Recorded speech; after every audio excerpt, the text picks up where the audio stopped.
national integration, that President Tinubu should be the president of everybody, not president of the APC alone, not president of the Lagos crowd, not president of the Yoruba.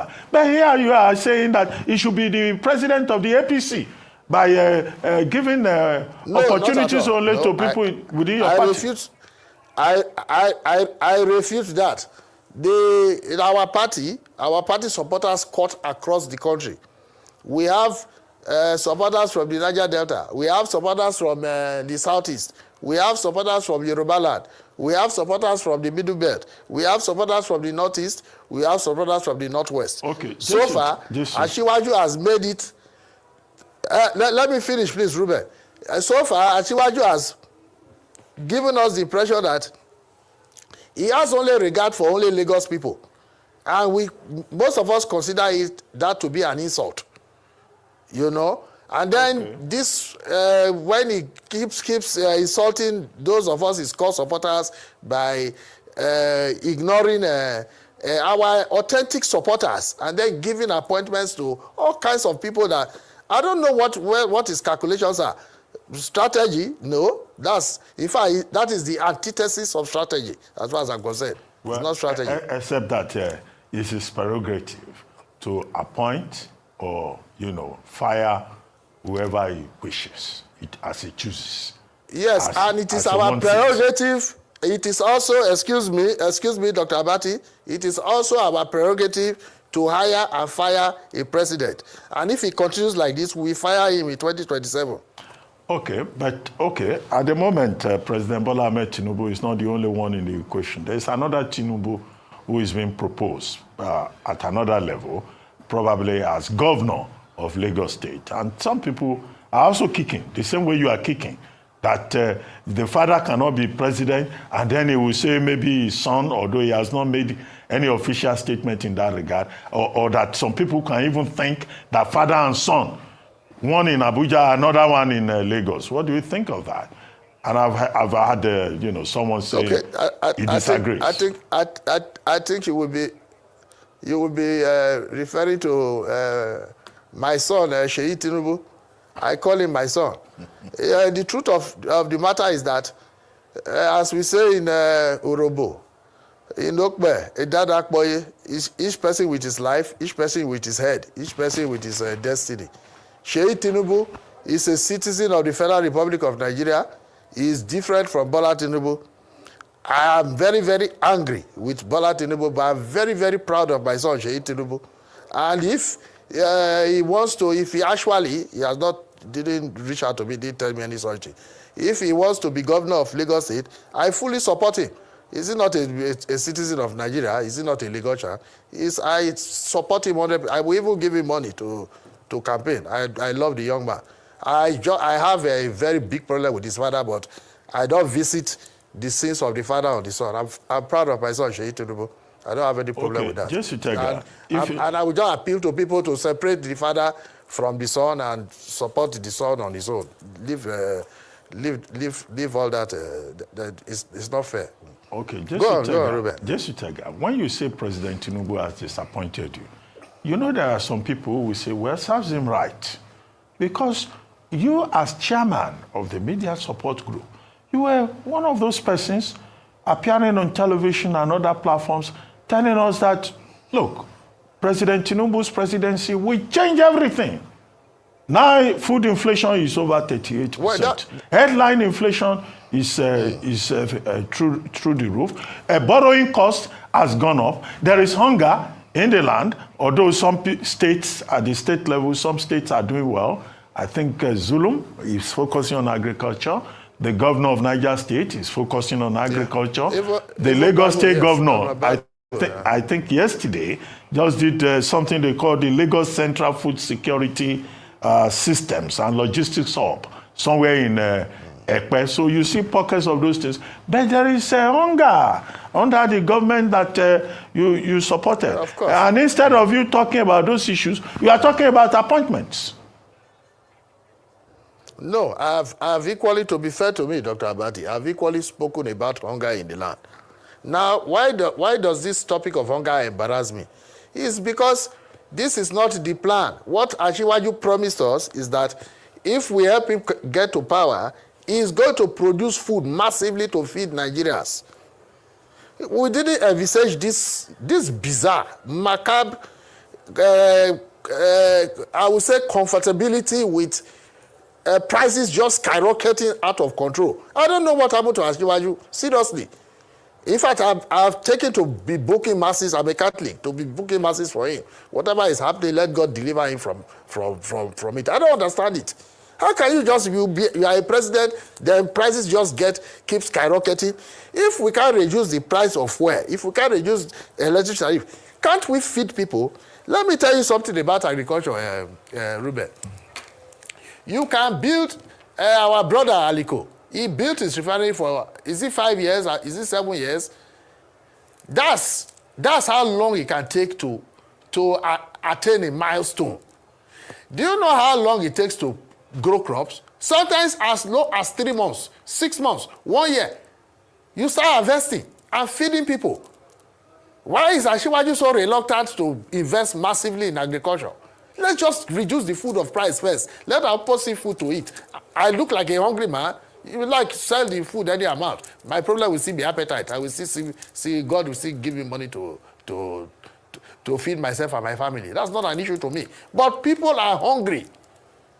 And it's a shame, a very big shame, that Asiwaju seems detached from the reality of the majority of Nigerians. Just to as we begin to wrap up, you know, yes? What I find amazing is, you know, how easy it is for anybody at all to support one man, campaign for him with so much passion, and to condemn the same man with equal passion, if not more intense passion. But maybe Asiwaju can resolve this matter by also inviting you to come and take photographs in that office. Because, you know, Bola went and took pictures. I've taken many pictures with Asiwaju. In fact, for your information, was it how many Saturdays ago? I was invited to Aso Rock. I was even given up to 20 invitation cards. I gave them to other people. I'm not interested. I don't trust Asiwaju anymore. I appreciate every one of you. Good morning, good afternoon, good evening to every one of you. Thanks for your time with us today. Today is Tuesday, 3rd December, 2024. Thank you very much for all that you guys are doing. I appreciate every one of you right there. Mother of all, Mommy Diaspora, good evening to you, Mommy. Thank you very much for all that you do. I appreciate you always. Thank you very much, Abo Azi. I appreciate you, sir. Thank you very much for all that you do. Thank you, Madam Iris Finance, Madam Martina Ambassi, to you, Madam Patricia Tabujomi. God bless you all, my people. Thank you very much, CXL, Black Panther, Tony Africa, Regional Labor. God bless you all. Thank you, Everest. Thank you, thank you, thank you, thank you. My people, Peggy Modi, and many others. I've showcased so many of you already on the screen. I appreciate you all. Priceless Ify, thank you very much. Ify, you, Frank, thank you. Tonia, thank you very much. God bless you all, my people. Mercy Foster, thank you. And I got a super chat from Suberry. Thank you very much, Suberry, once again. God bless you all. I appreciate you for all that you do, and I appreciate your support earlier on for Deborah, which I will be announcing shortly. Thank you very much, Dima. God bless you. I appreciate you. Thanks for the super chat. I appreciate you. Guys, endeavor to do the same. We are still raising money for our sister, Deborah. Today, we must be passing the money to her, and I will be announcing the names of the people that have supported since morning till now. So please do your part. A link. I'm going to put on the screen again the bank details have been posted earlier on. I pinned it on the comment section, but I'm also going to leave it on the screen so that those of you that want to support can support before the final submission today. And those of you that pledged for our sister Deborah, please, if you can do your payment today, that would be nice. I really do appreciate that. But still, any money that still come in after whatever that we have today, we've passed it on. I will still pass everything to her. That is sure. Don't worry about that. But if you can do it today, that would be nice. Like my brother Black Panther, don't do you. He pledged yesterday. You don't do him, Madam Ame Bright. Madam Ame Bright, I saw your comment just now on the comment section that if I received the money you sent. I've already acknowledged you. We acknowledged you yesterday. I acknowledged you on the WhatsApp today. I thought maybe you saw your WhatsApp, man. So except maybe you send another money. I don't know, because I will receive 100,000 naira from you. So I'm verbally, I sent you a message earlier on, but I'm verbally acknowledging every one of you again today. Thank you very much, Madam Brad. God bless you, and many others that supported. But meanwhile, my people that want to join the panel, before I come back to Deborah, I would like to quickly go to Dele Farotimi. Dele Farotimi have been arrested.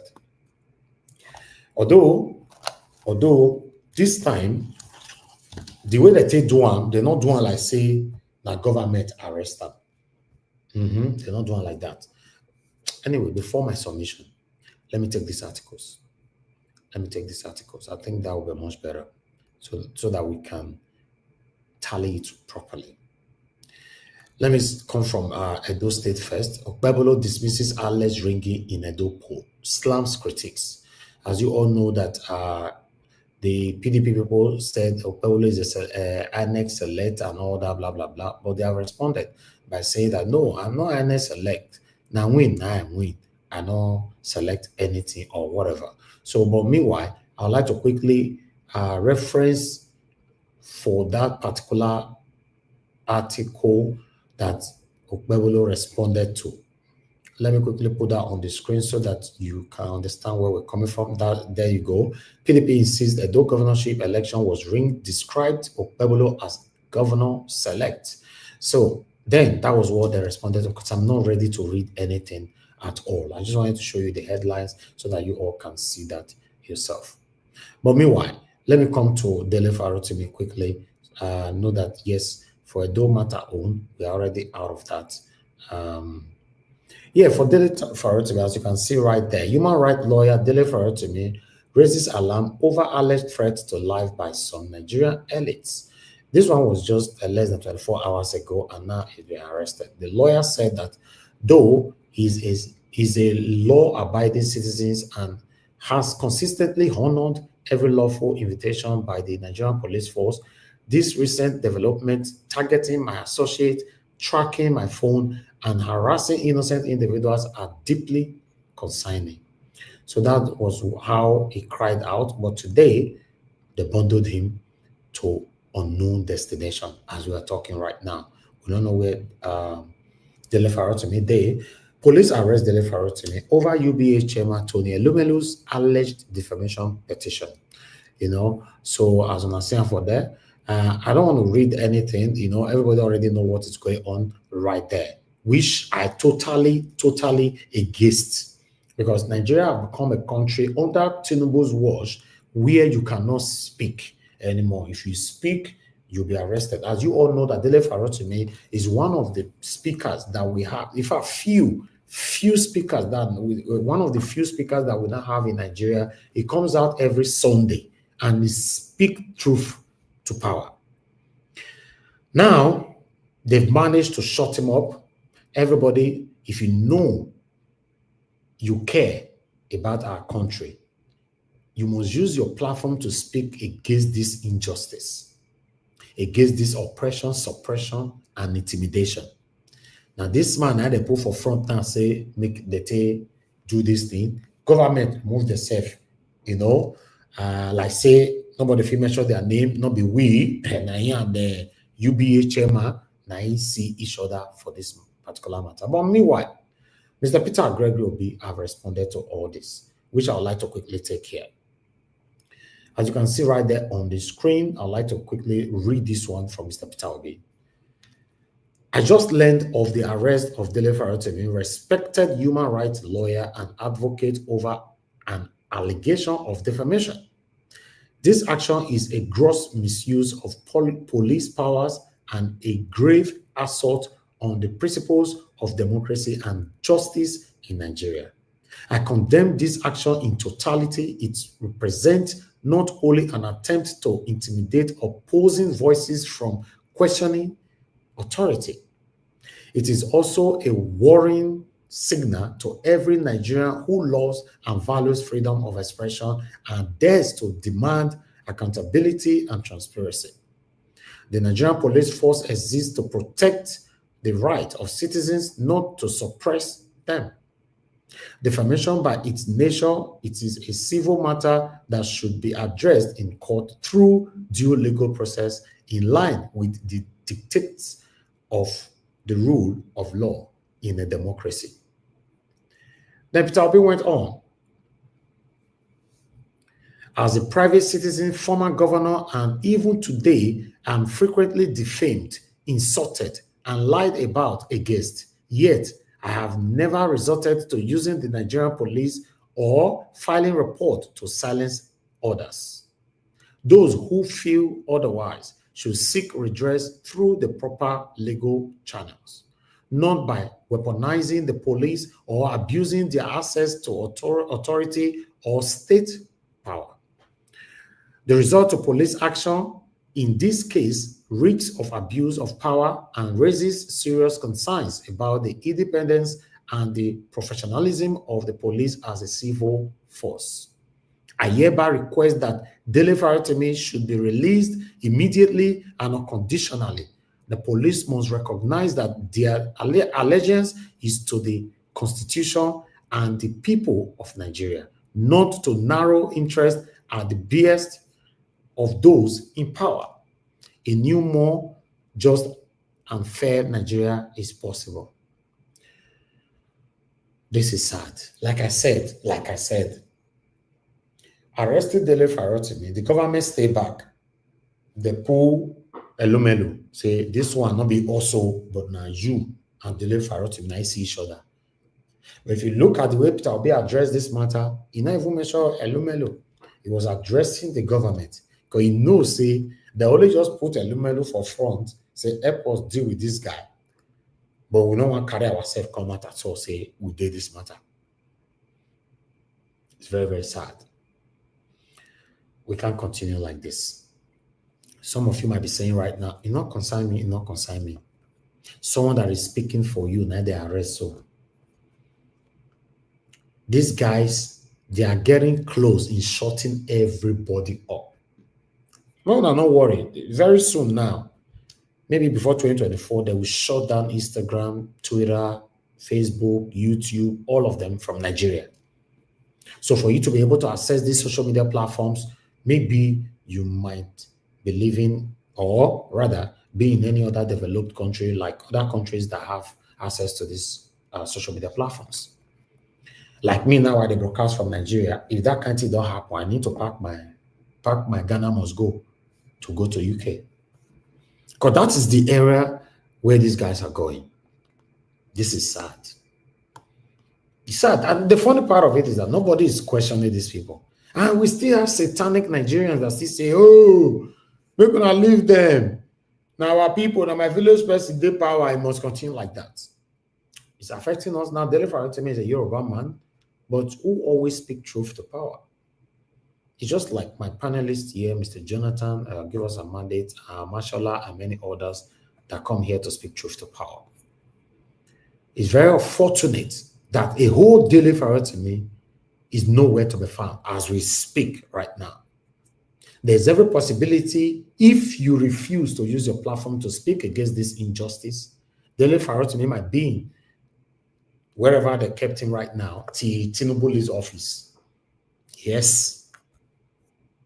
Where do you want to cry to? Peter Obi don't write to you now. The best way you do with that.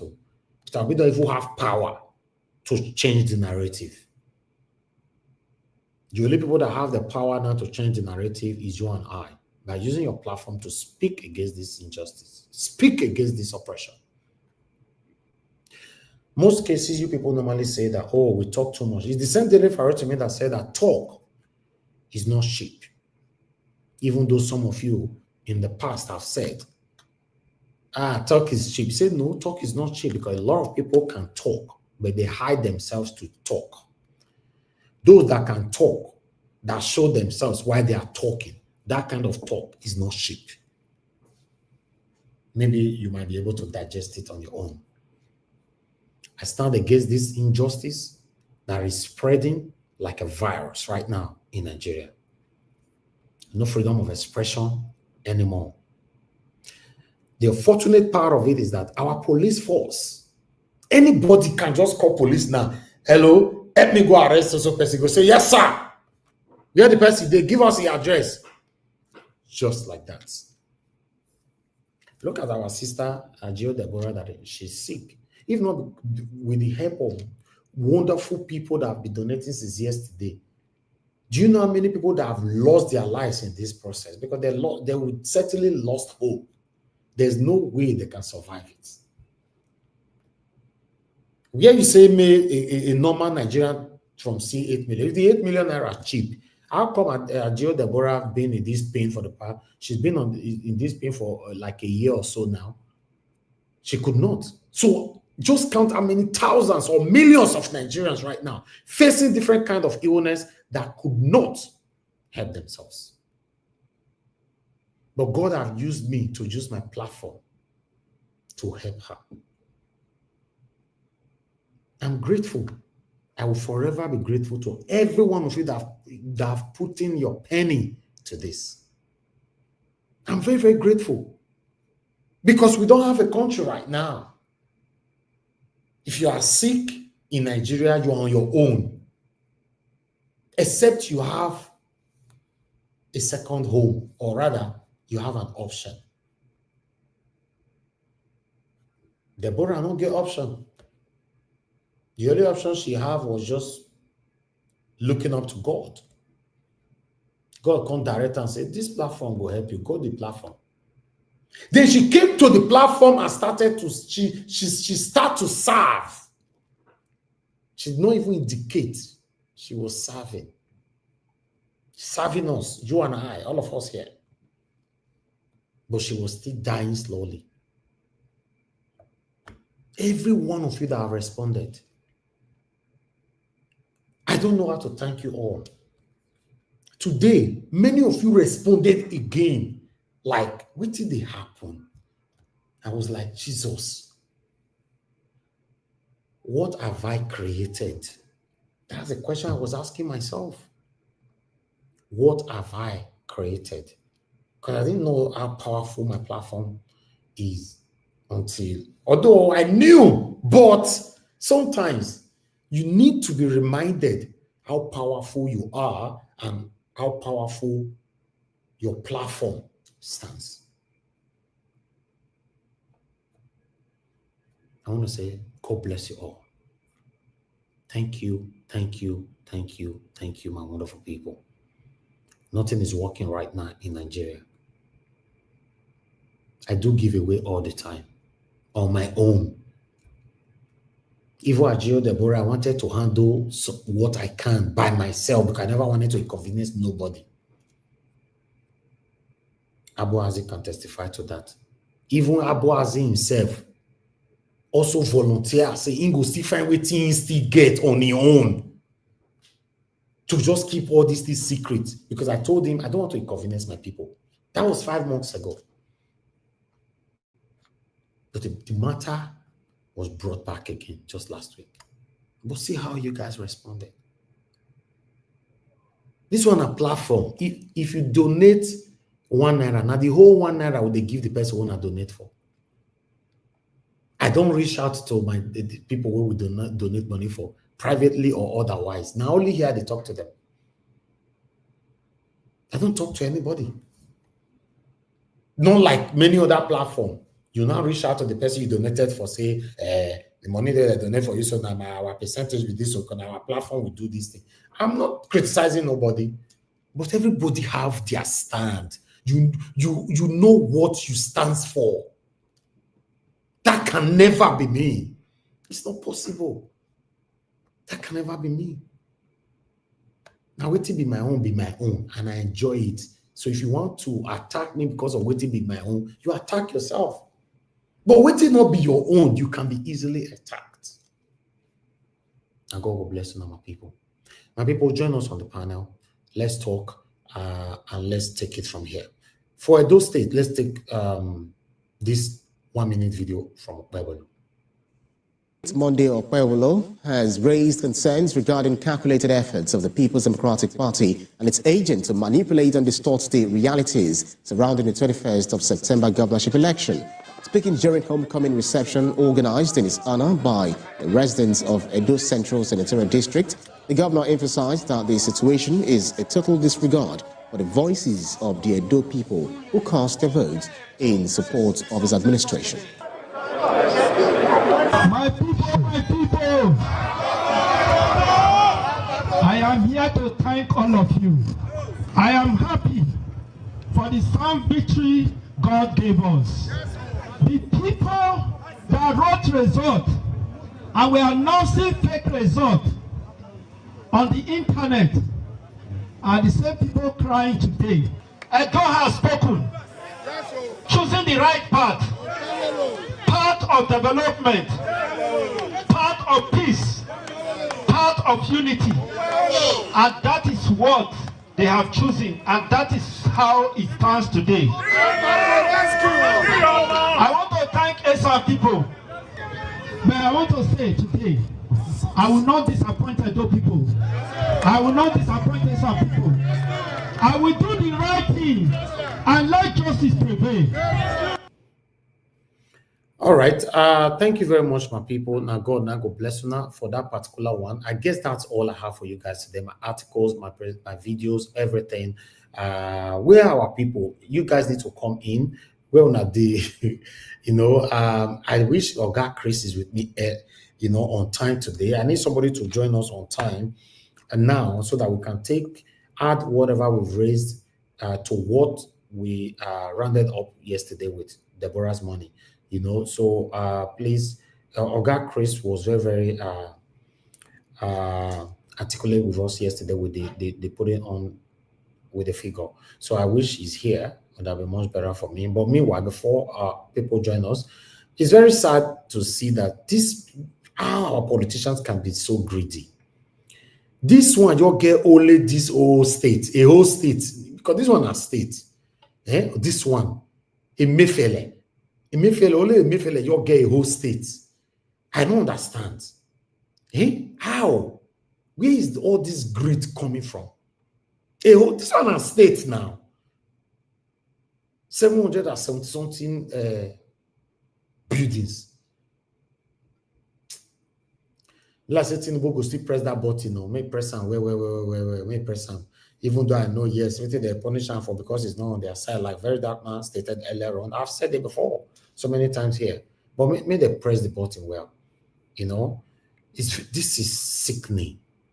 How our politicians now only one person be this. So do you know how many politicians we have in Nigeria? Only one person. Do you know many of our politicians? They've invested in Dubai. Many houses in Dubai today are their own. All those skyscrapers you are seeing in Dubai, many of them owned by Nigerian politicians. Then, when I was saying make me believe that Nigeria is broke. How? It's not possible. It's not possible.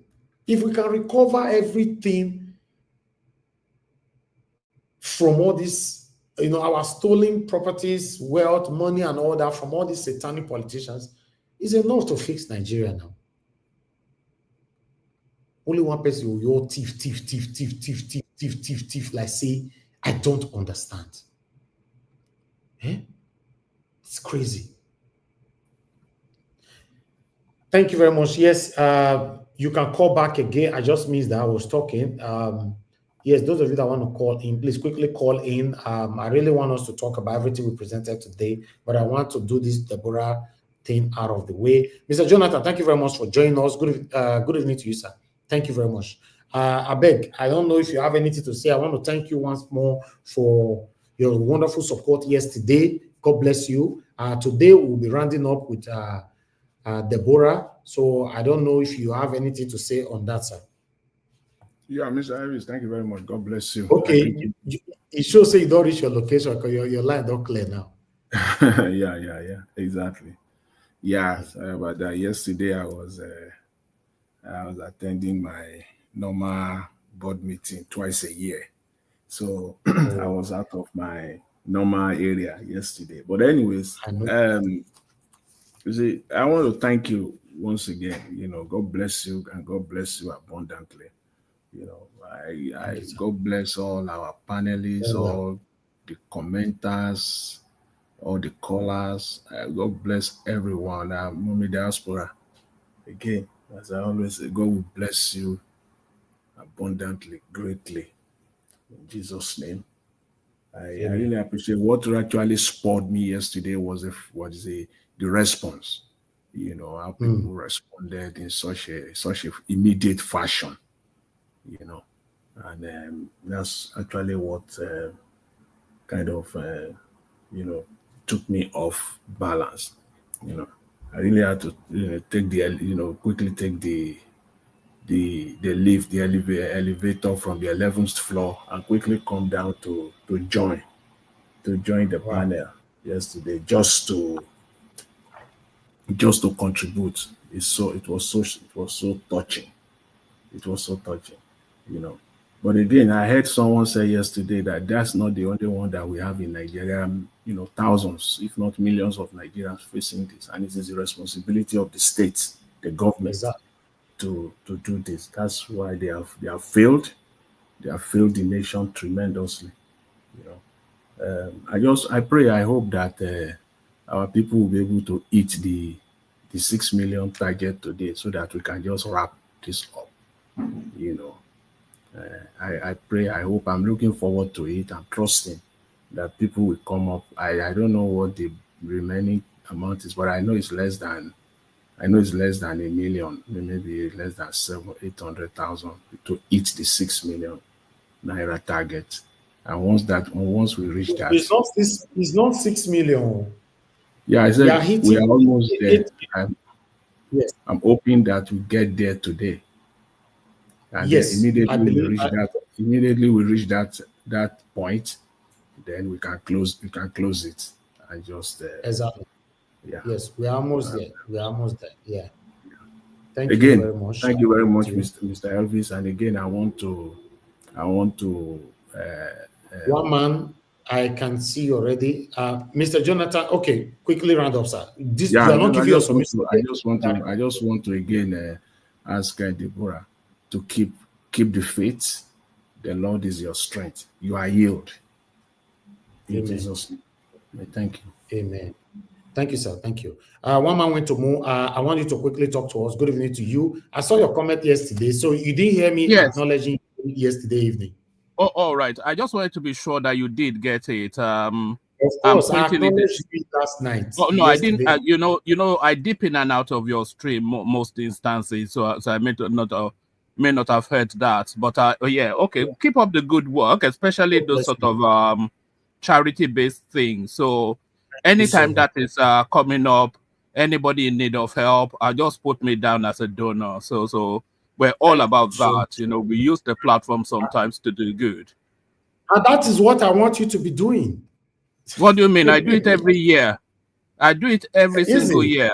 I have a charity that I run on my platform, but that's for a different matter. But no, I wanted to. I wanted to be. I applauded you yesterday. Trust me. No, that's fine. I didn't hear it, but I just wanted to make sure it went to the girl. So let me let you get on. So I see that Dele Farotimi has been picked up. So maybe the next knock on your door, Elvis, maybe you should be a bit apprehensive. What do you think? What about you? What me? About you? I'm an Oyo man. You don't worry about that. Because your village man is there as a president now, right? No, he's not my village man. Now, is it not from Guinea, according to you guys, or Cameroon, or wherever you are claiming it's from now? It's not even. So you're happy with the oppression that is going on now, right? No. You know, I know Dele Farotimi has. For you to celebrate Dele Farotimi's arrest, it means that you're happy. Let me just make this point. Let me just make this point. With free speech comes responsibility. Do you understand? With free speech comes responsibility, and some of the commentaries coming out of Nigeria at the moment is just too wild. People will just bastardize, just defame people, just truncate reputations that's been built over decades, all because of our political alignment. So I think this will test that space now. I like Dele Farotimi. I know Dele Farotimi. I've spoken to Dele Farotimi. No, So I you have don't no like issues him. with Because him. if you like him, hold on. If you like him, you will not say that, oh, the next person should be Elvis. No, Because that you was don't a like joke. what you're saying here. Hopefully you have enough of a sense of humor to have gotten that. But the wider point is that this unfettered wilding that just goes on relentlessly, people picking up people's reputation and dragging it through the gutter without any substance of verification or any testing, and they're just destroying Everything that people Dele all over. Farotimi talk about is fact. They are Well, then you have his day in court to prove it. Yeah, but then why did you all take this him to court? unfettered Why did defaming you and people your all over the satanic place government take him to court? Why did forget you the and your satanic government take him to court? You Why say did you arrest when you him before start doing going to court? satanic, it diminishes the conversation. It's a nuanced space. No, that's what I'm if you're saying. doing, why did you follow the law, the process? Well, look, did you follow the storyline? Because I did. Yes, I did. Did you follow the Farotim storyline? Yes. You're supposed to at least let the court take action. Yes, but that is sequence to this. So he has made a defamatory and by the way, this is I know he was invited and he honored their invitation. Well, there you are. So he made what somebody considers to be a defamatory commentary about himself. The person petitioned the police. The police took action, and then sequel to that then will be days in court. So whatever he has said about this guy, then he will then have ample opportunities in court to defend that or be penalized for it. One man went to move. Yes. To be honest, the way our government are suppressing, silencing people's what have they silenced right now is not good. What have they silenced? Okay. No Nigerians have not enjoyed. You know, the last time Nigerians enjoyed free speech. Oh, your man, you are enjoying your village man as a president. No wahala. Let's move on. I say you say your man. You are enjoying your village man as a president. No, it's not my village man now. It's from Mr. Elvis. Mr. Elvis. Anyway, let me leave before they abuse it. Let me leave. Yeah. Okay, let him because Mr. Elvis, he ran away. I wanted to ask him. Yes, he always. These are the likes of Onokpasa. They will speak not with 2 mouths. They will speak with 10 mouths. He spoke with you for about 4 minutes, 5 minutes thereabout, and you can see all the contradictions. On what I hope he will come back and he can. Oga Jonathan. Yes. Oga Jonathan. Yeah. Next year, I decided to keep quiet to watch him Elvis talk because he's infinitesimal and it's not even the realm of things we are discussing. Let us throw away that man. That man is more or less. It's not something that we should discuss about because we have a lot of him are out there playing this rhetoric all around. Let me put this clear. Anybody that will join the panel today, all that we've presented today must be discussed. Nobody should mention anything to do with one man, not to disrupt this broadcast today. Please. Yeah. The chapter just closed. That's it. Both our comment section on the panel, the chapter closed. Let's move on. Let me take calls. Thank you very much, Benedict. Mr. Ben, thanks for calling in, sir. Don't call about that person. Just talk about something else, sir. Thank you. Good evening to you. Thank you.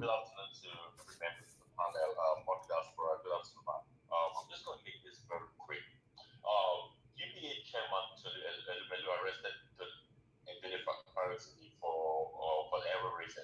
So my question is, Donald Trump, Joe Biden, Kamala Harris, all of these people, they talk about them every day prior to that election in different ways and different forms. Did you hear that they arrested anybody? Even Elon Musk, the way he was talking crazy about Kamala Harris during that election campaign, they arrest them. All of these journalists, we talk about Trump, abuse them left, right, and center. Even up to now, they still talk to him as president. They talk about him as the president-elect. They make all kind of parody jokes about him. Have they arrested anybody? What is going on in Nigeria? And just gross abuse of power. Just gross abuse of power. People don't like to flex their morals. The same way happened to what's his name, Burna Boy and Sweet Darlington. Sweet Darlington, he just talks small. They don't arrest him. That Nigerian power struggle issue. Now just be that one. If you get money or you get connection, you go all flex your muscles. Now, we think they happen with that, and it can only happen in an anomaly like Nigeria. Nigeria is an anomaly. It is not a real place. Okay. How many times have they arrested Suore? How many times have they arrested all these people? Once you talk against one big man like this, that they will use the police, they can arrest you. So it is just gross abuse of power, and I would say they happen for Nigeria with that. Nigeria is not a real place. Know this, and this is always thank you very much. Thank you. Thank you, my brother. I appreciate you. Thank you.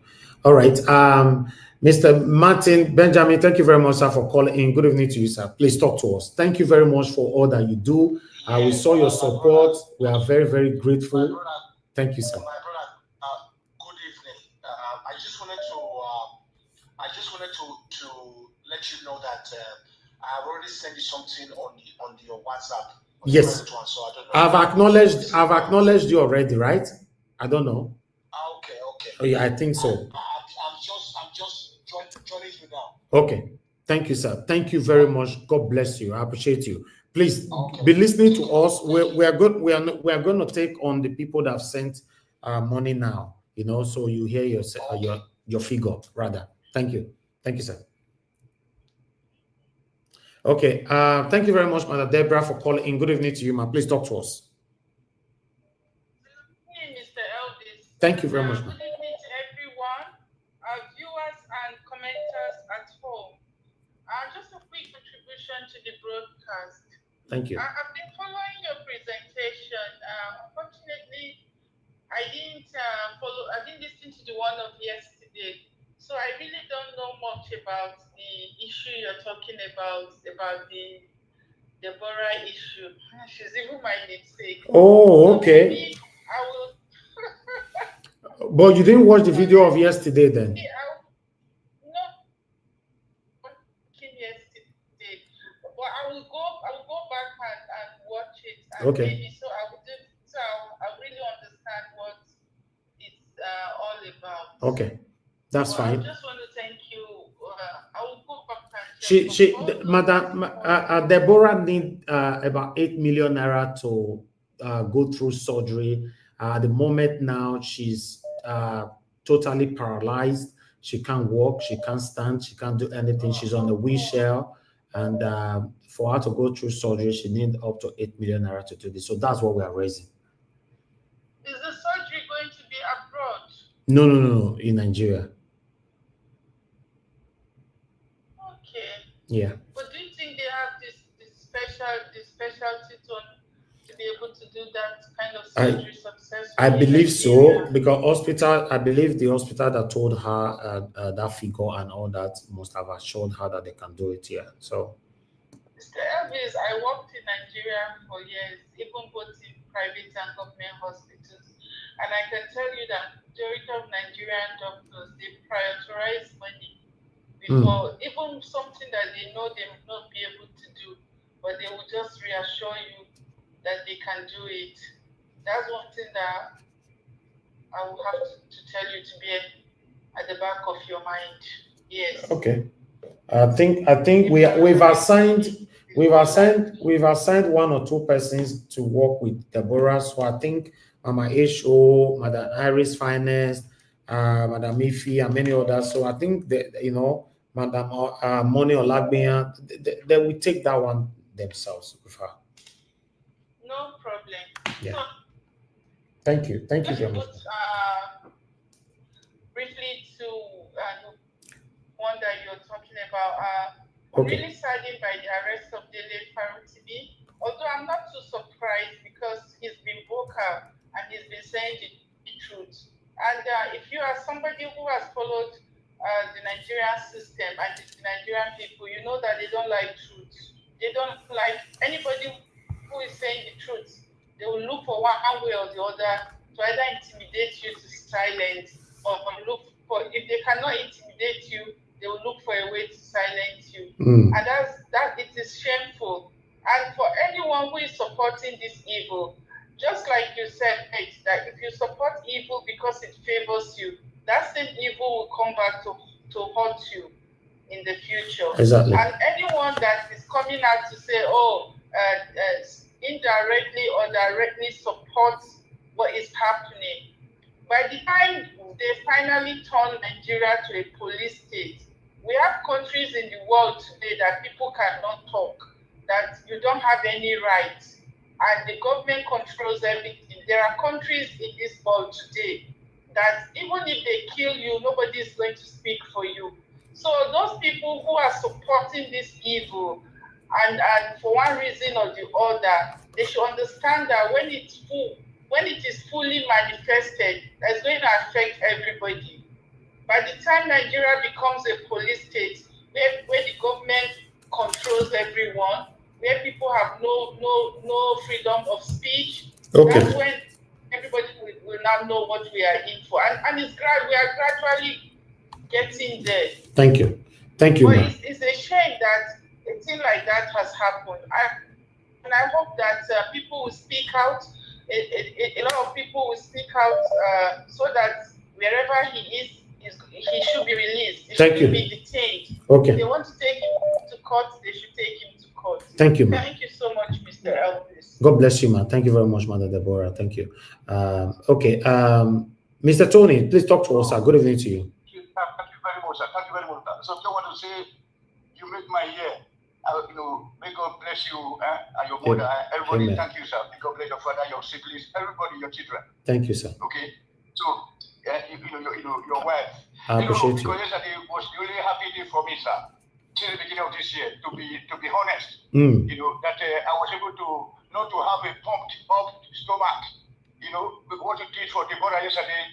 Oh, it's just too much. You have helped the black race. Okay. So maybe to that woman who just called, good evening, madam, I don't get wrong with you, but maybe not going to discourage us here. Everybody get 10 naira, maybe add to this. There are hospitals in Nigeria. Nigeria work is living a very good life. My brother is living a good life in Nigeria, first class, more than also Europe. Only that the hospitals are not out of reach for the poor people. And that is why Nigeria works now, which is mother. I try to help this guy to raise that fund. And like Jonathan, thank you very much, Jonathan, thank you, Effie. You know what I'm saying? So I just sent him my vision, already, Ghana Awards. Thank you. I've been struggling since I didn't have the number, even though I'm the one that usually posts it for you here every time. Thank you very much, sir. But I don't need it now. God bless you, sir. No, don't thank me. Don't thank me. Thank you, sir. Look, what you did, because, oh my God, these are most of the things that make me to be, what's about the time, about 4 months ago, when they cry here, when they say they are beautiful. This was the girl I was referring to. I said that there's one of our members against the coast now. I said if not Germany now, if not England, then they'll say they bring their family. Now still remember, I said for carrying family coming to Germany, to England, everywhere. That's why I said that the country is not working. She's very country. Oga Tony Africa. Now you said that 350,000 naira. Thank you so much. Thank you. Now God will bless you. Now God will bless you. No. How they not going to measure your name for this kind of one? Yeah, I don't already jot down for the announcement, but I ought to say you send receipt now 350K. I don't know say like you said like no name. Some people send need money, no name. Thank you. Tony Africa. Thank you, sir. God bless you. I appreciate you. DPT. All right. All right. Thank you. God bless you, sir.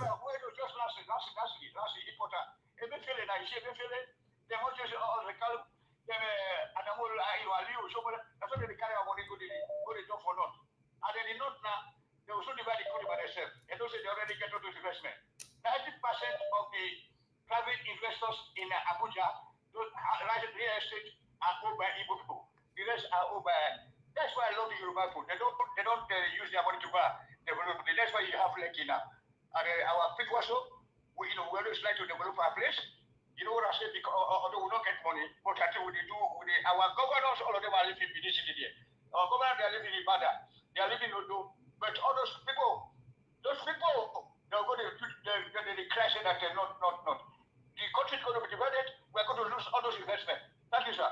Thank you very much, Tony Africa. I appreciate you, sir. Now God bless you. Thank you. Wow. All right. Thank you very much, my people. I appreciate every one of you right there. Oses, you're calling in. Let me quickly Osas. Okay, thank you very much, Osas. Hello. Thank you, my brother. Thank you, sir. My dear was. Yes, sir. God bless you, and I really appreciate what you do. Thank you, sir. My team, God bless you. God bless your family. I appreciate you, sir. Good evening to you, sir. Talk to us. I just support Deborah with 50. Okay. Thank you very much, sir. Thank you very much. God bless you. 50,000. Yes. Amanda. Thank you. No name. I see I'm here. No name. But 50,000 are jotted. I will announce all of them right now, sir. Thank you very much. Thank you. God bless you, sir. Okay. Thank you. God bless you, sir. Okay. All right, sir. Yeah. Bye. Yeah. Wow. Hold on. I got a receipt here from Mr. Benjamin, but your money is already recorded. I'm not saying that you promised that money yesterday, but let me see if that is the same figure that is on your receipt. This is your receipt. So it be like certificate where they give us for university. Mr. Benjamin, this is your receipt. So they find where money there for inside. The details we did this receipt, it big, no be small thing. Although I already know. Okay, yes, now you send that. Yes, thank you very much. Mr. F.A., please talk to us. I need to announce this right now. Mr. F.A., thank you, sir. Good evening to you, my brother. Talk to us. Hello? Mr. F.A., you are not talking. Good evening. I can hear you. Can you hear me? Yeah, I can hear you now. Talk to us, sir, quickly. Thank you, sir. Good evening to you. Yeah. Thank you very much yesterday, sir. I appreciate you. Thank you. No problem. I just say make I thank Mr. Jonathan. Mr. Jonathan, Caro, Mama, thank you very much. And I thank everybody who contribute to this Deborah issue. May God bless all for the freedom money. God will put that pocket. Amen. We never lack for our lack. As the year, help go locate you now. Help go locate you now. God will favor you now. Now God will bless everybody. Nigeria wash, my brother. Your blessing never start to. Then the way God will say bless you. You yourself because you they laugh. You will be like dream. Your blessing never start. Now Thank God you. will bless you, bros. Now God will settle down. Now don't say God don't bless you. Don't say every day God will bless who human being. Exactly. God bless you. Now times 10, you will go. Mr. Jonathan, am I be? I don't know why that will tell this Mr. Jonathan. The way my spirit say accept this guy. Papa, Mama, you be. I go respect you. Mama, you be. Papa, thank you. I just say make I talk, pray for everybody. Both never see donate. God will see put money for our pocket. God will bless you now. Amen. Thank you. God will bless you, my brother. God will bless you too. I like that. Thank you very much, my brother. God bless you. Thank you. Yeah. Okay. Okay, callers. I would like to just hold that one right there. Let me quickly acknowledge people who supported us today. I'm just going to take it the way it is here. Today, so yesterday, we have a cap of 5 million. I put that for screen. Well, the cap yesterday before we round up was this one. I believe many of you remembered. So whatever I'm reading now is going to be added on top of that. That's why I wish Mr. Chris was here. But I've already put everything together. The total amount that we have right now is 6,950,257 naira. I'll put that one on the screen shortly. But let me acknowledge the people who supported us today. Black Panther sent us 100,000 naira. Thank you very much, my brother. The people who I get the name, some people there who are not getting name. Madam Origin sent us 100,000 naira. Thank you very much. Mr. Shooks sent us 20,000 naira. Thank you very much with some change. 20,000 naira with some change. I just have to round that up. Thank you very much, sir. I appreciate you. God bless you. Madam Susan Igodaro sent us 100,000 naira. Thank you very much, man. God bless you. Madam Amen Bright sent us 100,000 naira. Thank you very much. Not also, Deborah, they said that for you, they use the word us. Madam Amebra said 100,000 naira. Thank you very much. They will receive 10,000 naira unknown. I don't know the person. We receive 83,000 naira with some change. I don't know the person. You know, we receive 30,000 naira. I don't know the person. 5,000 naira. God bless all of you now. Even though I don't feel capture on our name, and God will bless you now. Now why you the mention? So 5,000 naira. Then we receive 50,000 naira. Thank you very much. God bless you. 20,000 naira. Thank you very much. Then 500,000 naira. Be put and say I don't know the name, but I don't know the person we do and Martin Benjamin because he called just and he can't send because the stroke I put for here now. I don't know the person we send them, but now Martin Benjamin. You know, not say promise that founder, although I suspected him, but I was waiting for him to send receipt or I will just announce it like that. Thank you so much, my wonderful people. I appreciate you all. That's 500,000 naira. Then 350,000 naira, I be still markam. I don't know who sent them, you know, but until Tony Africa call now, say yes, he don't forward the receipt already, you know, because I don't receive a tele since. Thank you very much. God bless you, you know. So the total amount that we have now is 6,900,000. No, I received 50,000 naira just now. 50,000 naira just now from, I forgot the name. I believe that person called just now, but no name. But yes, your 50,000 naira is acknowledged. 6,950,257 naira. Abi? Naira. 257 naira. 6 million, I beg. 6 million. Make a right time I put out for there. It remains 50,000, maybe 7 million. Might you put out like that? 50. Remain 50,000, maybe 7 million. Who go bring that 50,000 down? I beg. Make your complete. I beg. Although now 8 million with the pursue, it remain 1,050,000 naira. Make we complete this money. But at least the money we have now is 6,950,257 naira. My people, I beg, make una help me pray for people with support. Make una help me pray for these people. It's not easy. Make I clap for them. It's not just easy at all. Wow.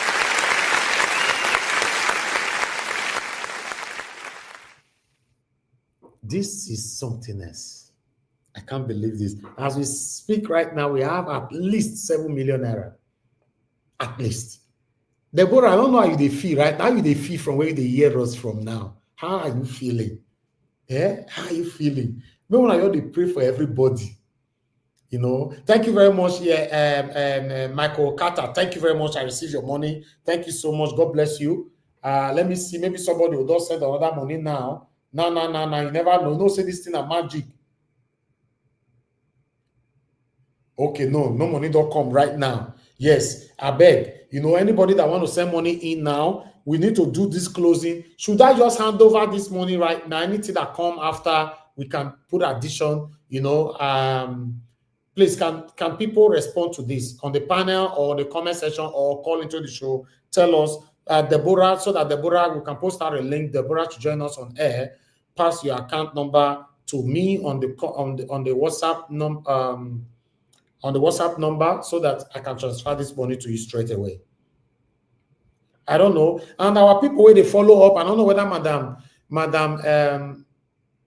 Madam H.O., Mama H.O. don't reach out to you. I don't know whether Madam Iris Finance, Madam Iris Finance is not on the comment section.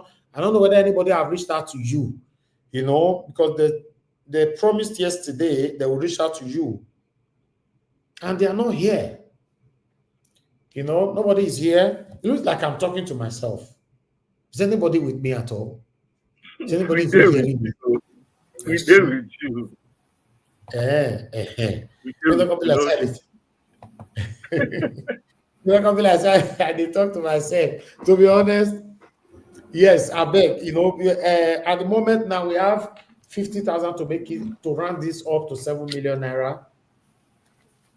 You need to round this up to 7 million. Elvis, Deborah said he has given his number to the doctor's number to Mama Echo. Oh, wonderful. Okay, she put up a comment section, right? Yes. Okay, yes, I heard the same now. Thank you very much. Okay, wonderful. That means Mama Esho, God bless you, ma. At least you don't reach out to her. You know, I never talked to Deborah. I never talked to her before, you know, but I get people where they help me talk to her. You know, Mama Esho is there. Madam Harris Finance is there. Yes. So how do you feel? Come to the panel. Deborah, come to the panel. Come and tell us. You know, as we speak right now, you have estimate of about 7 million naira as we speak. I believe, no, who they type for there, who they pot and stew with the year for inside this thing. You know, mute yourself first. Thank you. You know, Deborah, coming to the panel. I posted out a link earlier on. I don't know if you still have it, but let me repost again quickly so that we can just round up with you and have a discussion over what is affecting us in our country. I don't really want me this one take the whole day today. You understand? I don't want me to take the whole day today, but I'm just waiting if anybody will support again. But in case anybody support again, don't worry. I will put it on. Yes, man, swear your 30K have been announced. It's even here. Announced just now. Said somebody sent 30,000 naira, but no name. Yes, is here. Somebody said 83,247 naira, no name. 5K, no name. 50K, no name. 20K, 500K. I be saying no name, but now Martin Benjamin said that 350K. I be saying no name, but now Mr. Tony sent that one. 50K. One of our brothers sent that just now. You know, 10K, 100K. There's name Madam Ame Bright. Madam Susan Igodaro, 100K, 20K plus some change. Mr. Shooks, Madam Origin, 100K, Black Panther, 100K. So all of them is already here, sir. You know, you have been acknowledged. You know, except you are not here when we acknowledge you. We've acknowledged all of you. Except the new money come in now, then we'll acknowledge you. But we've acknowledged all of you already. Thank you so much, my wonderful people. And all of you that send your receipt, we've acknowledged you. Those of you that don't send receipt, we acknowledge you. Now God will bless you. Thank you so much. All of you that sending money today, now God will bless you. Now for you doing that, I believe some of you watched the video again and you were touched, you know, then yes, Shizoba, yes, your 20K have been announced here. You know, you sent 20K with some change. Yes, I believe so. Now you sent that one. Yes, announced. Another person sent another 20K with no change at all. I also announced that one is here. Everything is here. Thank you very much. God bless you, sir. God bless every one of you. And God will bless you now. So meanwhile, Deborah, please, I posted out a link. Join us on the panel. My people, do you agree I should do the transfer right now? Please let us know. Because I really want us to move on, please. Mona, talk to me now. Mr. Elvis, please hold on. Let's complete the amount. Give me some few minutes so that you can send the amount you requested. Oh, thank you very much, Mr. So let's just wait a little bit. I believe you said is 1,050,000. Yes. What remaining now to put a smile on the face of Deborah is 1,050,000. That is what is left now. Although I'm 1,049,000 something, blah blah blah, because some change there. But let's round it up. Say 1,050,000 naira. And hi, I will say I feel dance now. I'm very, very grateful, my people. Now God will bless you. Now this thing will not do so, You go dance now. Put on the camera board. Make you the dance. My heart is full of joy. Go see whether it's Abi do a lantern dance more. Okay, Madam Harris Finance, you don't come. Madam Harris Finance, when they talk, so we don't get like 7 million naira. Hiring the finest. I will listen to the job left and right now. So you they talk, we get like 7 million. Is standing for Deborah. Deborah, I also not be crying, they cry. So anyway, my people, let's talk. Let me start with Mr. Black Panther first. Your submission for today. Thank you very much, everyone, right there. Patty Solomon and many others. While my brother are giving his submission, if any money comes in, I will announce it after his submission. God bless you all. Black Panther, please talk to us. Yeah, Nigerians, thank you very much, and may God continue to bless you, keep you very well for us, and we thank God for what He is doing, and we thank God for what He has used us to do. Because if not for his word, if not for his love and compassion for us, we wouldn't have been able to do this. It's a reflection of God in us. And I said yesterday, this is God at work. It's not many people felt it. It came into their spirit yesterday and they felt it. I felt it. I said, no, I must be a part of this grace. There's a grace on her. God is at work on her. She has prayed. She has taken everything, and her faith was there. Because I saw God at work in this one. It is not ordinary. I thank everyone for yielding to do what God is expected us to do. May God bless everyone. I'm so excited. I'm so glad. I just want to thank you. Deborah, God will bless you. My excitement was so high today when you said thank you. I was so happy. You said you cannot hold yourself. Deborah, you will stand and walk and dance in Jesus' mighty name. I want to thank Mommy in Diaspora. May God bless you, man. You're simply a loving and dear mother to us. You're a diamond that everybody treasure. May God bless you, man. And you will remain in divine health all the days of your life. I want to say special thanks to all the donors. My Mr. Jonathan, God bless you. God bless you in abundance. It shall be an overflow for you. As it's an overflow for every one of us, it shall be an overflow for you. The abundance of God's grace, the power in his grace will rest in your house. You will know no lack. You will flourish. You will stand on top of the summit and you will shout the shout of joy. God bless you, sir. I want to say here today that it's a great day. Sometimes I feel excited. I don't want to bring out all the things I have but today I'm going to bring an extract from what I read, and I came across some words from our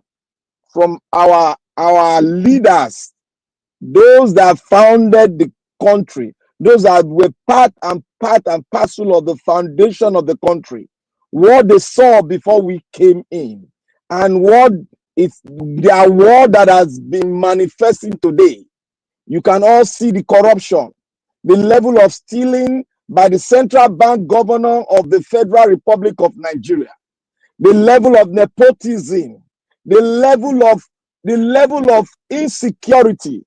Like I have said earlier on, I said, look, the Nigerian police is not a Nigerian police. It's a police that was formed by the British oligarch, and they have been using the British formation. That is why you have in front of the Nigerian police, you see a force after the Nigerian police. It is not police that was created by Ross. It was created by the British oligarch. It was created by them. Go and check your laws. It was created by them. And Nigerians have been asking for reform. The last time we asked for reform was from the past president Obasanjo. Obasanjo threw it out because he was angry with the police force. I guess so. We need to reform the police force, and we need to expand policing. We need to have state policing. Now you all can see. Abuja police will come to Lagos and pick up someone. A case that is not a criminal case. Police have already committed a crime, because you cannot arrest a person, a citizen of your country, when it's not a criminal case. This is a civil case, and it can be settled out of court or in the court, depending on the person that was abused. So why all this kidnapping? That is why I said this is the way the British form the Nigerian police force. When you talk against the British, then they will come into your household. The same skin, black skin like you and I, we come into your house and pick you up without nobody knowing where you are. That is how the British formed the Nigerian police force. And we are still in it. We don't want to change it because we are not yet a country. Look at an estate be stolen, money be stolen from federal pocket, and look at the kind of gigantic structure. Where are we going with all this money? That is another question. That is why the Bible said the root of evil is what? It's money. I want to say here, there was a time I was saying this country, Nigeria, this country, quote and unquote, was never a country. And it will never be a country if we don't sit down as a conglomerate of nations and come together and said we want to make it a country. Until that, it will remain like this. Anyone that is supporting it, we face it, because what you sow, you will reap it. Don't think it's going to rub on other people. It's going to rub on you because you are not more human than those that they are arresting. When I was going through my archive, I was studying some things from extras from history of Nigeria. I came across this. This was spoken in 1948, 1948, 1947, and 1964. I will take the 1964 first. No, I will take the 1947 first.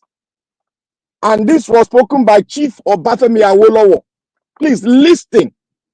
This is where I got it. I got it, and I'm still looking at it. The picture is there. It's never a nation.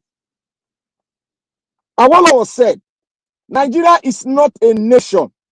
It is a mere geographical expression. There are no Nigerians in the same sense as there are English, Welsh, or French. The word Nigeria is a mere distinctive appellation to distinguish those who live within the boundaries of Nigeria and those who do not. That's Chief Awolowo. I'll move on to 1948. This word was written by Elijah. I'm not taking an extra because this law is wide. Written by Elijah Sir Abubakar Tafele Balewa, 1948. Since 1914, the British government has been trying to make Nigeria into one country. But the Nigerian people themselves are historically different in their background, in their religion, belief, and custom, and do not show themselves any sign of willingness to unite. Nigeria unity is only a British invention. That is Sir Abubakar Tafawa Balewa. I'll move on to the 1964, the tornado of it all, spoken and written by Dr. Nnamdi Azikiwe. He said, it is better for us. All right, and many admirer. Thank you, my brother. I'll come back to you because I have a lot to celebrate right now. Okay. As I already talk to Nasu, I have a lot to celebrate. Hey, God. Me, I don't understand. Una you scatter everywhere. Deborah, which kind of head you can carry now? Me no can understand. Because this life, some people get grace, some people get bad luck, some people get good luck, some people get, but this your own now, don't pass the word grace. So as we they talk, so I guess Mr. Jonathan, I do this one again, but I want you to confirm. Mr. Jonathan, I received 1,050,000 naira. Is that from you? Yeah, that's correct. Hey, God, oh, see men. Hey.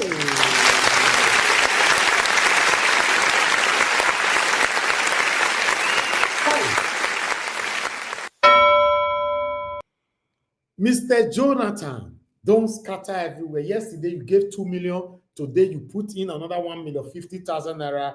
Then somebody else sent 20,000 naira. You know, who be that person? Although I don't know, but thank you. I received it. Somebody else sent 51,000 naira.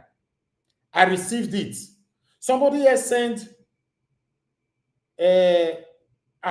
I already see. I be done mark money down for here. Say the total amount we dey now 8,071,257, but it don't pass because as I look at now, another person don't send 100,000. Suleiman, Yusuf Suleiman, I see for here. Your name there here. I beg, look on look comment section. Is anybody saying anything there? Yes, your 50,000, we've seen it. Somebody said, I believe that you bring the 50,000. Yes, we got it already. Thank you very much. I've mentioned that. Thank you so much. That is Baba Femi. Baba Femi, thank you very much for the 50,000 naira. God bless you. Thank you. See, my people, might quickly acknowledge. I say, quickly add this to what I already written down. Hi, Mr. Chris. No, they don't want to help me for panel now. I don't fail record 8,071,000 down. If I put, okay, I use my calculator. No worry. I don't feel crack my head. When you know you laugh me. God. I bet make una stop. Abi, make we stop the money now, Abi. I wanna see him because the money what they found, we don't see him. We don't see him. You know. Thank you very much. Yes, sir. Yes, sir. Let the money keep coming till the end of this program for today. For today, right? Okay, okay. But for now, I have 8,171,257. 8,171,257. You know, and Mother Iris Finance, I can see you, man. Thank you very much. Thank you. Yes. Let me bring Ajio Deborah in because she needs to say something here. Mama Esho is on the backstage. I don't see you. Sorry. Ajio Deborah, please talk to us. How do you feel? See, as this woman fine. Eh? If I never married, now I don't know. Mama Esho. Mama Esho. I never.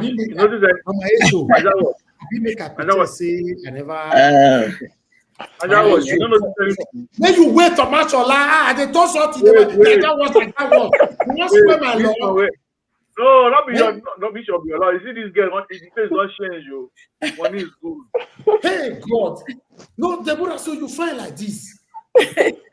Eh? See life. Mama Esho, how you say we will do this matter now? As an African man, I'm entitled to marry my mother. I'm not going to answer you. Now your mama going to answer you that question.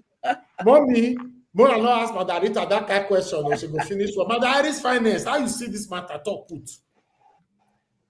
Anyway, before I continue, first I reach out to the doctor in Kano. Yes. So he got back.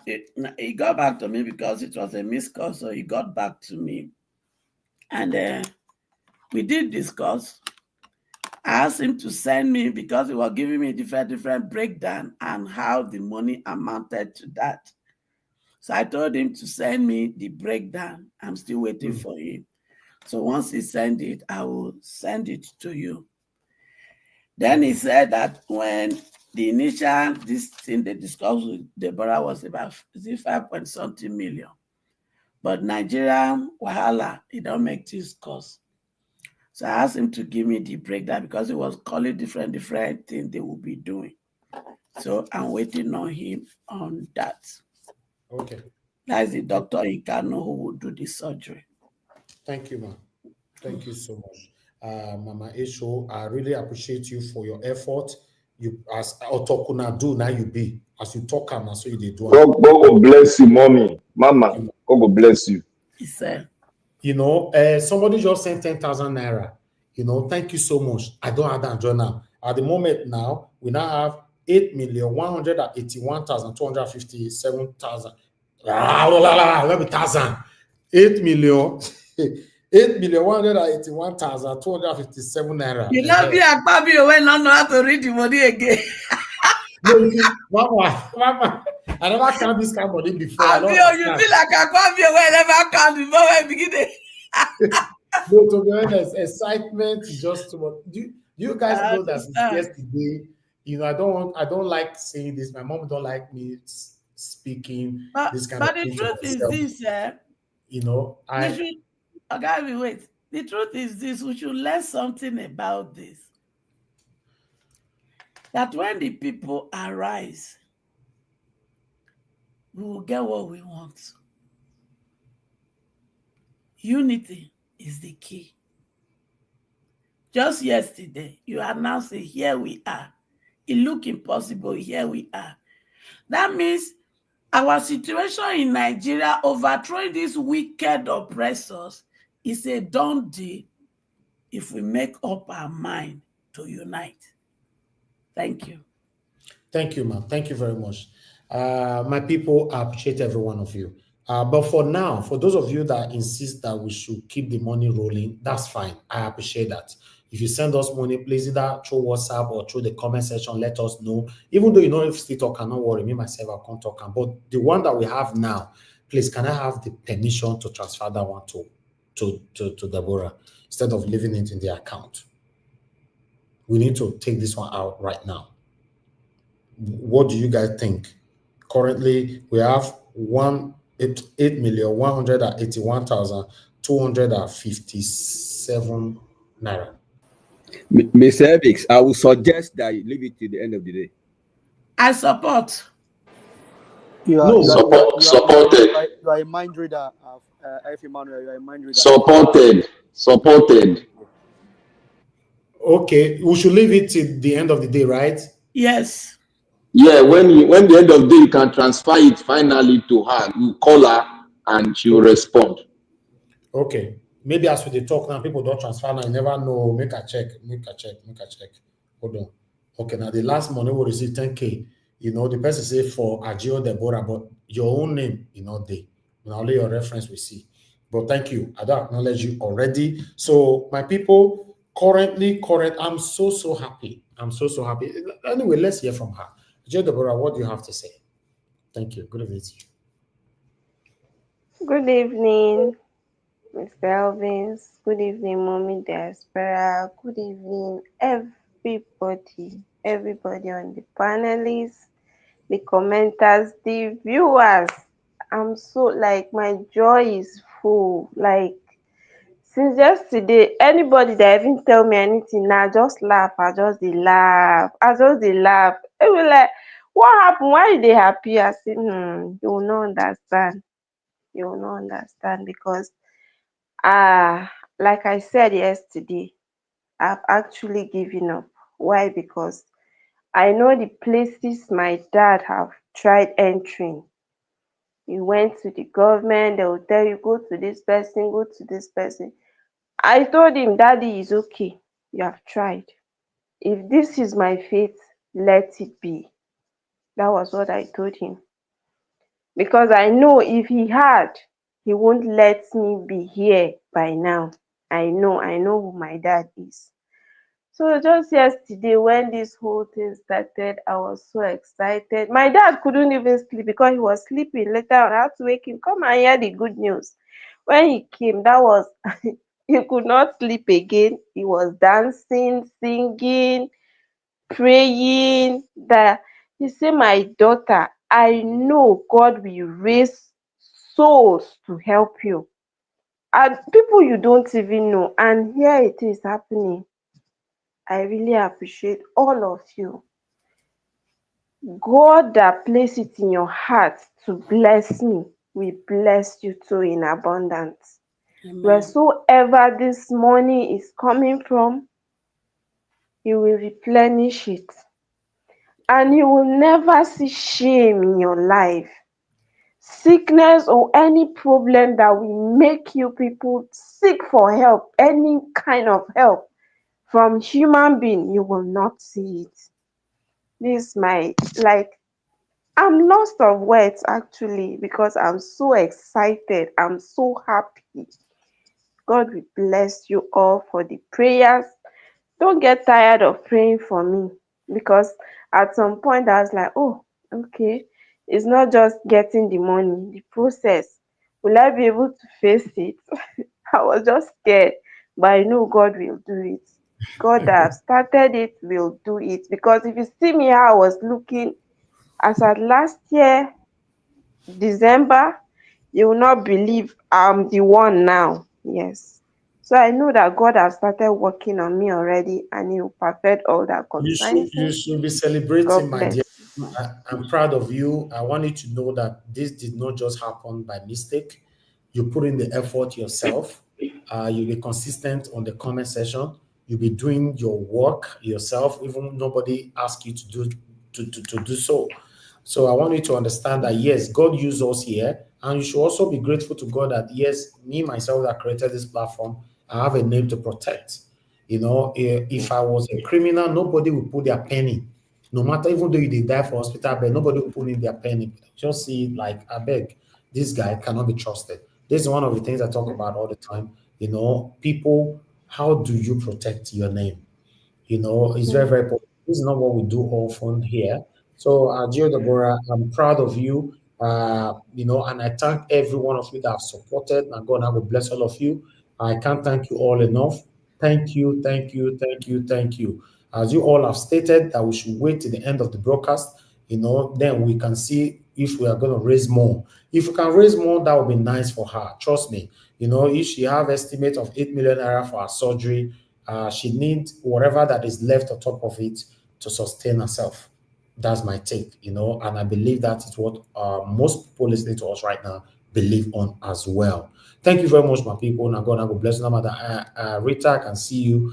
You're already with us. Thank you very much. God bless you all. But I'd like us to hear more. Deborah, never sleep. Will stay with us because we need to, whether by fire, by force, by God's grace, we have transferred your money to you tonight. You know, so if additional one comes in, no worry. You know, I will certainly come here. I'll come and let you know that people send you money, and your money, you will receive that. You know, that's what we do here. Thank you very much. God bless you. But I'd like us to quickly hear from, you know, Mashallah, before I come to you, but let's hear from Madam Iris Finest, if she's still with us. Madam Iris Finest left, right? Oh, we lost her. I never finished my destiny. Wait, you go talk about. Just permit me to sing this song. God will make a way when there seems to be no way. He walks in way we cannot see. He will make a way for you.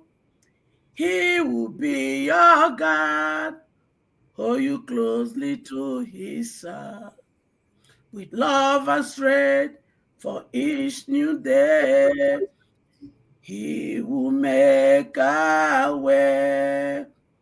This song is dedicated to Deborah and to those of you out there that are going through things and it looks as if there won't be a way out. God will make a way. It is never, never too late. Don't give up. Thank you very much, man. Let me quickly take this call, please, guys. Hold on. I have Madam Ezenem with us. But thank you very much for calling in. Good evening to you. Talk to us, ma'am. There's something. I did it twice. Ma'am? Hello? Hello, madam. I'm happy for what you are doing. Thank you, ma'am. I want to tell Deborah that God loves her. God is good. You are blessed. God has heard your cry. From today on, you are healed. Amen. You are healed. Just have the faith that the surgery will go fine. You will be whole. Amen? Amen. Thank you. I love everybody that donated. Thank you. Thank you. Moreover, Elvis, yes, I did twice because of network. Network was giving me problem. I did 40K. Now? So I don't know. You mean now? Yeah, I did 2020. 20. Okay, let me see. I was giving you a private chat, yeah? Okay. I've not received it. Yes, I've not received any, but once the money comes in, I'll acknowledge it, ma'am.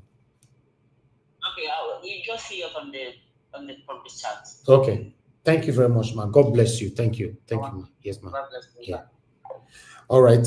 Thank you very much, my people. Now God bless you now. So, but meanwhile, Madam Rita, I saw your comment that we should wait till Friday. No, people can still be donating, but whatever that we have today must go to our account today.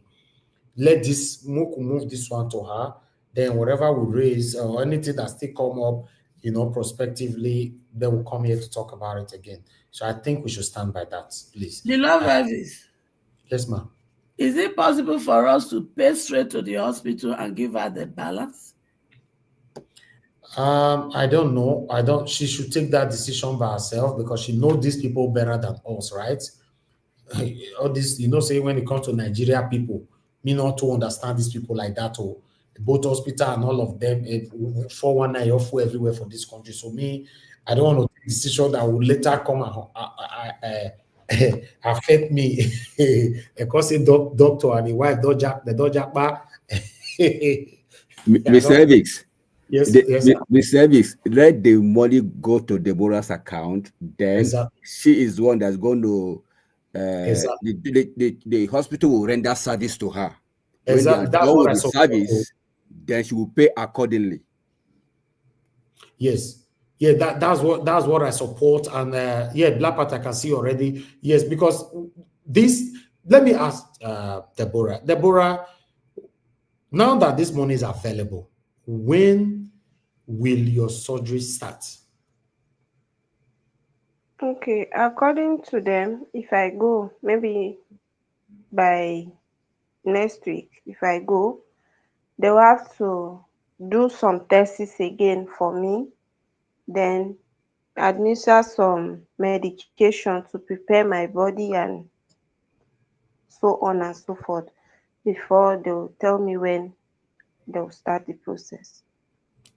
Okay, when was the last time you communicated? Yeah, the doctor said they are going to do it on stages. And those are some of the breakdown. I asked him to put documentation to and send to me so that I can forward to you.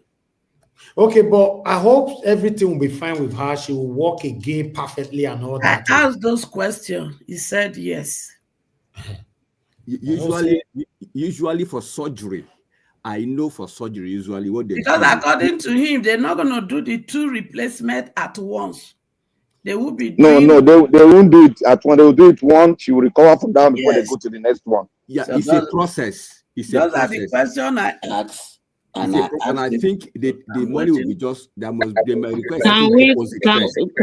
With all due respect, can we hear from Mama Ichu to explain what the doctor told her so that we can know where we are? Thank you. Wait, I'll come if I can place a call to him. Mama Ichu, I've explained before already. No, you guys should wait. I'll place a call. If he picks, we can all hear him together. Okay. All right. Let's see if you can. While we are waiting for that, I don't know if anybody want to say anything right now. Thank you. What I want to say, Miss Service, is that usually when somebody is going on a surgery, sometimes some hospital differs anyway. The general one that I know is that you make some deposit, then the process commences. As they go back, you go by. Hold on. The doctor don't pick. Hello, Doc. Yeah, good evening. Good evening, sir. Yeah, how work? Well, we are grateful. I was waiting for you to. From me, I'm still on it. Okay. I was trying to get the old one, but fortunately or unfortunately, the whole system has now been overhauled to EMR. Okay. So all folders has been discarded. So any patient coming in, he has to register, and they will now use his old file, all the bill given to him, to now update it on the EHR. Okay. So that what is actually delaying the whole process. But God's willing, by tomorrow morning it will be concluded. All right, but I have some few questions I want you to answer for me. Okay, ma'am. First, how will the process of the surgery go? Because I remember you telling me they're going to do one at a time. So if you can explain the process. At the secular, she cannot withstand the two at a time. Okay. And doing THR on a secular is not the same as a normal individual. Okay. It's a very tedious process, actually. Okay. So you do one after a week, you do the second one, depending on the response after surgery. Okay. Can we get discount? Like I told you. Actually, we have already discussed that with her in the morning. Actually, there is no issue of discount. What government? This is not it's a public hospital, not a private. You remember I told Doc? You remember I told you I was calling on behalf of Niger Watch family. So we are online now, and everybody is hearing you. Okay. Okay. You know, like I told you, the system we are operating, especially in our public hospital, is that implant is entirely from a vendor. Okay. Vendors will register with the government agencies and now bring in their implants. So whichever implant that we now choose for a particular patient, the money will now be paid to that company. Okay, if I understand. Yeah, if I understand what we agreed on in the morning was about 7.5, right? That is a rough estimate of the two hips. But like I was telling you, they were already giving bill, which I have gotten the bill now. Okay. So it is that bill that we are going to now update and now reflect the current prices of each and every item on the bill. So what is the bill that was given to you today? Exactly. That is the bill that they were given last year. Is it last year or early this year? And you did say before you gave her about 5-point-something million, and right now it will be higher, and that was when we were talking about 7.5, right? That is approximate, but by tomorrow morning, the accountant will now give us the current reality of things on ground. Because we really want to know exact how much the money will be. That is why I say just give me between now to tomorrow morning. The accountant will calculate and give me breakdown. That's fine. I will just scan and send it to you. Thank you, Mama. Okay. Look, other members of the No question. No, that's fine, Mama Icho. We can discuss that off camera. Implant to be used, blood investigation to be carried out, X-rays to be done pre and after. You understand? Thank you. Mama Esho is okay, ma, please. All right. But you guarantee us that it is going to be... tomorrow morning. Yeah. Say tomorrow morning, ma, please. It's okay. No, I'm not talking of the bill. It's not a problem. You can make your findings. What Dala is capable of doing. No, I just want to be sure that our sister will be okay after the surgery. She will be okay after the surgery. Okay, sir. This is case we have been doing like pure water in our center. It's okay. There is no center in Nigeria you can compare it with Dala. No center in Nigeria. It's okay, sir. Thank you. I'll talk to you tomorrow then. All right. I'll be expecting that document from you tomorrow. Thanks. Surely I will send it to you. You will see the breakdown. However, ma'am, there are some certain aspects of items that are not included in the bill, which they will have to buy them outside the bill. And just include it in what you are sending to me. Put everything there because... Not included. No. What I mean is this. when you send me what is included in the bill, you also list, you will list other things and send everything. Mama Echo, let him go and make his findings to clarify us tomorrow morning. Okay. We'll take it from there. We cannot conclude what he don't know because he don't even know the amount he's giving us. So tomorrow we can continue from there. So when we ask them to get this or get that, they say that has been captured on the bill. We say no, look at the bill. All items Okay. Can we round up?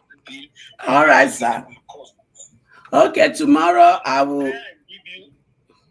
Hello, sir. I'm listening. So I have that intention of having given you the breakdown of the bill. I will now highlight those items that are not included in the bill. No problem, and sir. how much they may likely cost. Okay, sir. Thank you so much. I appreciate it. You are welcome. All right, bye-bye. So, bye-bye. All right, thank you very much, Mama Esho, for that wonderful feedback. Yes, like I said before, let me take this call quickly. Mama Mandan Origin is calling. Mandan Origin, thanks for calling in, ma. Please talk to us. Thank you very much for your support earlier on. Thank you very much, ma. Go ahead. Please talk to us. Hello, everyone. I just didn't want to say anything, but I just want to comment from my own standpoint. I am so grateful. I thank everyone that has, done this for Deborah. I'm so not emotional, but thankful to God that you are going to receive the help you need. And I know that God and the angels will be with you today.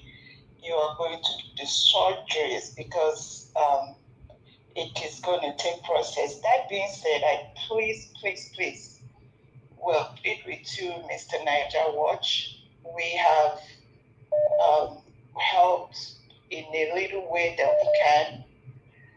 I am very strong advocate of patient privacy. I really advocate that we, the medical aspect of this be left in the hand of Deborah and his family and her family. And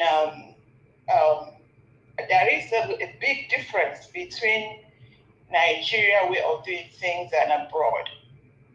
And I remember I heard the doctor talk about some things that they are going to provide themselves, which is very typical with Nigeria process. So I once again insist and ask that the patient privacy be protected seriously here, so that at the end of the day, she will still have her privacy intact. I know why I'm saying that, because now that we are here now, the whole process of surgery and the medical aspect of it, the implications and complications and everything that go with it is not what we want to speak online. Okay. So I highly recommend that. God bless you. Thank you, man. God bless you. Thank you so much. Thank you. All right. I have one more call. I think we really need to move on right now, to be honest. This whole thing I've taken. Mr. F.A., you are calling back again. You have 1 minute, sir. Please talk to us. Mr. F.A., go ahead.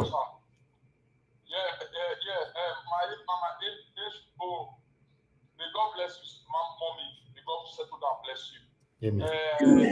What Mama, the question Mama was asking the doctor, I support Mama Ishko. Yes, okay. We need to verify. We have many hospitals in Nigeria.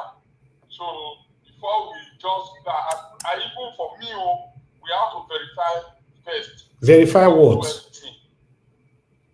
And if the doctor can do it, because the way the doctor is talking talking just now, for me, it's so complicated. No, it's not. You cannot, yeah. Okay. It's not at all. It's not. Okay. You know, I believe to be honest, I believe Deborah must have done her findings before she chose this hospital. So except somebody else have a better hospital, hold on, sir, hold on. Except somebody else have a better hospital, suggest it.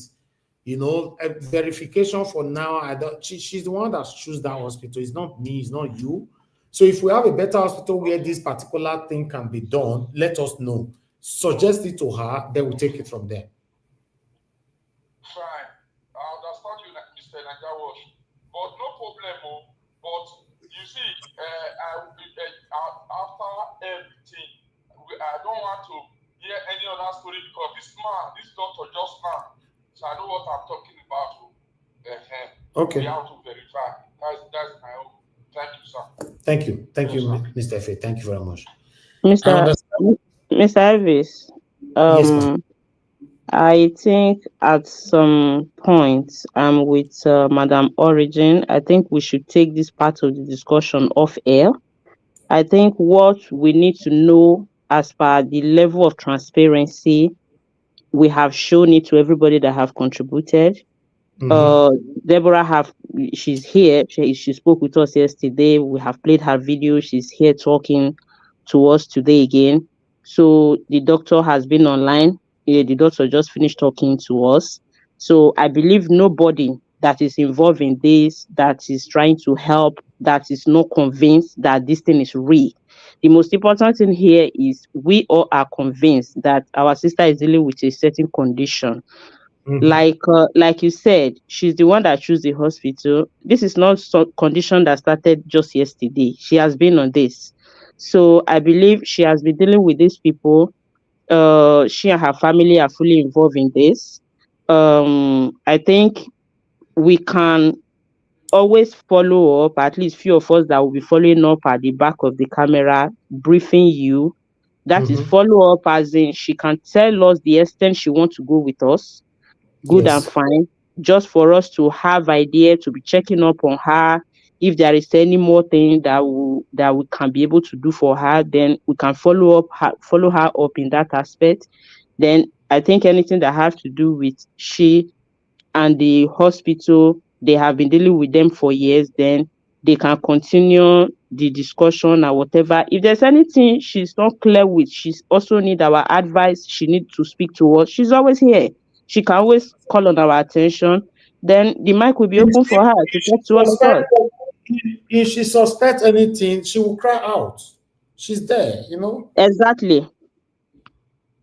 You know, so I think we should just leave it like this. Let's focus more on the money now. Transfer the money to her. Let us start the process. We have our people following her up. Madam Iris Fana is there. Mama Esho is there. Madam Moni Olagbiyan is there. So yeah, if you want to join as well to have contact with her, why not? We are not hiding anything here. Everything is transparent. You know, you see what Mama Esho just did just now, calling the doctor on a live broadcast.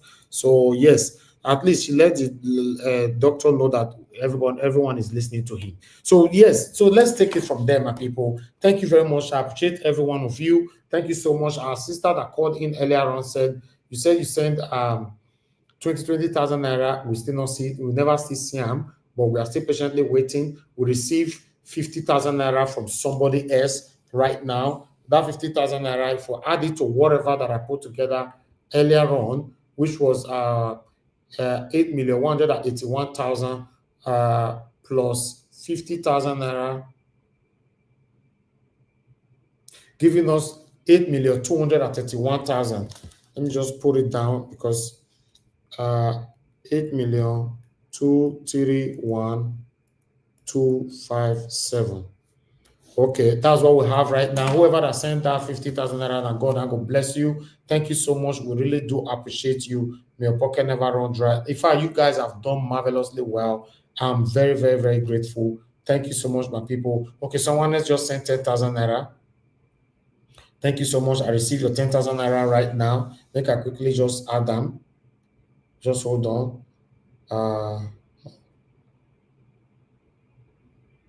Okay, it's now 8,241,257.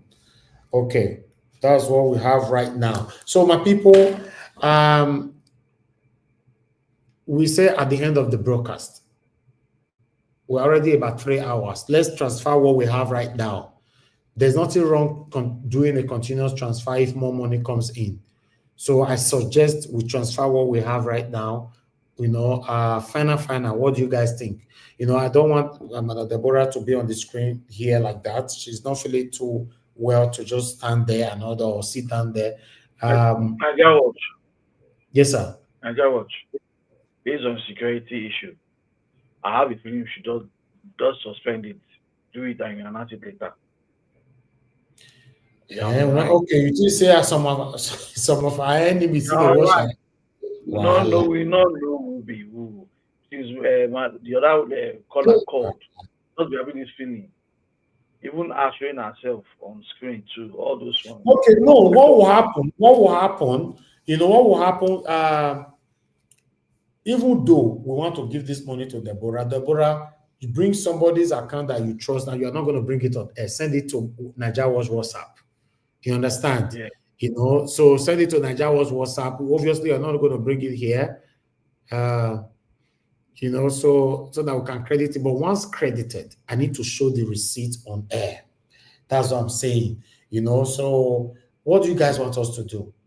Deborah, you can off your camera for now. Off your camera.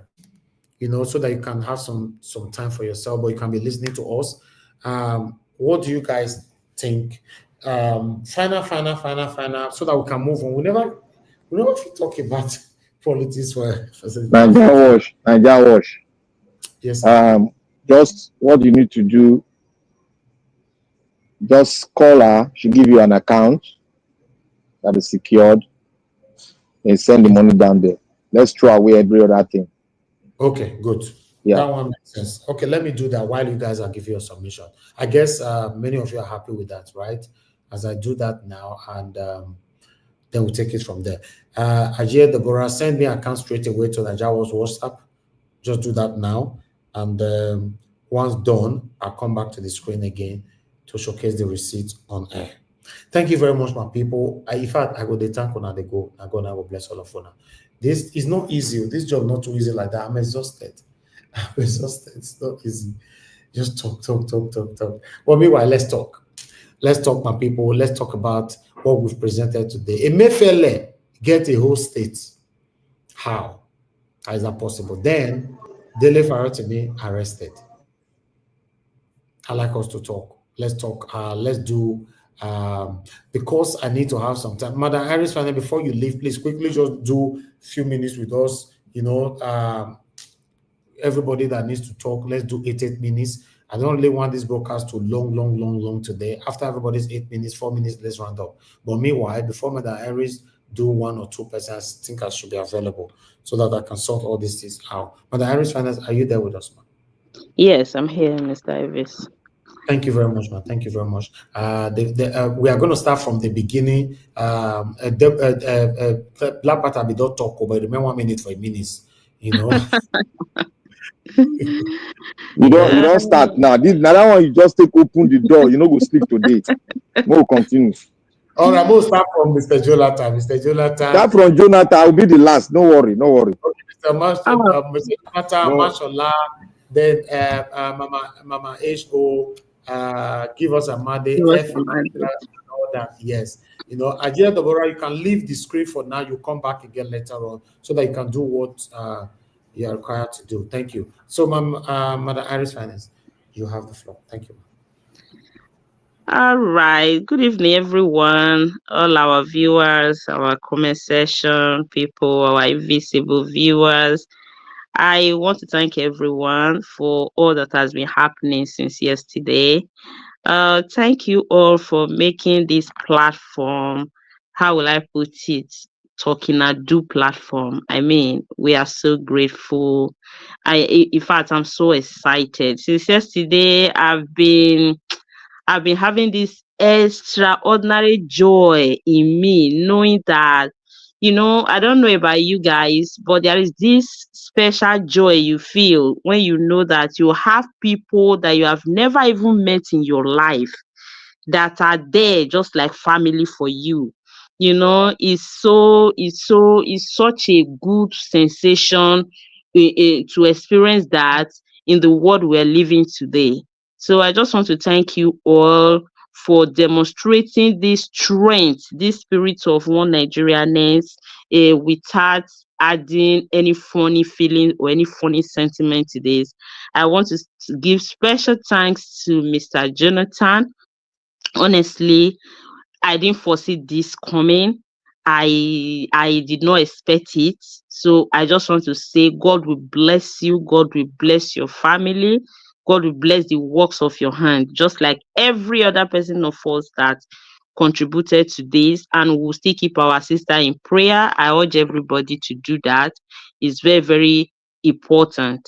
Thank you all. Thank you all. Thank you all. Anyone that still feel that he still want to be part of this, even though we're trying to send what we have now to her, the donation is still open. If you still want to give something, drop it in Nigeria Watch account, send a message letting us know that this is for this specific reason. God will bless you all. Thank you. Without wasting much of our time, I will be moderating a bit today. I want to welcome our wonderful panelists, Mr. Jonathan, Mr. Mashallah, Mr. F. Emmanuel, Mama Echo, Mr. Givos Amade, of course, Mr. Black Panther. Good evening to you all, gentlemen and lady. Welcome to the platform and welcome to the program this evening. The topic seems to be hot and also kind of annoying. I should put it that way. As usual, Nigerian matter is always annoying. But then I think there's something special about today's topic. Saying somebody kind of like owning a whole village is not funny. So I don't want to imagine what that could have done for the masses, the money that is being wasted in that place that was being siphoned by an individual. Anyway, let me just go to Mr. Jonathan. Mr. Jonathan, are you there? You have 8 minutes. Mr. Jonathan, can you hear me? Okay. Oh, yes, I can hear you. Okay, fantastic. So, yes, I want you to give your submission. Your time starts now. You have 8 minutes. Thank you for joining. Thank you very much. Thank you very much. I greet you, Madam Irene Finest. God bless you. I greet everyone, fellow panelists. Welcome. God bless you all. Mr. Elvis, I greet you once again. God bless you also. All those on the comment section, on the diaspora, I greet you. God bless you abundantly. All the callers and all the commenters, I want to say welcome. Thank you. You know, today's topic is so interesting, and also I think you just said it, Madam Irene Finest. It's also annoying. It's a very. It shouldn't be surprising. It's not a surprise. It's for all of us here. I don't think for any Nigerian at all who knows, at least even at a very, very minimal level, what is going on in Nigeria will not be surprised. But this one is annoying. Yes, I think so. It's really, really annoying. The two topics that I just want to, dwell on, the Dele Farotimi and the EFCC, confiscating 756 duplexes, those are very annoying. Both stories are so annoying, just to put it, mildly. They're so annoying, you see. Mr. Black Panther, please, I still want to hear the quote from Nnamdi Azikiwe. That quote. I think you are on that before you are caught up, because it's interesting that all of them, Obafemi Awolowo, Abubakar Tafawa Balewa, Nnamdi Azikiwe, their quote was just on the same line. And what is very profound to me is that they made this statement like decades after, it's not like statements that were made, within the same, at the heat of the moment. Decades, years after each other was when this made, and they are all saying the same thing. And everything they said, it is what we are experiencing today in Nigeria. It has not changed. It has not changed. Almost half a century ago is what we're still facing in Nigeria today. This, whether you want to talk about police brutality, it goes to the fact that Nigeria is not a country. Whether you go to the corruption, the unabated corruption, it still goes to the fact that Nigeria is not a country. That is where all these things are happening. See, we don't have a police in Nigeria. And I want to call on this moment, I want to use this platform, this moment, to anyone, all activists. Well, if you're an activist, social or political, I'm calling on you all to come out and speak. I don't even know. I'm not going to even say, this is not a matter of, say, 24 hours. I'm talking of you talking right now, coming out to speak right now on this Dele Farotimi. Because after this, I think I will have to separate the wheat from the chaff. If you call yourself, I don't care who you are in Nigeria. If on this one, you are not out to speak openly, to know where you are, to speak to the government, to speak to the brutality of the Nigerian police, you don't come out and tomorrow you are calling yourself an activist going forward. Please go and find your place. Go and find your place.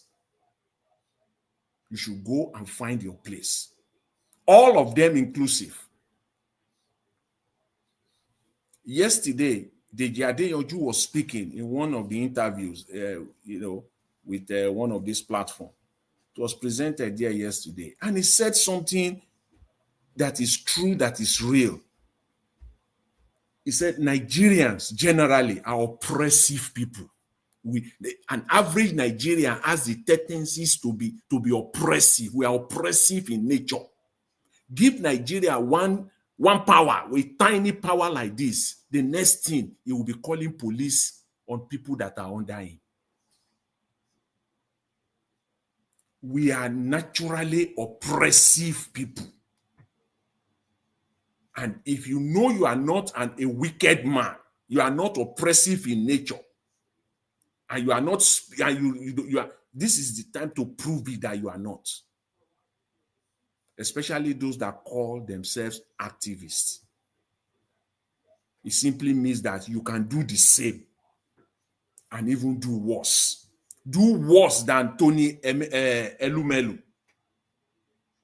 In a normal climb, in a situation like this, by now, everyone if you are a true Nigerian, you are not wicked and you are not oppressive in nature, you will begin to disassociate yourself with every form of business that has to do with Elumelu. That is how to send a clear message to him. I don't have a UBA account. If I do, by now, I will have instructed my account officer, close that damn account. Close it. If I have any balance there, give me a draft and shut it down. That's what Nigerians should be doing now. This is it. NE4 is the chairman of UBA, and this is how to send your message to him. This is how you can eat him. Because we cannot be saying one thing and be doing another. This is the power that we have. This is how you can eat him back. Eat him where he hurts.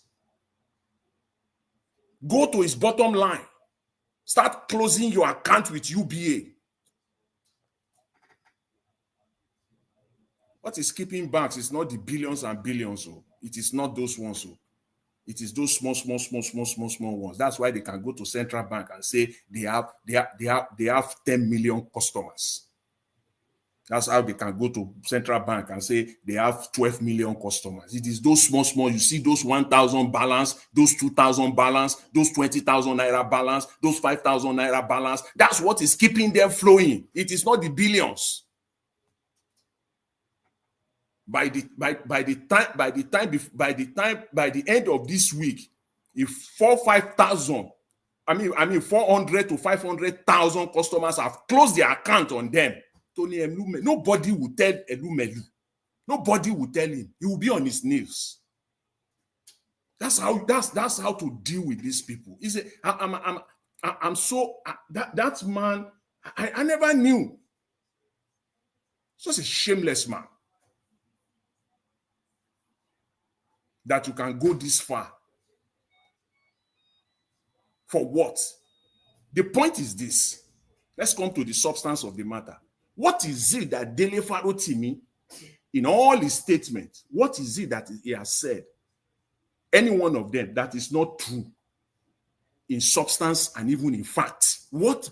Bring it out, because somebody called earlier to this show earlier today, calling that people just come and just defame people. He cannot mention one or two names and things that have been said against them or how they have been defamed.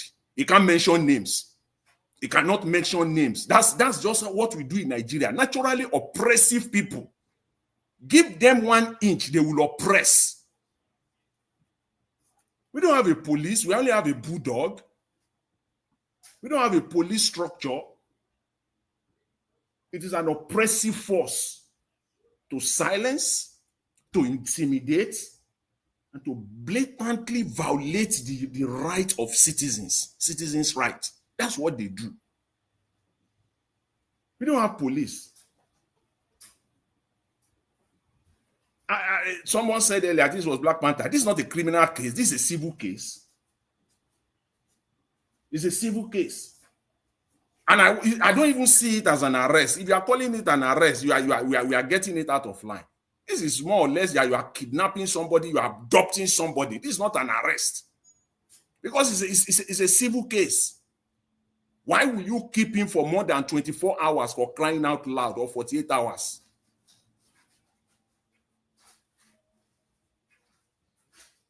So it's a society that is so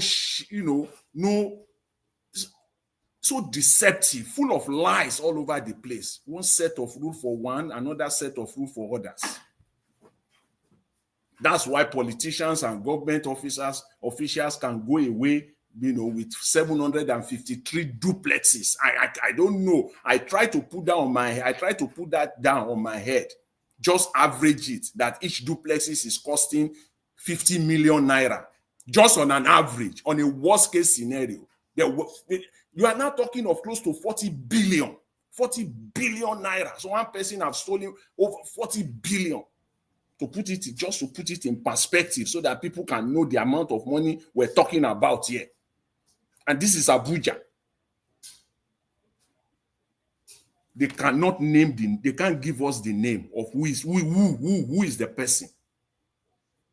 They can't do that. But for me, as a Nigerian, and as far as I'm concerned as a Nigerian, given the knowledge and the practical understanding of the Nigerian state, EFCC has no 753 duplexes that they have seized or someone has forfeited. I don't believe it.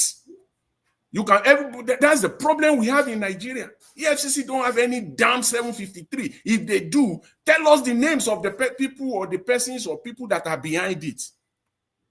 Tell us. You don't have. Because by the end of tomorrow, in 2 days' time now, all these things will be dead, buried. Nobody will talk about it again. You don't have. That's the test for you. If you do, bring it out. Bring the names of the people or the name or names. Bring it out for Nigerians to see. How can we be living in a society? You are in charge of fighting corruption, but you are the most untransparent institution ever, and then you say you are fighting corruption. Round It's so sad. So Nigerians, please don't let them fool us around. EFCC has no 753. They can be showing us pictures. If you do, tell us the names of the people behind it, because you can arrest one Yahoo guy. You call somebody a Yahoo guy. We'll see his picture all over the place before we say Jack. Now we're talking of billions of Nigerian money. You can't tell us the face or faces behind it. Who is kidding? Who is fooling who here? I'll leave it there for now. But I just want to say this again. Finally, if you're an activist in Nigeria, social or political, and you are not speaking on this Dele Farotimi meeting by tomorrow morning, just forget it. When you speak again on anything, we know where you are. We know that you are an oppressive person. Given the chance, you will do worse. Thank you very much. I'll leave it there. I really appreciate it. Thank you so much, Mr. Jonathan. Okay, Mr. Avis, you're here.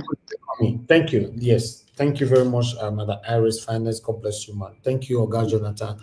I want to appreciate you once again for your wonderful support alongside many others.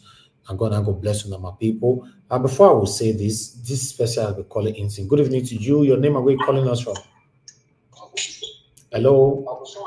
Hello. Yes, sir. Good evening, sir. Okay, Gashmeze, I bet quick talk to us. 1 minute, sir. Thank you, sir. The other of my phone is just I don't know what's wrong with it. Go ahead, sir. You have 1 minute. 1 minute. Just talk to us, sir. Actually, I want to say something about Deborah. Please, this is my suggestion, my own suggestion. Issue of this money. So far, this platform has already started. Why not, when this thing comments, they start the comments, you pay direct to the hospital. No. We won't. No, we've already addressed that, sir. We won't do that. We are not. You are not in Nigeria. I'm not there. I don't know the hospital. I cannot be paying to a hospital that I don't know. Ajio Deborah know these people. Anyway, we have already crossed that. I've transferred money already, sir. Thank you. All right. Thank you, sir. Thank you, sir. Yes, sir. All right. Thank you very much. I want to appreciate every one of you that have supported, and those of you that will still support in the future. Anyhow, I will come back here to talk about it. Thank you very much, everyone. Deborah, please join the platform. I want you to join the platform because I've transferred you money already, and the total amount that we raised that I transferred to Deborah, that's it right there on the screen. 8,241,257 naira. So that's the receipts. That's the forwarded to Deborah already. Let me take this one off. Deborah, join us, please, to acknowledge that you've received the money, although you've already acknowledged the WhatsApp, but I want you to join the panel. I don't know if you have the, oh, Mr. Alex, you're on the backstage. Okay, please, let me see you before I bring you in. I don't know if you still have the link to come in. Let me quickly put that in. Or Deborah, are you there? Because you need to be swift on this, please. I just posted another link. Quickly come in, confirm this. So the money will be forwarded to her, as you all can see right there.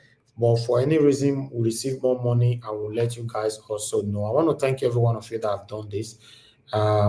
Yes, I just posted the link now. Can you see it? Deborah, you're asking for the link again. Mr. Alex, confirm yourself for the second time. Because once they start talking now, the reason why people they spend forever for backstage be this. If you're on the backstage, leave your camera on.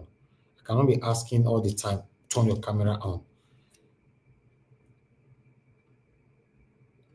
Okay, we are waiting for Ajio Deborah. Thank you very much, my people. Thank you. Because this Ajio Deborah, you cannot join now. I don't know when you're going to join. I think someone else should start talking. I just wanted us to run this particular session up because the submission from Mr. Jonathan to just now is very powerful, and I want a lot of people to follow that trail, with what is affecting us in our country right now. Okay. Mother Iris Finance, please just move on. Yes. Thank you, ma'am. All right. Thank you. That's what I wanted to say, that whenever she's ready, she can just take a few minutes to say whatever she wants to say as we continue. She's here now. Thank you. Okay. Okay, Deborah, your gadget is still not connected, but I know you're on the backstage. Okay, yes, connected right now. So I'm bringing you to the panel. Can you hear me? Yes, sir. Thank you very much. I sent you the money already, 8 million. That receipt there, is that the amount you received? Yes, sir. Thank you You've so received it. much. Okay, good. Thank you. Thank you so much. I really appreciate everybody. Mr. Elvis, Mommy Diaspora, Mr. Jonathan, and especially Uncle Soft Aboazi. God bless you. God bless you Thank you. all. You can't mention names because if we have to mention names, Yeah, the list is so long. I Exactly. can't call it all. Thank you. Yes. Thank you very much, everyone. Okay, Ajay, Deborah, go have some rest right now. I just wanted to let you know. So tomorrow evening, I will update you. If more money comes in, then we'll take it from there. Thank you very much. Have a good evening. Thank you, sir. All right. Yes, God bless you all, my people. Make an anniversary they fast like this. I just want to make. I really want us to, because that submission from Mr. Jonathan is powerful. I want us to follow that trade. Let's talk about what is affecting us. Yes, Mr. Alex, for the third time, whenever you're ready, you let us know if I'm on the backstage. Please, Madam Iris Finance, go ahead, ma'am. Yeah, Miss Avis, I came in a little bit late. Did you still play our principal speech of it that we were supposed to talk about yesterday, or is just these two topics that we are treating now? No. Yesterday's speech is already there. We can talk about it today, but I did not recapitulate on the particular speech anymore. Okay. I'm just asking, just in case anybody that wants to touch about it can. Exactly. We can. Of course, we can. All right. Thank you. Thank you, everyone, once again on behalf of Deborah. Deborah, God bless you. God bless you. May the light and the grace of God continue to abide with you. You will be successful in this, and God has started it and you will finish it in Jesus' name. God bless you. That being said, I like I said, I came in a little bit late today. I would have loved to know anybody that is giving next submission, if you have idea, to throw more light on the reason that these people in our country are giving, the reason why Dele Farotimi is arrested. Because I don't, apart from the man speaking, because we know it's a voice, it's always speaking the truth, it's always hitting the nail on the head.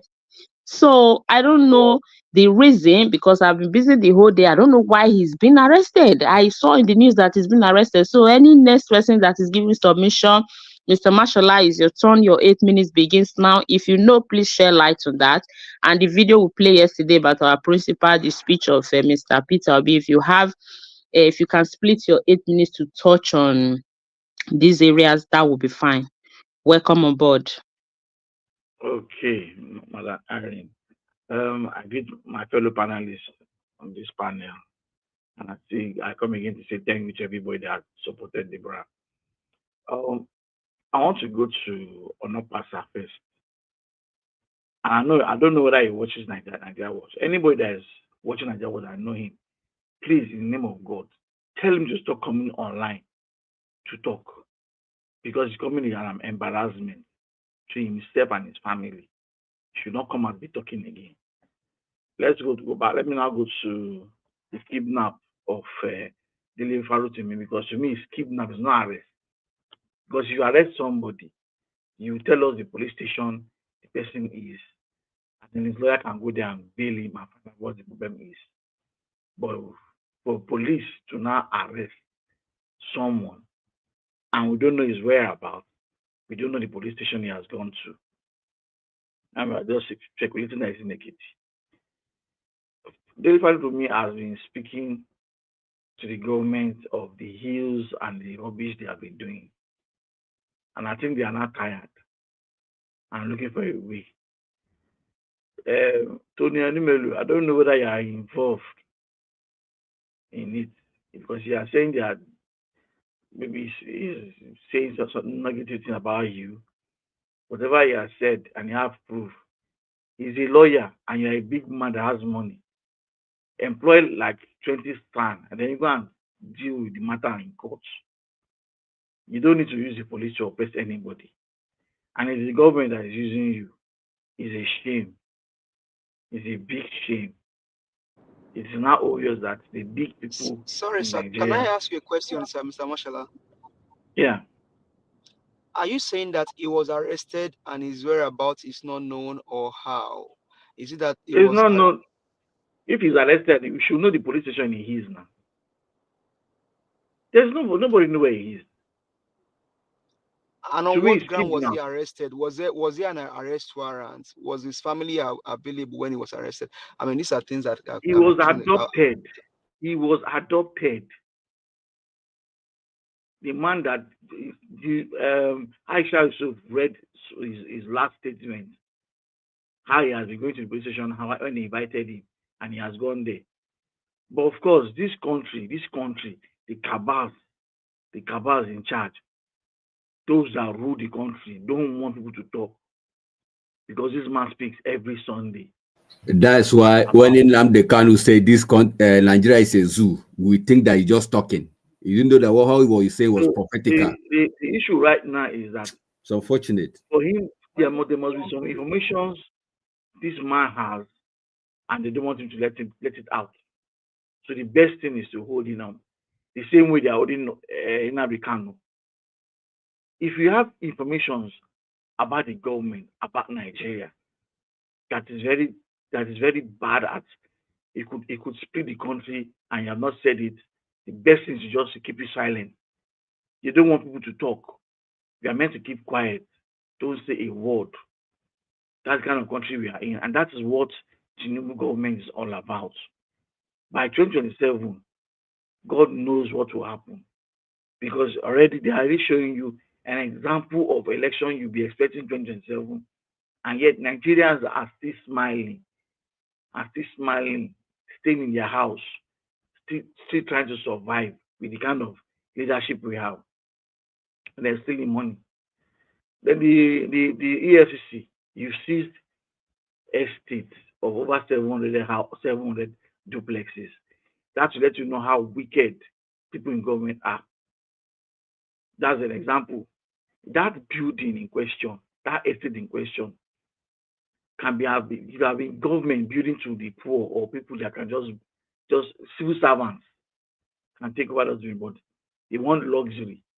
You bring luxurious over 700 duplexes, and then at the end of the day, estate did not finish, because you cannot steal money again, and they've caught you.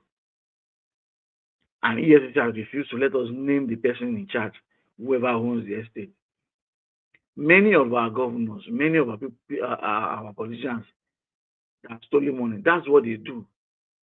You steal money, raw cash, but you can't put it in the bank because you can't defend it. So you put it in property, and then you sell the property, the money becomes genuine. That's their lifestyle. They go to Dubai and buy. They go to private estates that they've built, buy. They go to land, buy. Stolen property. Because we are wicked to ourselves. Money that is meant to build hospital, money that is meant to build hotel, hospital and road, you will siphon it and direct it into your private pocket and build estate for yourself. It's a pity. There's no difference in. Can I say the military era is better than the civilian era? Is that what we see? Because I don't seem to understand what's happening. Yeah, they say we are broke. Nigeria is crazily rich because we have hoodlums in charge of our money. They are the one taking money. When they need money, they borrow for us to suffer and pay. The tax reform Tinubu is doing is going to affect the poor. It's going to affect the poor. It's not the rich. They will be taxing you and taxing you and taxing you till you cannot breathe. And Nigerians are not saying anything. I'm not in Nigeria, but I can feel it. Tax people every day, from left and right. Okpebholo are the one taking charge. Those that didn't go to school are the one in control of Nigeria. Those that managed to enter the classroom are the ones helping those hoodlums to steal. And then the ones that know how to read are the ones rigging elections for them. Our professors in INEC. It is obvious that we are not just okay in the country. The country is a bunch of illiterates that have... Please, please, hold on, sir. hold on. We have Love God is my strength on the phone with us. Please do continue. Thank you very much, ma, for calling in. Are you still on? Yes, everybody's hearing you. Good evening to you, ma'am. Please talk to us. Longest time. Thank you. Yeah, this time I was going through the yesterday phone something that you were doing. Yes. For a girl that was sick. I saw it this afternoon and I really felt it. So please, I'm going to put 200,000. Thank you, ma. Thank you very much. God bless you, ma. Thank you. Yeah, I'm going to put 200,000. I'll put it in your Nigerian account. Oh, wow. Thank you very much, man. I love God is my strength. Sorry, I saw it this afternoon. No problem. I know we've missed you on the panel for so long. Thank you very much, man. God will bless you. Okay, man. Thank you so much. I'm grateful, man. Thank you, man. Thank you. So I will come there. Maybe by next week I'll start. Okay, man. No problem. Thank you. I miss everybody. Thank you, man. No problem. Thank you. Yeah, yes. I remember an obvious, not say when call come like this. I know say man because of my sister they still they call. So with the break rules anyhow for today. After tomorrow, I know they break rules again on an obvious. Anyway, Abashala, go ahead, my brother. Thank you. Like I was saying, the hoodlums in government are they're like people that went to school and refuse to have sympathy on people they rule over. You see people suffering, yet you will steal the money. The money is not your own. You know it's their money, but you will take it and go and develop something for yourself. Develop something for yourself that you will not, at the end of the day, till you buy, you will not even use it. Now that asset has been seized. The EFCC has seized it. Now, what's going to happen to the property? It will be still abandoned project, or you will sell it. Sell it to who? The same people that have been stealing money. So EFCC, I would suggest if you are going to consider this property and sell it, let it be transparent and let it be only one buyer. You can't buy more than one because we have hoodlums that also stolen money and looking for where to put the money to make it genuine. So we know them. Round up, sir. EFCC, thank you. Omoshola, why should they sell the house? Well, they have proof that it's from government money used in building the estate. That estate in question, Nigeria can never in their lifetime build houses for Nigeria. They don't have it in attention because their own is demolished. So the best thing is sell it on auction to civil servants or people that can afford it, and not sell more than one to one person, and let it be transparent.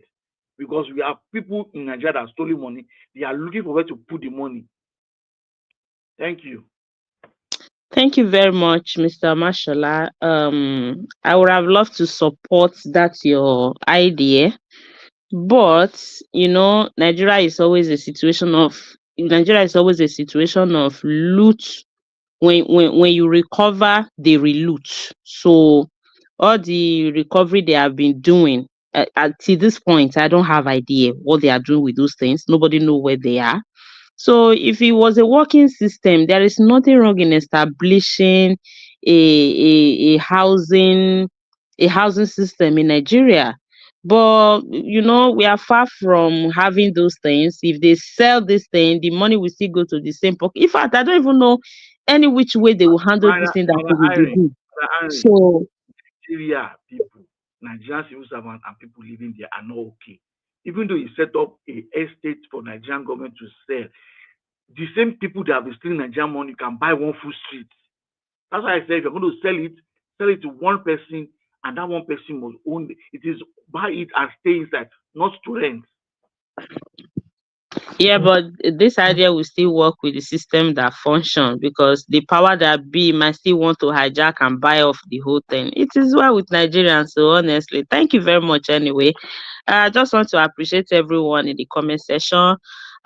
Keep the comments coming, support the platform, hit the like and share so that more people can join us. Our voice can go fast. You can see the broadcast of today is extremely important in the sense that one of our own, Dele Farotimi, a lawyer, I don't know if he's an activist, but a very vocal citizen that has been saying it how it is, something that our government, they don't want. This is something that has been calling them out every now and then. It's missing. Let's put it that way. Nobody know his whereabouts.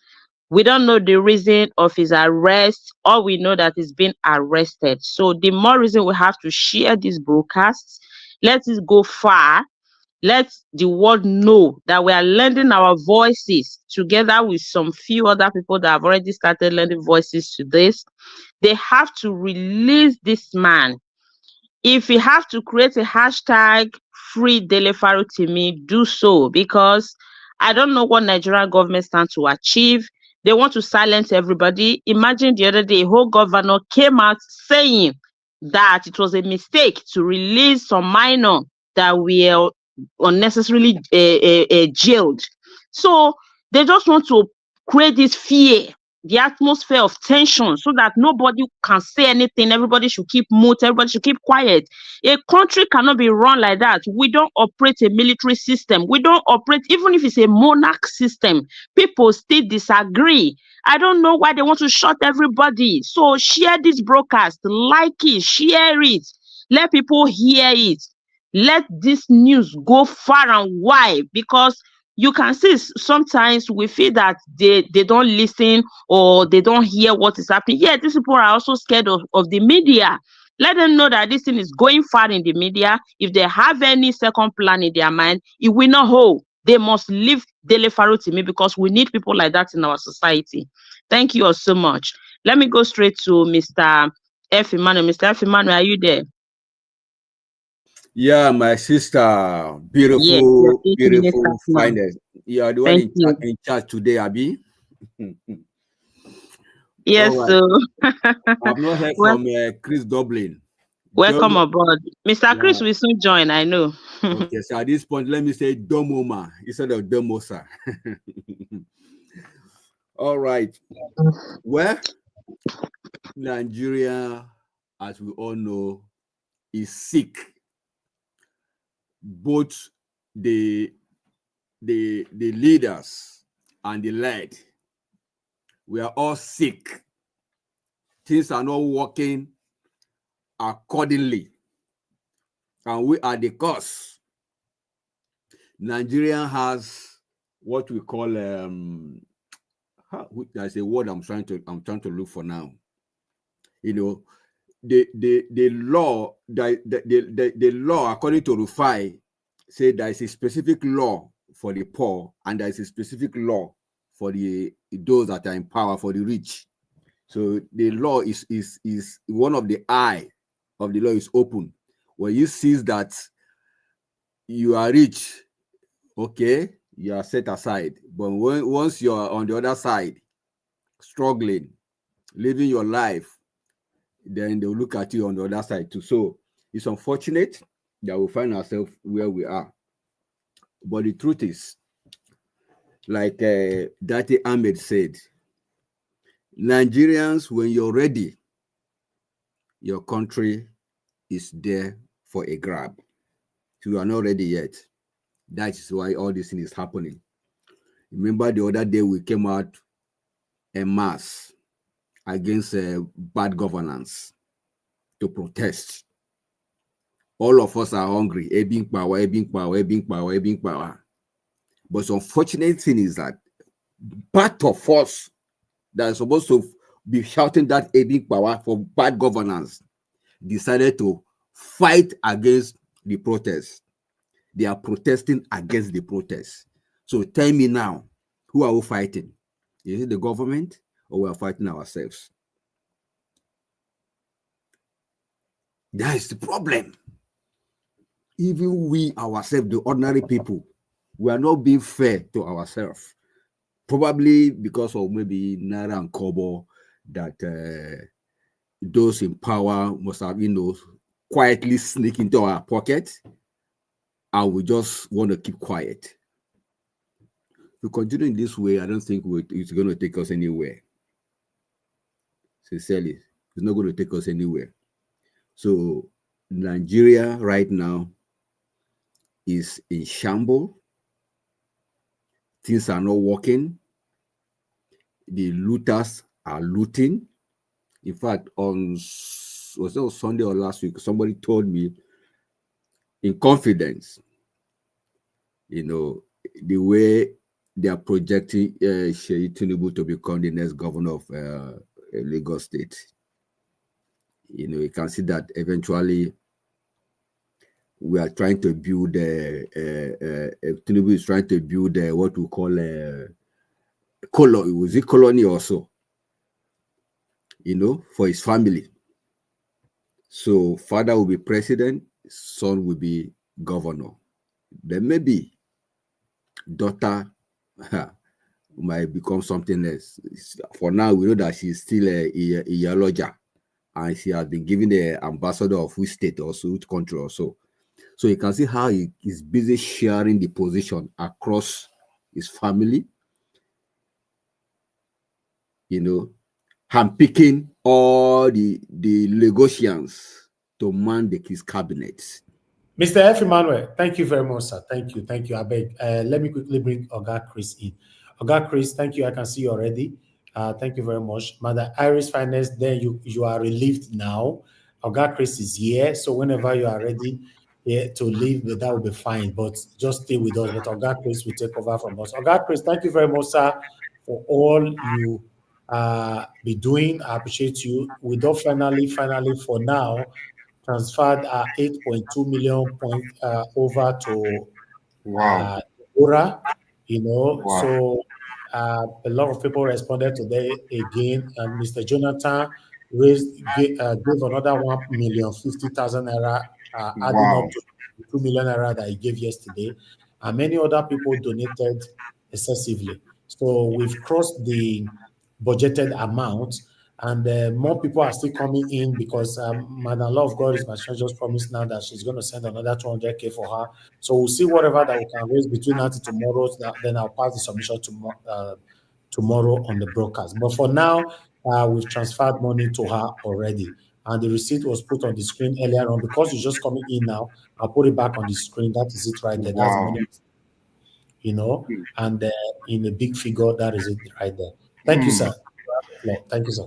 Mr. Njawaj, good evening, sir. Thank you for bringing me into this program today and for the updates. I'm simply dumbfounded. I think you started something that that is already far bigger than anything you will ever expect. I believe when you started this whole thing, you never knew that this is what it is. But for me, what just happened, it's not only just about Deborah.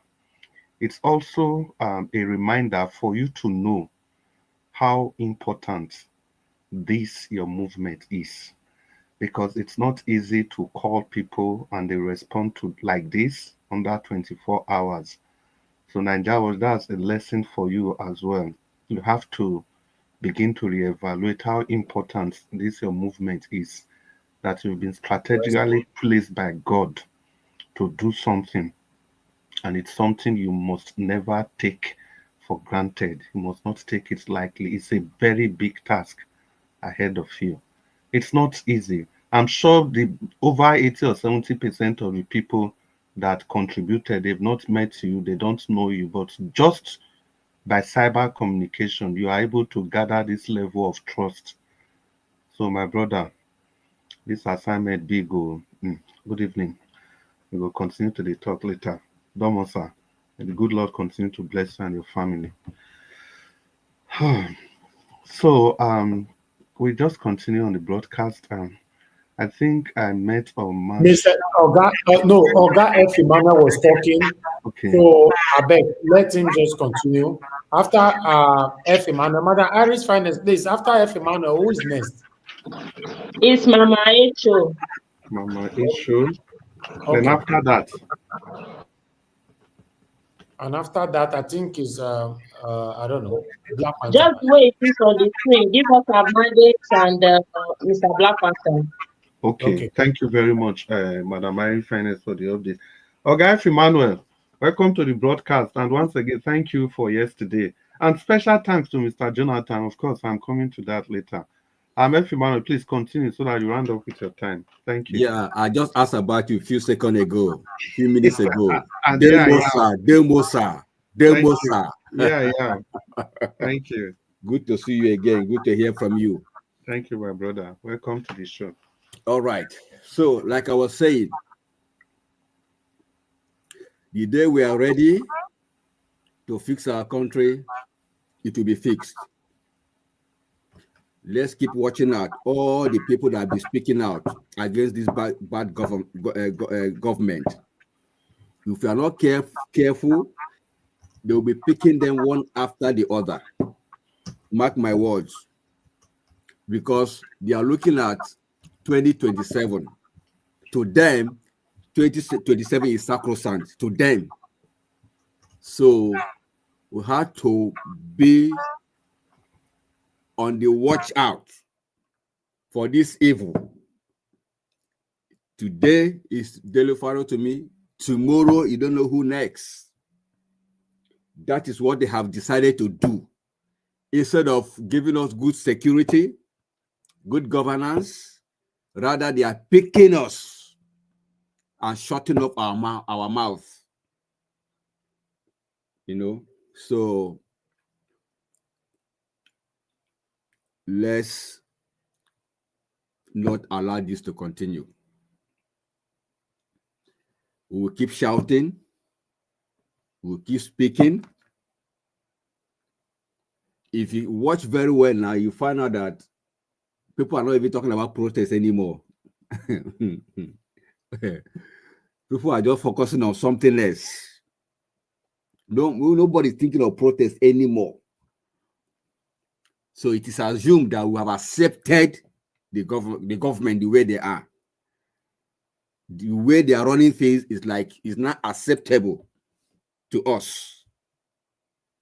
We have settled on this nonsense. Well, let's see how far it will take us. But the truth is that let's not forget what happened in Sri Lanka. Let's not forget what happened in Ghana. Let's not forget what happened in Burkina Faso. These are our fellow African countries. Nigeria, it's time to rise. Stop sleeping. Arise. Your light has come. The time is now. We will not all vanish away. Let's arise. I will speak again. Thank you. Yes, thank you so much. There's no better call than that. Let's arise, Nigerians. Like we arose yesterday for Deborah. I just want to use this opportunity to thank everybody again, and especially you, Mr. Jonathan. That's not to belittle what every other person has done.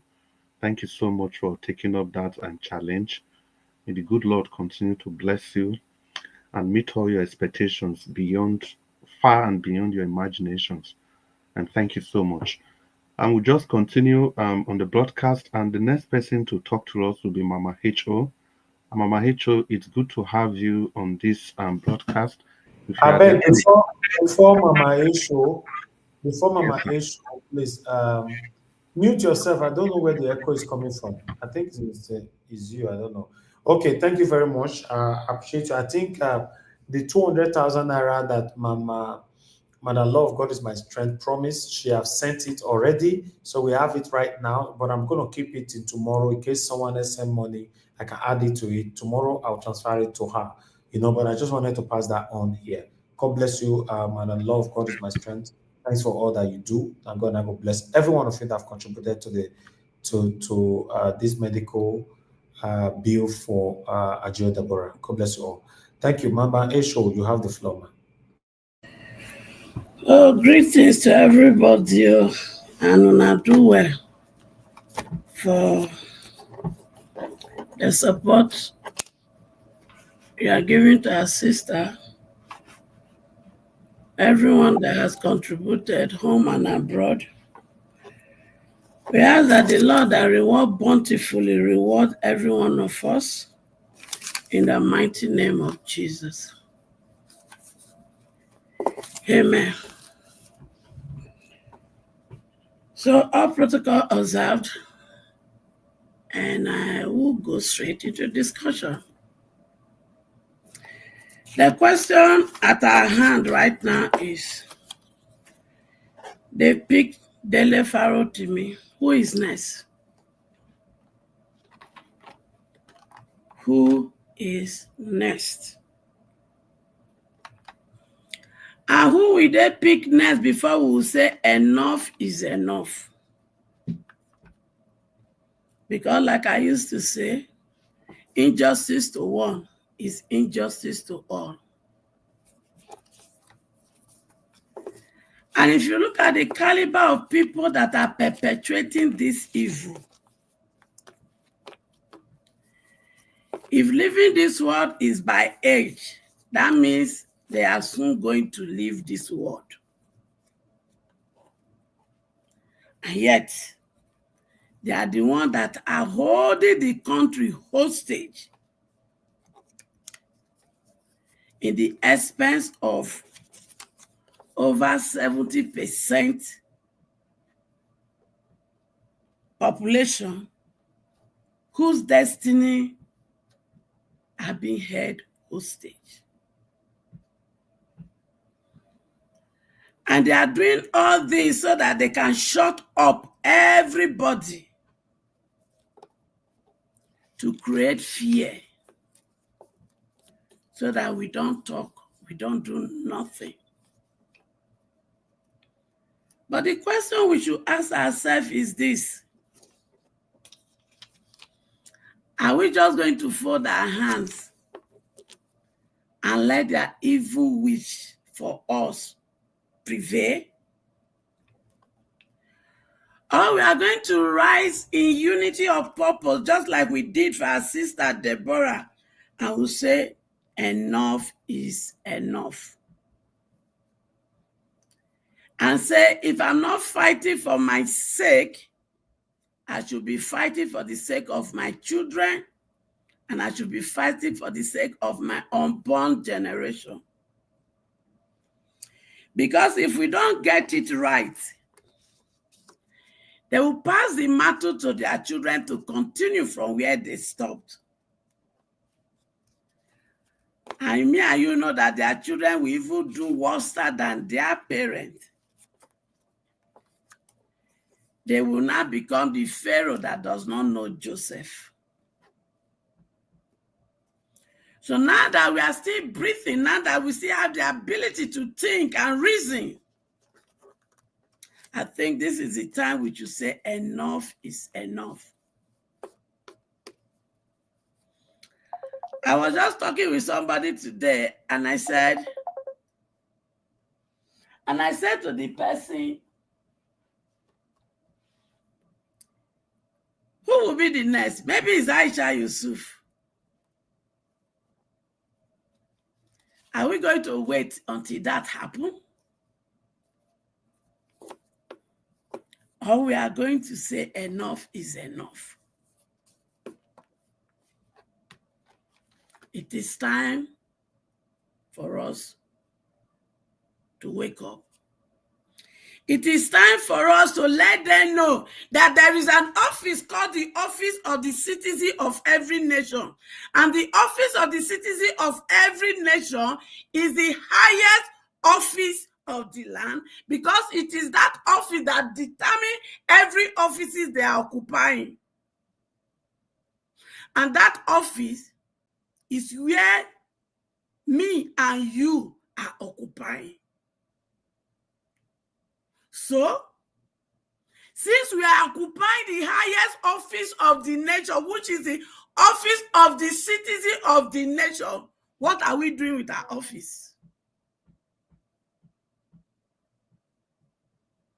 Because until we understand the power that that office holds, and we are able to rise up with that unity of purpose, they will continue to trample on us as if they are more Nigeria, more than us. No Nigeria is more than any Nigeria. I do not respect most of them because what they call wealth is our collective resources that they stole and they looted in form of corruption. So that does not define them to be rich men or rich women. I understand that Tony Elumelu has a hand in this. But Tony Elumelu, what you call wet, you know that it is what you and your cohort stole from Nigeria as a country. Most of all the negotiation you negotiate on behalf of Nigeria. Tony Elumelu, are you not collecting 5% of those negotiations? Even when you know the deal will not favor us as a people. Shame on you, Tony Elumelu. I do not respect people like you who steal our commonwealth directly or indirectly to enrich themselves, and they begin to flaunt themselves around and begin to claim they are rich. But one thing is certain, to people like you, go to the mortuary and see your end. Go to the graveyard and see the little portion that you will enter.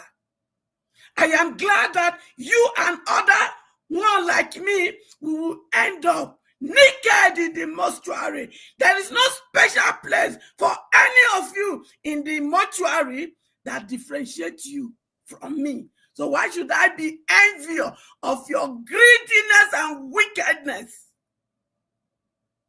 You gather words that are vanity upon vanity. But one thing I promise all of you that has a hand in making us to be miserable and making our country to become caricature, you will die in misery. And when you die, you will not rest in peace. You shall surely rest in pieces. Thank you, and God bless us.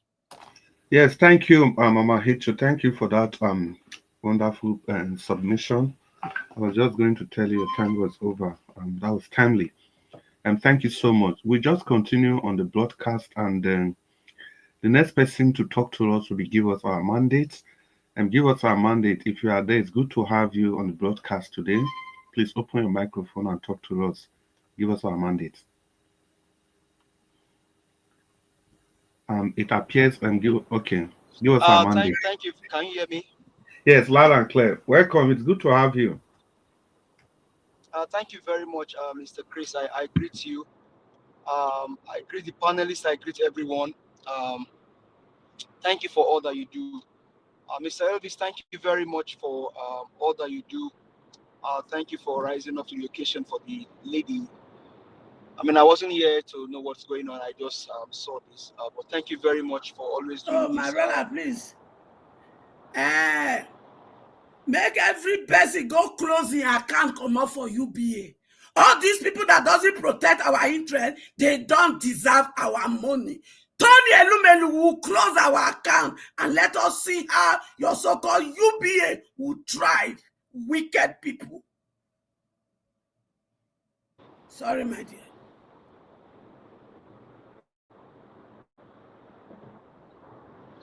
Can you hear me, sir? Yes, please continue.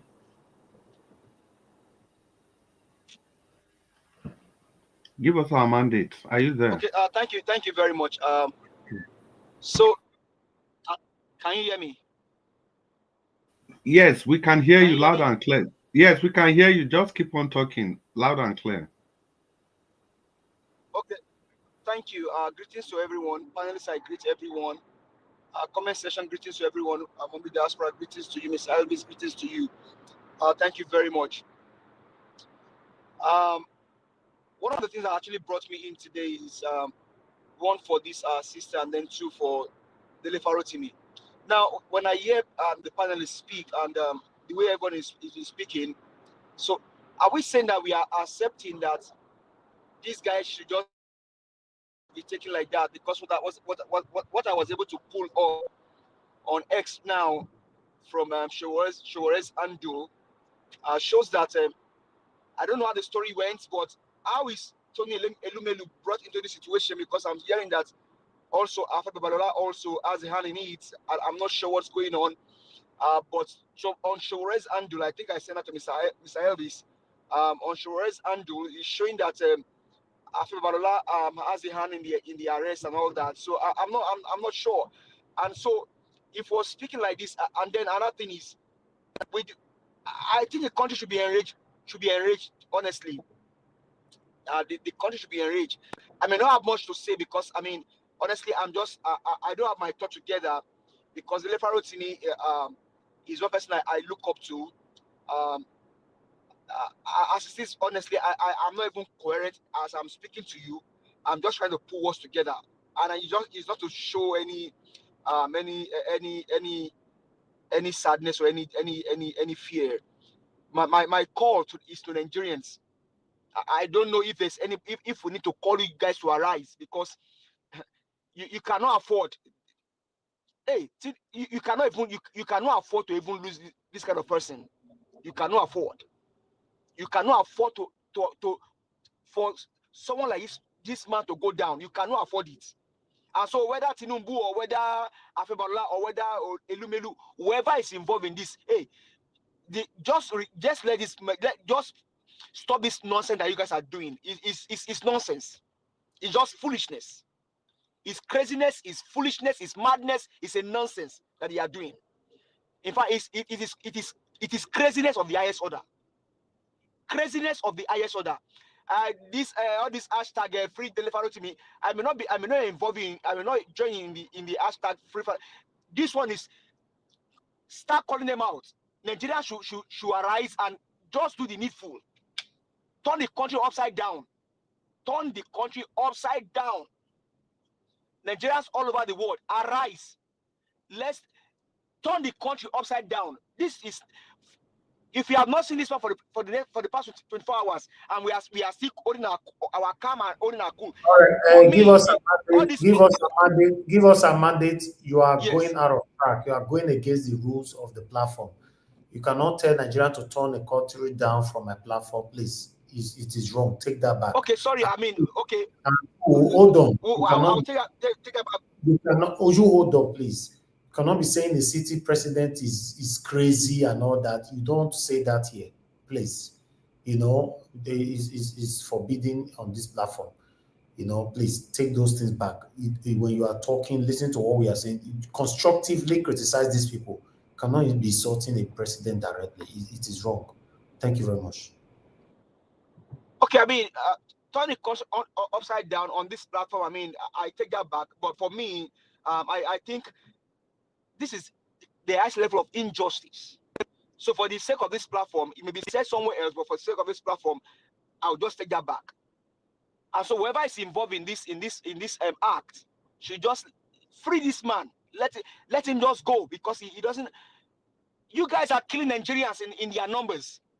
You guys are killing Nigerians. Nigerians are dying of hunger. They are being killed of hunger. Nigerians they don't even have food to eat. So is Dele Farotimi your problem? People are dying in their numbers under Tinubu. People are dying. They can't even afford to pay their children's school fee under Tinubu. So what more? What can we say? Is this a government? This alleged INEC selected president? Is this not a government? Nigerians, arise and take your country back. Arise, take your country, because whether you like, if you have taken faith and say, okay, let's, I don't know, but for me, this is the highest level of madness. Whoever is involved is the highest level of craziness. I'll just probably just hold it here. Honestly, I don't have anything to say, but this one, Nigerians, don't sit down. Take your country back. Thank you.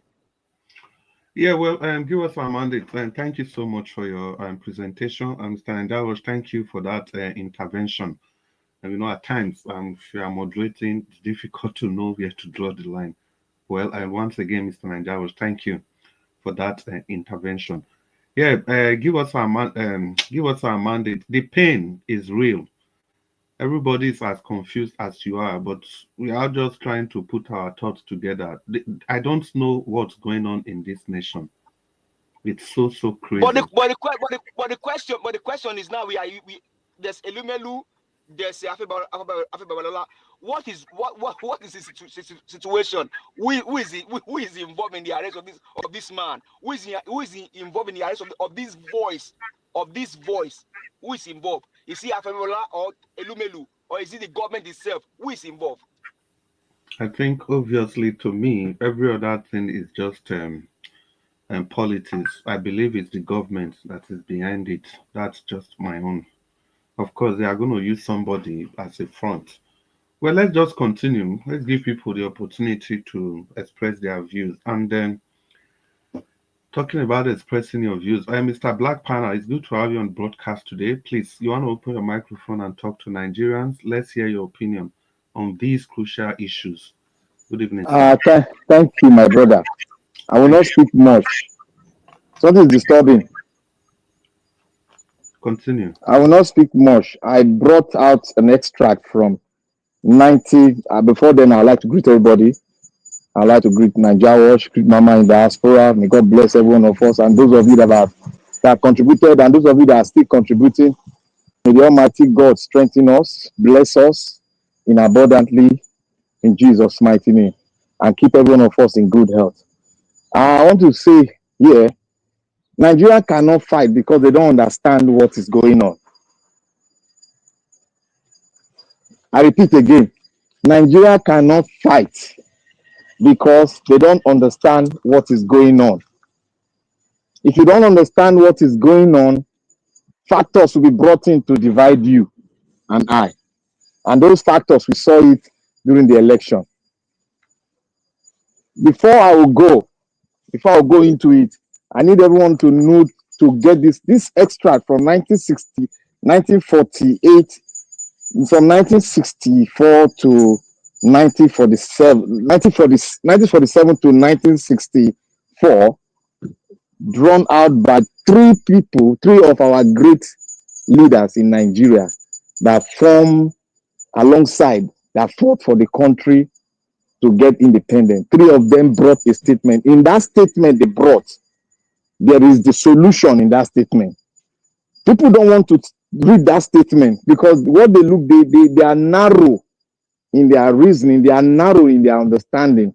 That is why they cannot really fathom out a solution in that. Remember, our forefathers, they speak in parables, and these words are in parables. But because of our narrow-mindedness, and because many of us have not really dealt into the history and the foundation of the country, how the country was made, that this is where you see ourselves in this quagmire, because the understanding we have might be say, oh, Nigeria, come out and do, but they don't understand what is going on.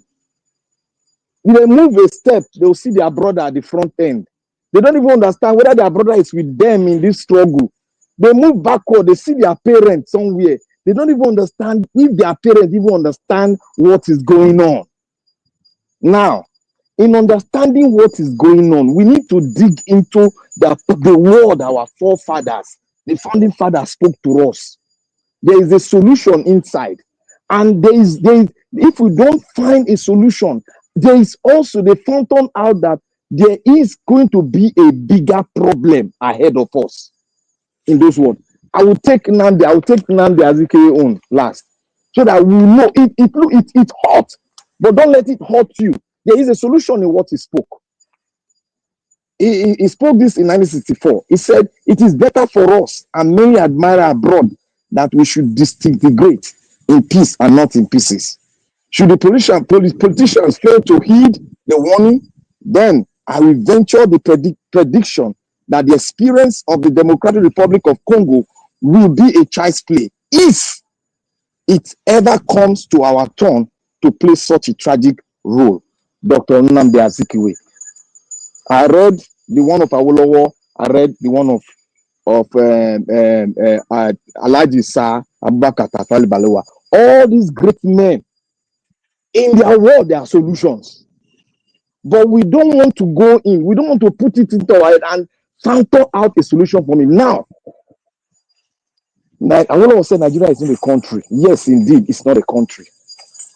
Zeke said we need to fountain it out. Alhaji Sabaka said, we are from different ethnic groups. We don't even know ourselves very well. We are not even strata out a solution how we are going to form a nation. But yet, they brought us together as a nation. Now, why is Olarotimi captured, kidnapped? Because you have a police force that was not formed by you. They are still carrying out the order during those days of the British. They will come into your bedroom and pick you because you spoke against the Queen. That is what they are still practicing today. Now, in those days, our people will sell ourselves. That is what is going on now with Olarotimi. Our own brothers are selling our own brothers. They don't want us to talk because they are digging into the history, foundational history of our country, and they are telling it to us, but they are resisting it. You see all this, you see all these leaders that we have, they understand the term called Nigeria. It is we that don't understand it. It is we that don't understand it. We need to go into that these three words that I've spoken. Please, everybody go and dig into it, sleep with it. You will see the solution there. Until we start to seek for the solution, we will just be complaining. Like Madam H.O. said, Nigeria is like a company. It is a company set up by unknown, which we know, the British. That is why they are running it as an investment owned by one, the shareholder, the British, and second, the shareholder, the people that are on the ground, on the land, and that is our politicians. So we need to fountain out a way. Look, I don't know what is happening now because there's something happening in the Nigerian space which might bring something up and might change the direction of the Nigerian nation, and it might take us to that end point that we want. But we are neglecting it. This tax law that is coming, we might have a way in it. But I'm still studying it. I'm studying it, I've understood it, but the political angle of it is what I'm still trying to reason. And I beseech everyone of us to go and reason with it, because there's something happening which is very deep. They don't want to let us know. Why are people flowing with the government? Now, for Elumelu. Elumelu is just a pin man. He's a banker. He's a pin. When you know what I mean by pin man. You see, Elumelu, we meet all these artists. You play with them. You see, they will come to your house to bar for him. He's a pin man. You guys should understand what he does. Why did he call this man the last man standing? You guys should understand what he does. His role in this government is very, very vital. In every negotiation, Elumelu will be there. Mark my word, he will be there. Because he told our president, say, you are the last man standing. The last man standing, that word, quote and unquote, let us go and reason it. There's something going on. The last man standing means a lot. Let us go and reason it. We all know that the arrest of our uncle, our brother, Olurotimi, is illegal. He's been arrested by his own personal persons involved in it. Why? Because he's trying to educate the people. Like that's what we are doing today too. We're trying to educate the people. But there's one thing we need to do. We need to start to find solutions so that the awareness of the Nigerian people will be up there. Because if you don't understand the fight you're going into, you cannot go into the fight. That is why Nigerians are resisting to come out to fight, because they don't understand what is going on. The only thing that bringing them together is that they are hungry, the economy is not good. But it's more than that. It's more than that. I cannot do it alone. We need all heads to go in there and understand what is going on. I think at this junction, I need to rest my case because I am still digging it. Because Elumelu is playing a very vital role. And I pray that every one of us, let us try and understand what is going on. They are not telling us, but let's also look at the political thing going on the tax report. That tax stuff is going to bring an eruption that we will not understand. But if it flow, it's going to lead us to somewhere that we are be preaching right here. Thank you, everyone. Yeah, well, Black Panther, thank you so much for that presentation. You be say you don't go talk too long, but you used all your time finish. It's very good to listen to your presentation. Yes, I think everybody, every concerned Nigerian should actually be concerned on the direction the country is going to. And concerning that tax that you raised some very, very crucial issues, which I have also been thinking about. They are raising tax. Elumelu is signing a new deal in France to open UBA there. You see, I think these two things, they are all just connected. When Tinubu has a safe haven for his funds, and the French people, they have a safe haven for their own extractive industry. I mean, taking off our natural resources to just be a perfect symbiotic relationship that will benefit, as usual, the bourgeois, the people that own the society, and not necessarily the common man. If we talk about the people that own the society, that's with perspective to our country. Because these Western people, no matter how you criticize the French government, whatever Macron and his people are doing, they are not doing it for their own pocket, but they are doing it for the good of France as a nation. Whatever they are stealing from anywhere, it's not for personal enrichment. But they do these things to support the economy of their nation, to build hospitals for their citizens, to build schools, to ensure every aspect of social security trickles down to everybody in their society. But we, what do? Just in our pockets, our family, our friends, our well-wishers and hangers on. Thank you again, Black Panther, for that presentation. Let's continue on broadcast, and I can see Abdul Malik. Abdul Malik, it's good to have you on today's broadcast. Please open your microphone and talk to us. Welcome, sir. It's good to have you on the show. Good evening, Mr. Chris, and good evening, Mr. Nigeria Watch, and good evening, everybody in the panel. UBA chairman Tony Elumelu arrested Dele Farotimi. For what purpose? Nobody, I don't really understand. Or for what purpose is arrested? Who knows? Because somebody cannot be arrested with private individual, not government. Because Elumelu is not government. Somebody understands it private. Who know why this man is arrested? That is a question, and there is nowhere to be found. You see, Nigeria is the citizen to stand up and get their country back. There is nothing will change because those men, they keep on doing what they are doing. They keep on doing. There is nothing will change unless when citizens will decide to take their country back, when they unite, because unity is power. Yeah, that is the solution. There is no solution. If you take a look, anybody that speaking against this government, if you are speaking the truth, they will come after you. What is wrong with what happened to Farotimi? Because he's speaking the truth. That's why they call after him. Who know the next? It can happen to anybody. Yes, this is what they try to do now. They can silence anybody in the country. Nothing will happen. And they are doing it. They need to do something that even we are in diaspora, we need to. I mentioned this thing before. Let's stop those people to come in a diaspora. That is the reason why they still have the audacity to deal with our people in Nigeria. If we stop them not to come to diaspora, you will see they will limit this oppression. All those tyrants of government, they will limit it.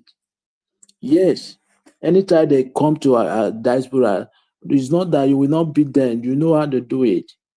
Yes, go to your country and fix your country. Don't come here because you are suffering your citizen. You come here to go and settle. because you have your privilege. Every 2 months, 3 months, you went to abroad to go and settle down. Go to your country and fix your country. If we can do that, it will be better. Let we stop them, especially UK, France. Now they are coming to France. UK, France, Canada, and America. This is where all those 4 countries they used to go every time. They don't go other Europe like that, understand? Let us stop them and let them come to abroad to settle down. That is the major problem because they have the privilege to come to abroad. That's why they keep doing what they are doing. I don't have too much to say. If the citizens are ready, they will take their country back. Thank you very much, Mr. Chris. Nigeria, thank you. Sorry, Mr. Nigeria, I hope you, Mr. Nigeria, sorry to say something. I hope you get what I promised yesterday. Thank you very much. Yeah, thank you so much, Abdul Malik. Yeah, I'm sure that he got it. And just by way of updating Abdul Malik, since I just coming, I think the funds have been transferred to her, 8 million plus, but the donation is still ongoing. And yeah, it's really heartwarming the extent that people have gone to make this sacrifice come to life. Hey, Mr. Chris, I told my junior brother, the one that used to help me to control my things in Nigeria, to do it before then. I don't know. Thank you very much. Okay. And thank you so much once again, Abdul Malik, and everybody that has contributed to this project. Well, before we go to the second segment of the broadcast, maybe I'll just give my take on this Dele Farotimi's arrest. Mr. Chris, I have not given my submission though. Oh, as I You come in you want to jump me and go to second segment. Who be me? They bomb me where? You say me I can't be invisible like this, no. Who be me? I see you. I just say you don't talk before I come. Okay, Madam Mary Finest. Put your microphone, make you follow us. Talk. You know, I was kind of moderating and still digesting What happened? the topic actually, because like I said earlier, is insane and is annoying. It's extremely ridiculous. Honestly, I am still yet to understand what is Tony Elumelu part in this whole shenanigan. I don't get it. I understand that some of these rich guys in quotes in Nigeria that are operating private sector, one way or the other, they are linked to the government. I'm not naive of that, but they actually play their game in a how will I put it, in a con manner that if you are not conversant about what is happening in the society, if you are not woke, you will not know. You will just see them like, okay, they are private sector. I know that they are linked, but my question is, to the extent of putting his name on the spotlight to be labeled as somebody that arrested Dele Farotimi. Madam Irene. Honestly, Madam Irene. I think yes. But I think there are, so what I was able to see online, I'm not sure how true that is. Now, Shore is saying that Okpebholo also has an in it. So, is it Elumelu? Is it Okpebholo? Who is behind this? Exactly. That is why I am yet to understand what is really going on, because I don't want to conclude it, because it's still sounding a kind of ridiculous to me. Because if he can put his name on the spot for people to label him as the author intellectual of this, I mean, I think there is more to this, but let's see how the developments go, how the story go unfolding. Because I must say that if, for example, that this man is actually the person that did this, I can tell you that Nigerian issue is getting more serious by the day, honestly, because we can't be struggling, suffocating, trying to deal with our government. At this point, the so-called elites of the private sector, we will not come and start dealing with them as well. These are people that suppose, in quotes, that are supposed to join the normal citizen to like see how we can do the country. It's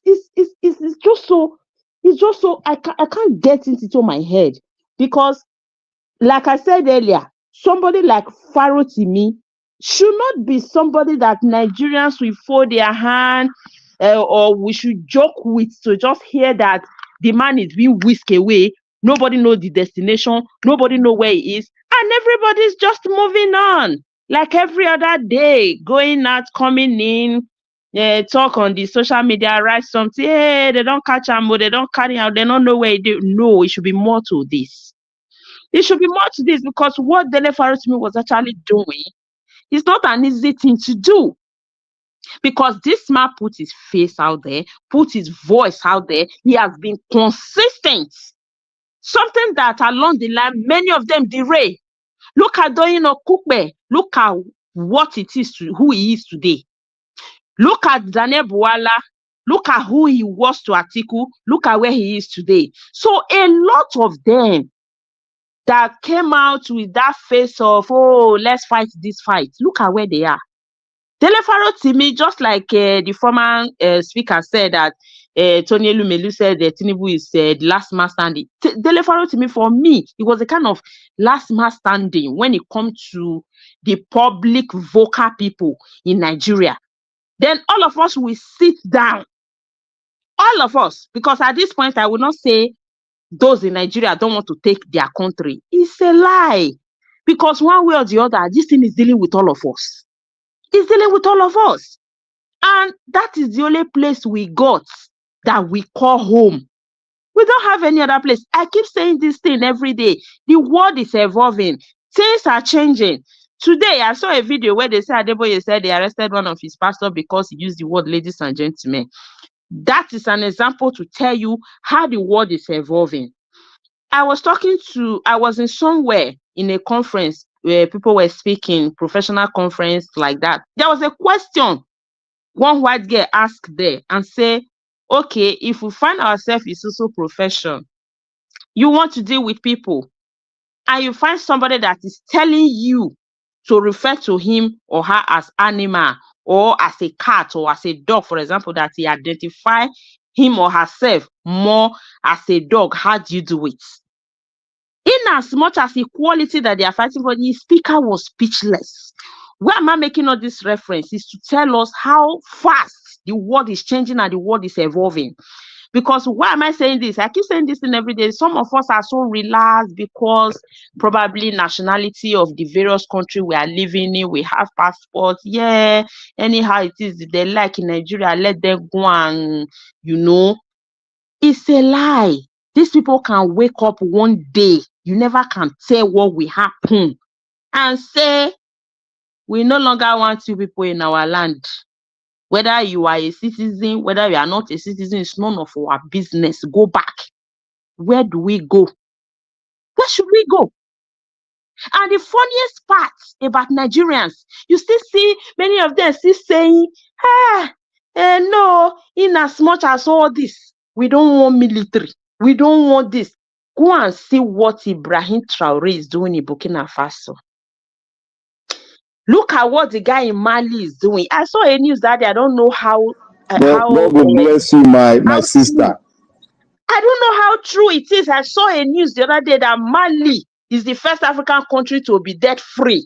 I saw that thing online. I saw the same news, but I don't know how true it is. But why I'm referencing these guys, these are young African leaders that are rising up. Look at the Senegalese president.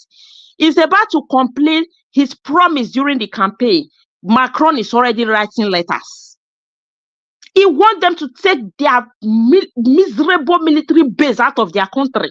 These guys are fighting this particular country. This is when Nigeria is open arm embracing them, signing documents which you and I don't even know what they are signing. The other day I was on my own, they made a calculation saying that every citizen of Nigeria at this point is owing 600 and something thousand per head. Do you know how many years I've left that country? And I'm owing. Really? Really? I mean, I don't know what is going on with us. Black Panther said they cannot fight because they don't understand what is going on. Yes, I agree in parts that some of them don't know what is going on, but I don't believe it's all, because that is where we, the diaspora, come in.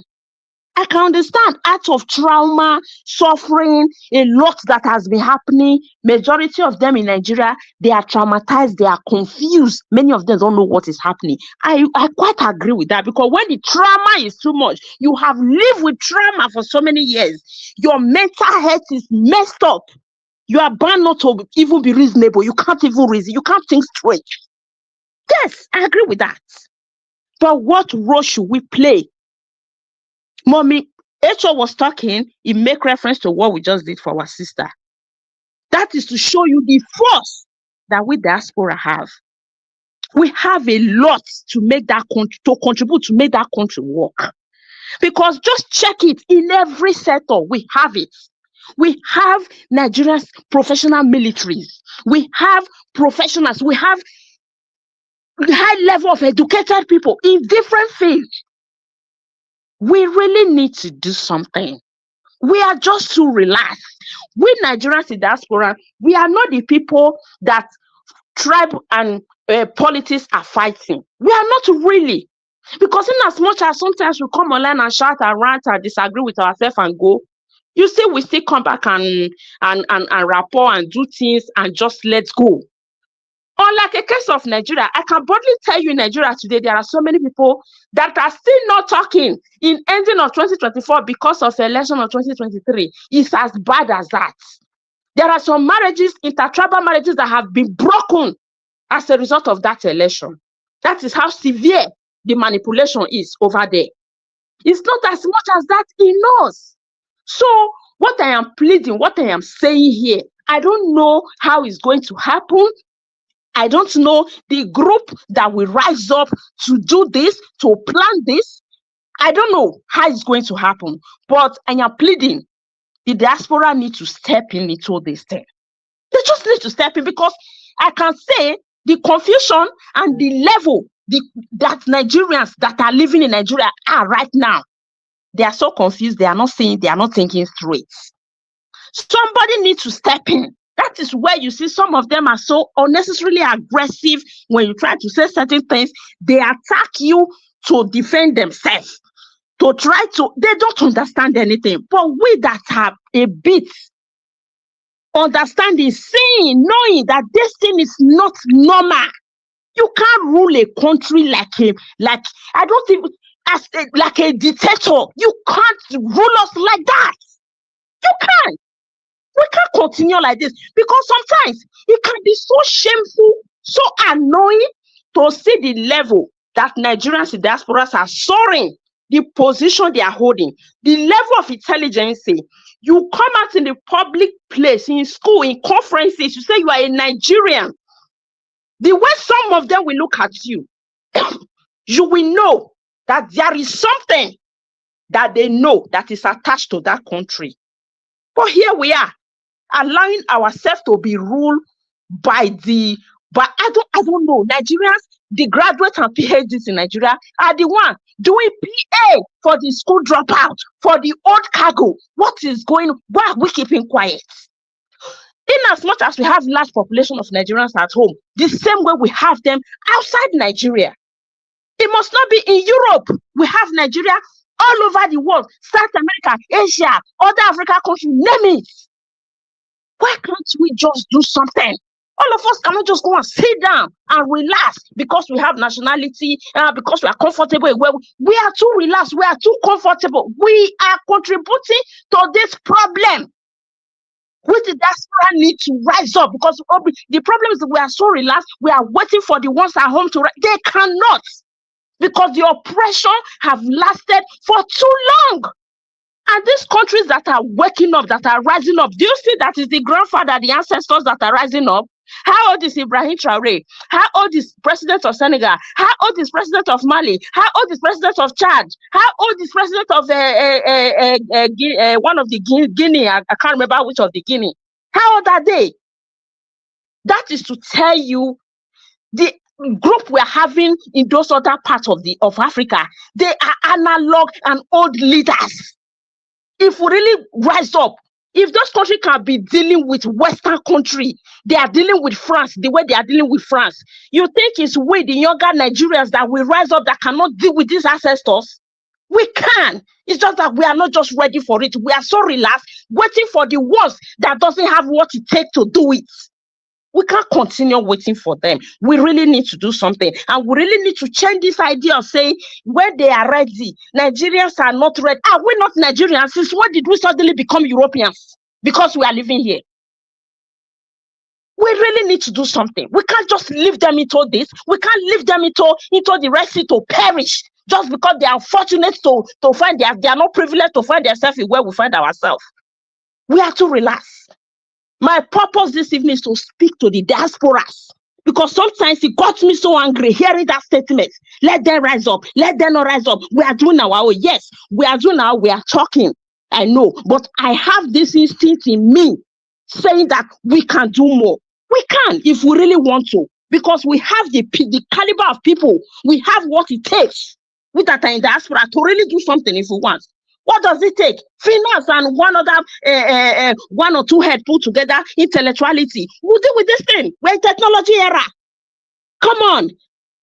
We can do something. But I don't know. Whoever is hearing my voice this night, let every Nigerian outside Nigeria go and sit down and think on top of this thing, because it's getting out of hand. We can't continue like this. Our children cannot go home. We are here. Many of us came to Europe at a very young age. Now we are getting older. Even our children are getting old in another man's land, and we are so proud of it. And sometimes we have the little shame to come and say, hey, it's our ancestral land. We are proud of our land. We are proud of our culture. Where? Inside another man's land, you are proud of your culture. When last did you eat fresh food? How many of us, our children, can speak fluently our own language? We need to wake up. We need to wake up that Nigeria, that spirit of Nigeria, that resilient spirit. We need to wake it up. We are doing our best, but the best is not good enough. That is what I'm saying. Thank you.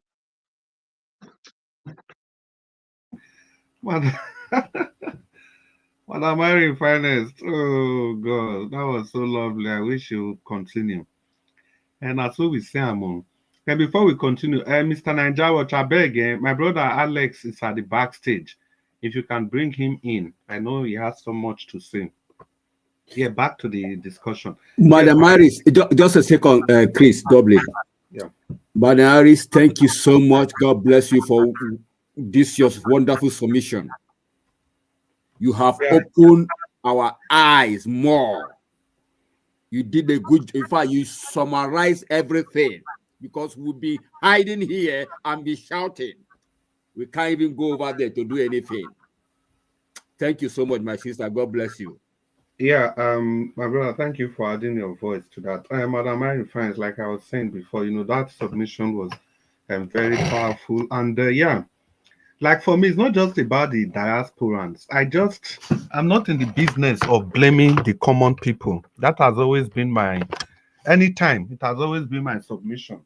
When people talk about they not come out, come protest, not so they not vote, not so. No, I have never ever think that blaming the common people, the people on ground, is the way to go. Because considering the situation they are facing, what will happen, especially when it comes to this issue of protest, there are people that refuse to protest. I don't know how to put it. Let me just leave it like that. So, well, for me, concerning to this topic, you see, Nigerians, all of us, we need to really wake up. We need to really wake up, because it is the same script they play for us every time. And unfortunately, we fall for that script. See, it's not a coincidence that they are arresting Dele Farotimi. I hope we have not forgotten that this man said that by December 3rd, everybody. He has been campaigning for sit at home by December 3rd. I hope we remember that. So whatever is happening now, there's no way you can dissociate that move from the arrest. The man has been preaching sit at home, December, and it's coming.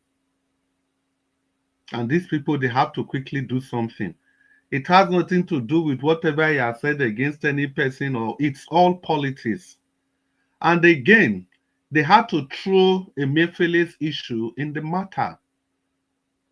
They threw the 700 and how many houses, and we are all delving into that. These are tactics to distract everybody.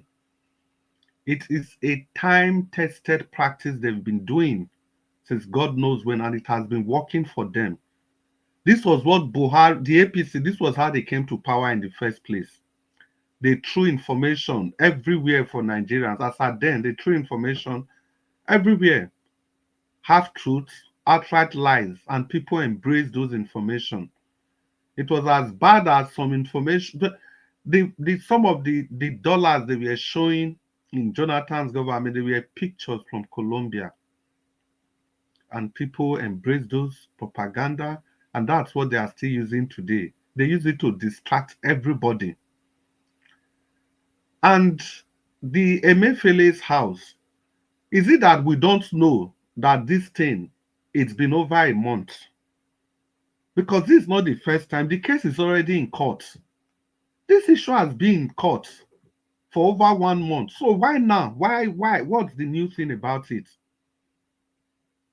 Why now? Let's even put a value to those houses. Let's say each of those houses 50 million or thereabouts. Let's even say, yes, 50 million. At the time you multiply 50 million by 750, if we even round it up to 800 houses times 50 million, it comes to just 50 billion. Not just in the sense that it's a small amount of money, but it's 50 billion. So it means the Accountant General of the Federation, which I'm very sure none of us will remember that person's name, that one stole 2,500 houses. Or that one has 2,500 houses. So why is the news not as sensational as this? Why? Put the amount together, it's 50 billion. Or is it the Humanitarian Affairs Minister?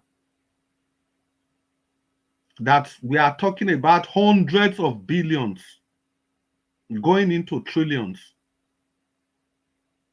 So for her, we are looking at 10,000, thousands of houses. And if we even leave off those alone, these were uncompleted buildings. Timi Preye Silva, the one that was minister under Buhari's government, they had to, in short, how many houses they discovered? Completed houses that the FCC discovered then. I think over 200 and something houses. Completed in Abuja there. And the cost of those houses, if you put them together, is more than this Emefiele story they are making very sensational. And at the end of the day, after the sensational news, Timi Preye Silva, they use that as a distraction. Mr. Chris, I think I heard it from Mr. Elvis also. Did EFCC say these 753 duplexes belong to, or they retracted it from Emefiele in their statement? That's the problem. You can see in their original statement, that's like 1 month ago, they did not. They said it was when Sahara reporters now leaked it, they now updated their statement. They now updated it because they've already leaked the information. In the statement, the one they released yesterday. Yes. They said it has been updated. They said it's Emefiele. Yes, they said it. No, they updated the one they released yesterday. They said they've updated it today, but I'm still looking for it. No, I don't think so, because in our Rise TV today, the analysis was that why would they hide the identity of the person they claim that owns those buildings? Yes, even Dr. Apati calling them out that they should reveal the name to avoid speculation. This name is coming from Sahara reporter. It's not coming from EFCC as per se openly. I think they made their investigation and discovered it any which way they discovered it. I don't know.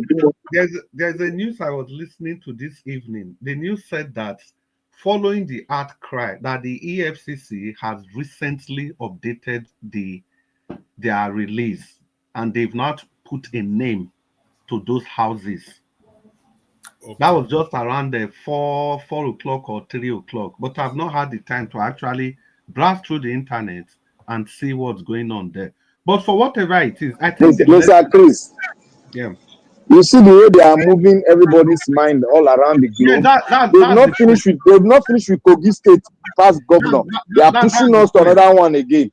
Yeah, that's the point. Whether it's a Mayfield or whatever name is there, all I'm just saying, I'm just trying to let us see what the value is, and you can say it's sensation, sensationality. There are people looking around them, all of them around the EFCC, top government official.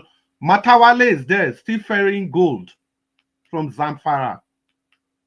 All these people, they are all there. They are not questioning those people. They just want distraction. They do whatever they want to do, and they just, it's distraction. Taking people's mind away from seeing the gravity of Dele Farotimi that is being arrested. I was listening to Dele on Sunday. He made it very clear that people are going to arrest him very soon. He made it clear if you listen to his podcast on Sunday. He said he will be arrested very soon with his own mouth. So 2 days later, this has happened. Now they create a scenario for all of us to be chasing shadows. At the end of the day, we lose focus on what the real issues are. Imagine if this story, these 753 houses were not in the news today. Imagine how everybody would have focused on Dele Farotimi. But Mr. Chris, did you believe that? That what? That 700 and something building they claim. Do you believe it exists? That's the thing. They showed the picture. You see, that's what I'm just saying, that no matter what it is, for me, it is distraction. Because it is this case has been in, they don't submit this matter. If they call to say somebody, it's over a month that they are investigating somebody. In short, the application was even for the forfeiture of the houses over a month ago. So the question is that what is the importance? Why is today? Why are they rebrandishing it today as if it just happened? That is my own, as if it just happened. Like I've said, even put 60 million to each of those houses. 6 million times 80 houses, it comes to 48 billion. If you even make all of them 100 million per one of those houses, make it 800 houses, it comes to 80 billion. Somebody put 150 billion for a wallet for back pockets, they work up and down. Today they invite and call EFCC. Tomorrow, what else is as grievous as the offense? The one they signed that they gave European Union how much, whether $4 million and $5 million for election to come and observe election, and at the end of the day, they said it was the president's signature was forged, that it wasn't the signature of the president. How can in a sane country those level of grievous accusation and just went under the carpet? See, these people, they don't understand us to the extent that all they just need to do, whenever the people are focused to do anything reasonable, they just throw some information, especially when it has to do with corruption, and everybody will start shouting. 1, 2, 3 days, it's gone. Another event will turn up. If you just flip your mind back, cover your eyes, just look at what has happened in the past 2 weeks, and you'll be amazed the amount of things that we have gone over, forgotten, as if they didn't exist in the first place. The volume of things that have happened in this country that we all just, we just move on. To me, that is how I see this. And I want to join my voice with every person that is calling for wake-up call, a wake-up call. That is all we need now. But unfortunately, the country is so strategically structured that coming together as one voice is going to remain a mirage. The obvious truth is there. Now, ask yourself, look at the cyberspace, look at the information space, the Nigerian information space. Look at the set of people talking about Dele Farotimi's arrest. It has to be one set of people, one group of people. I'm very sure you can hardly find any criticism from the northern part of the country. But if there's anything going on there, the whole Nigeria, it was Mr.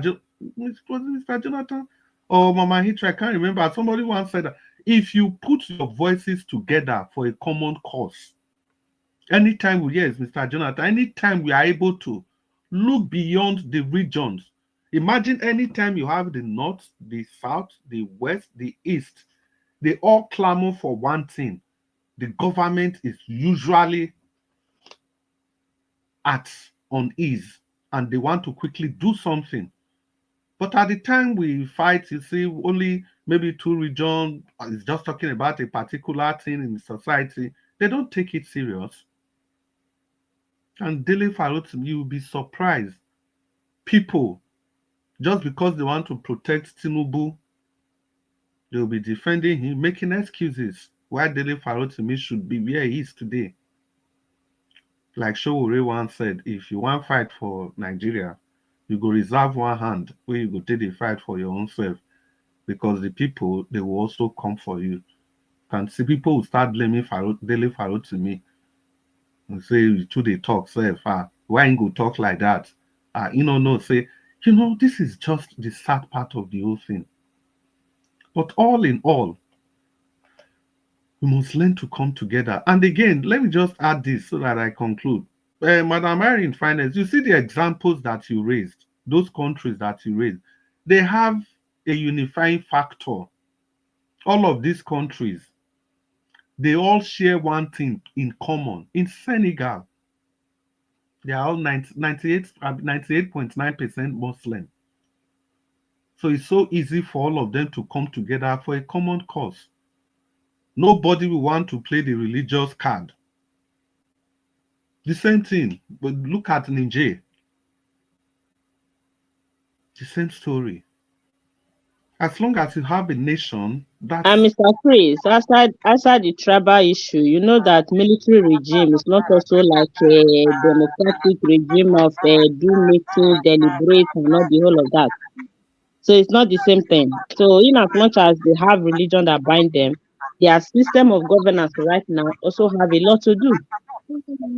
No, what I mean by that, it is what even allow that kind of arrangement to stay in the first place. How did it even happen? For example, in Senegal, how did people even come out in the first place to vote for that young guy? It is because there was no consideration of tribe and religion. And the way Nigeria is, if military, if God forbid, because we are on air, if anything happens, people will look at the tribe of the military people. And it will now be a focus of discussion. If you look at the other countries we are talking about, the same thing. So for the military to even get there in the first place, there was something that was uniting every one of them together. Mr. Chris, sorry to come in. That thing you just said, it reminds me of something. When you said something made the Senegalese people to they voted for the young guy. But the problem in Nigeria right now that is making many people saying that the ballot will not take us out of where we are is for the fact that this last few elections, this last presidential election and some few gubernatorial elections demonstrated that Nigerians know what they want in the ballot, but they are never giving what they bargain for. So it's not even a situation now of that, okay, Nigerians are still voting what they want to vote. Nigeria will vote one thing, they will give them something else. Yes, So I get you, Madam Mary Finance. You see, that's the other thing. You see, in all these countries, like in Senegal, do you think if they wanted to rig, they will not rig? When the winning margin is small, that is when rigging can come in. It's as simple as that. Nigerians wanted, yes, Peter Obi won, but in most cases, we still know, in most places in the north, we still know the way he lost because the people there still see him as an outsider. They don't want him. They just want somebody from their place, the person they understand based on religion and everything. So if the victory had been very massive, as in look at what happened in Lagos, all they had to do in Lagos was to try and reduce the error of lost, not to the extent of turning the result upside down. The same thing in Plateau. The people in Plateau, they voted so massively that it becomes very difficult to rig because there were no tribal or religious consideration. So those elections becomes difficult to even how can you rig that? The same thing happened in Kenya. The same thing happened in that Senegal. You know, the guy that won, he was in short, they arrested him. The government of the day arrested him, and the people they were on the streets. They have to let the Supreme Court. You people must give judgment. You must give judgment so that this guy can be part of the ballot.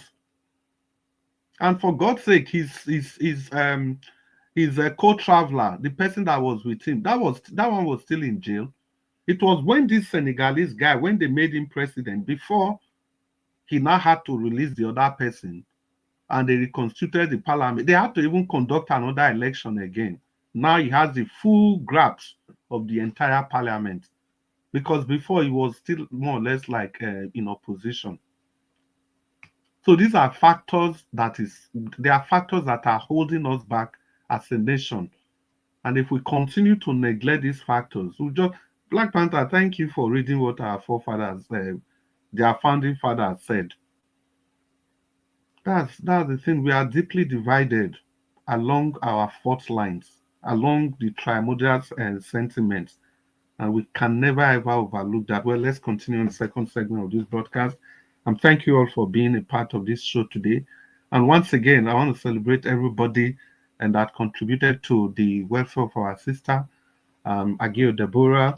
In that connection, Mr. Jonathan, let me thank you again, especially for your wonderful contribution. And all of you, and the good Lord continue to bless us all and continue the good. Dr. Chris. Yes, sir. Which one be doctor? You see, sorry, my children doctor, not Chris be name. That's why that thing flip out of my mouth. So just 10 seconds. You see, this three words that I read today, I'll continue to read it when I'm delivering my speech, because we need to understand it and know why we need to go finally for the constitutional conference or have a breakdown whereby we go for a reorganization of our electoral law. This is why people need to understand those three words from those three tribes, from our leader. They are from three tribes: Hausa, Yoruba, and Igbo. Yeah, it's just the earlier we realize that, the better. It's not just going to look at this tax reform. The voices that are crying are mainly from the north. Now the southeast, the south, the southwest, they are all singing the same song like Tinubu. They just want it because it's a southern thing. I'm not talking about the merit or the demerit of whatever it is, but on paper, look at the set of people's support. It's just the same thing. When Buhari was there, that's anything Buhari true to the House of Assembly. People they don't even bother to read. The people in the north, they just go ahead and endorse it. No matter what you say, nobody listens to you. I think that's the same thing the southern parliamentarians are doing, if we're allowed to call them parliamentarians. But like I said, let's continue the second segment of this broadcast today. Thank you all. It's going to be 4 minutes. And the first person, the way it is, Mr. Jonathan. And you want to open your microphone and talk to us for 4 minutes? Good to have you on the Yeah, thank podcast. you. Thank you very much. I greet you once again. I think I was, let me thank everyone for the submission so far. Let me, I heard someone, I believe it was Give Us Our Mandate. He mentioned the name of another individual, Afe Babalola, that is also involved in the arrest of Dele Farotimi. And when I had that, I went searching just to confirm that. And so far it's clear from what I've gathered so far is that, see, they cannot try or bring him to court in Lagos State. They can't do that.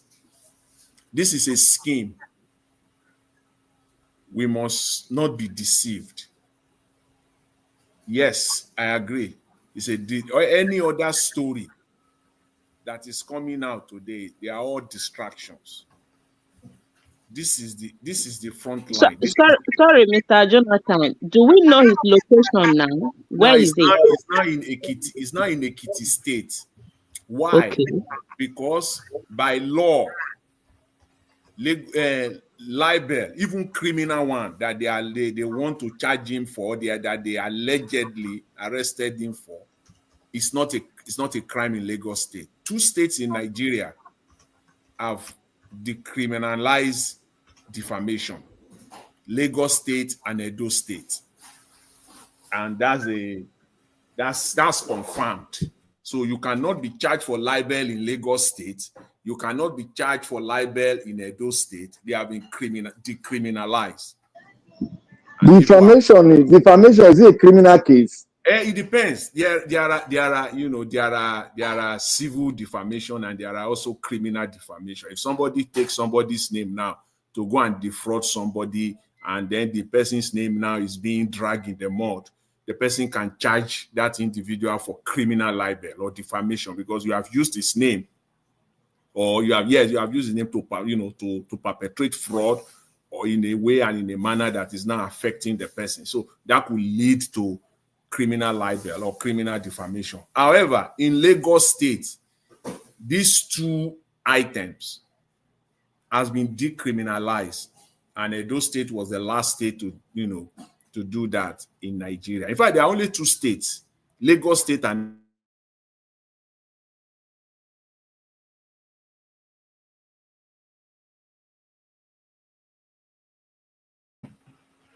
Mr. Jonathan, unmute yourself. Yeah.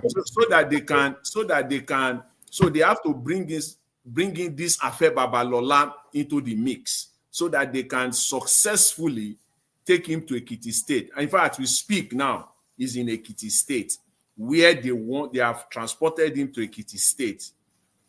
Now, as at 4 p.m., Dele Farotimi is in Ekiti State, so that they can now use the law, because they can now use, of course, defamation and libel is still a crime in Ekiti. It's a state thing. Okay, those are what they're accusing him of. Yeah, for criminal libel, not just criminal. And they know that in Lagos State, where Dele Farotimi said all these things against, what's his name? You see, these people think they are smart. So by the time you start looking deeper, you will see the whole thing will be naked. Now, it's not even end of today. We are now beginning to see the real facts.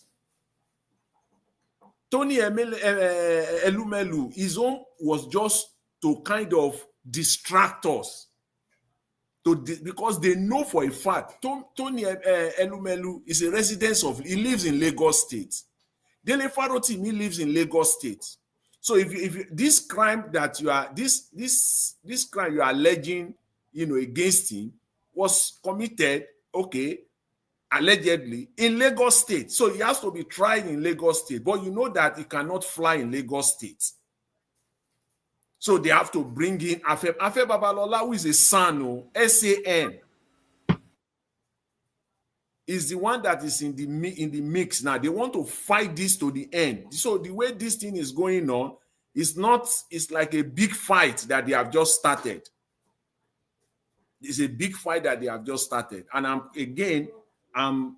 putting out my own voice there, whether it is big or small or relevant or not or irrelevant. But as a Nigerian, I am putting out there for the unconditional release of Dele Farotimi and every Nigerian who believe in a free state where citizens are free from oppression must speak out on this one. As a matter of must speak out on this one.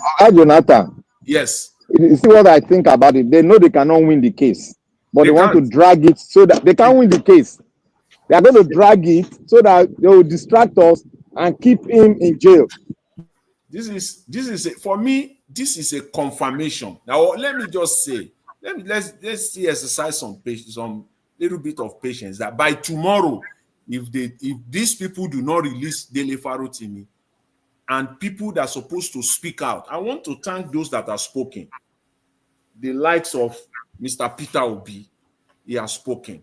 This is what we need in Nigeria. There is no, some people are waiting on the sidelines now. They are weighing their options, whether it will be politically our SAN don't talk. Who? SAN now. Falan, yeah, he don't talk. At least Falan has spoken. In fact, I read one of his comments. He's the one who I read one of his comments where he said he's the one who said that who brought in this Afe Babalola, into it, and then that also they can't undo him in Lagos because it's not a criminal act in Lagos. This allegation against him. I want to thank all those that have already spoken. I'm scanning through the entire media space, news space, and I want to ask every one of us within the time that we have, please to do the same. Let's look out for those that will speak out within the next 24 to 36 hours on this matter, not those that are weighing their options now, whether it will be politically advantageous or not for them before they speak. Those that will speak now, those are the people that deserve some respect here. The likes of Mr. Peter Obi. Falano have spoken. This investigative journalist, he has spoken. The entire news space, the internet, should be bombarded now. This man should be released unconditionally because we that listen to Dele Farotimi, there is nothing in all of his statements. You cannot pick anything out there that is not true. True in fact, in real substance, that is not true. Or that things that are not facts. You can't. He wasn't lying. He was not misaligning any individual per se. He was speaking to Nigerians, and everything he said, it is the public that are benefiting from it. Because even for you to have a successful libel or defamation suit against someone, you must prove that statement is also affecting the public. So they will have to go and prove in the court of law that what Dele Farotimi has been saying has been affecting the public, the Nigerian people. How they want to succeed in. So this tells us that they are not interested in pursuing any case. It is just to lock him up somewhere. Thank you, Mr. Jonathan. That's the idea. That's the idea behind all this. Again, I want to call on every well-meaning Nigerians. Let's speak our voice. Whatever platform that you have, ask for the unconditional release of Dele Farotimi. Because if not, then one can conclude that Nigerians are just like a sheep that is being taken for slaughter. You can't speak. You can't do anything. They are just a group of people ready to be slaughtered or even being slaughtered already. The die is cast. This will be it.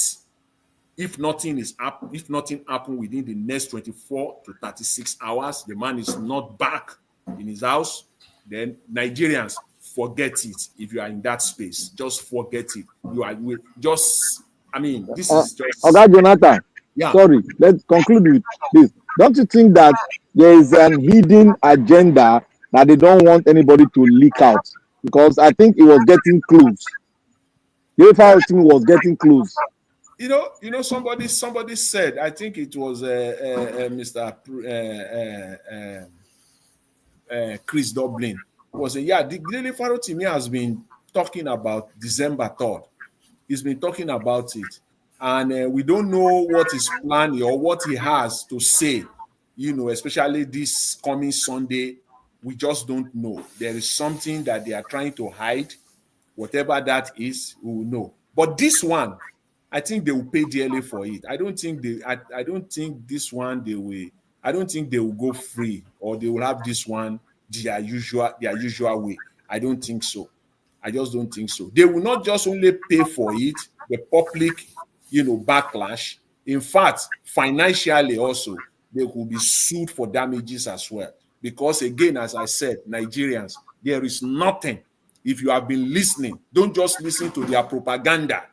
If you are just hearing it today, if you have been following Dele Farotimi, you are listening to him. There is nothing in all of his statements, nothing that is not true in substance. In fact, there is nothing.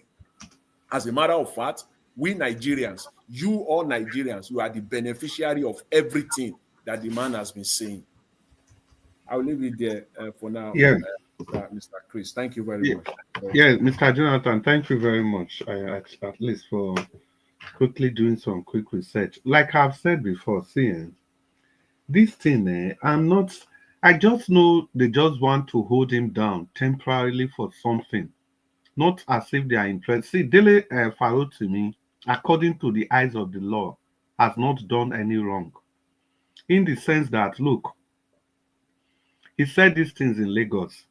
And in Lagos, it's not criminal. So even if they bring him to Ekiti, if they include Baba, what was his name? The Baba, whatever, they include his name.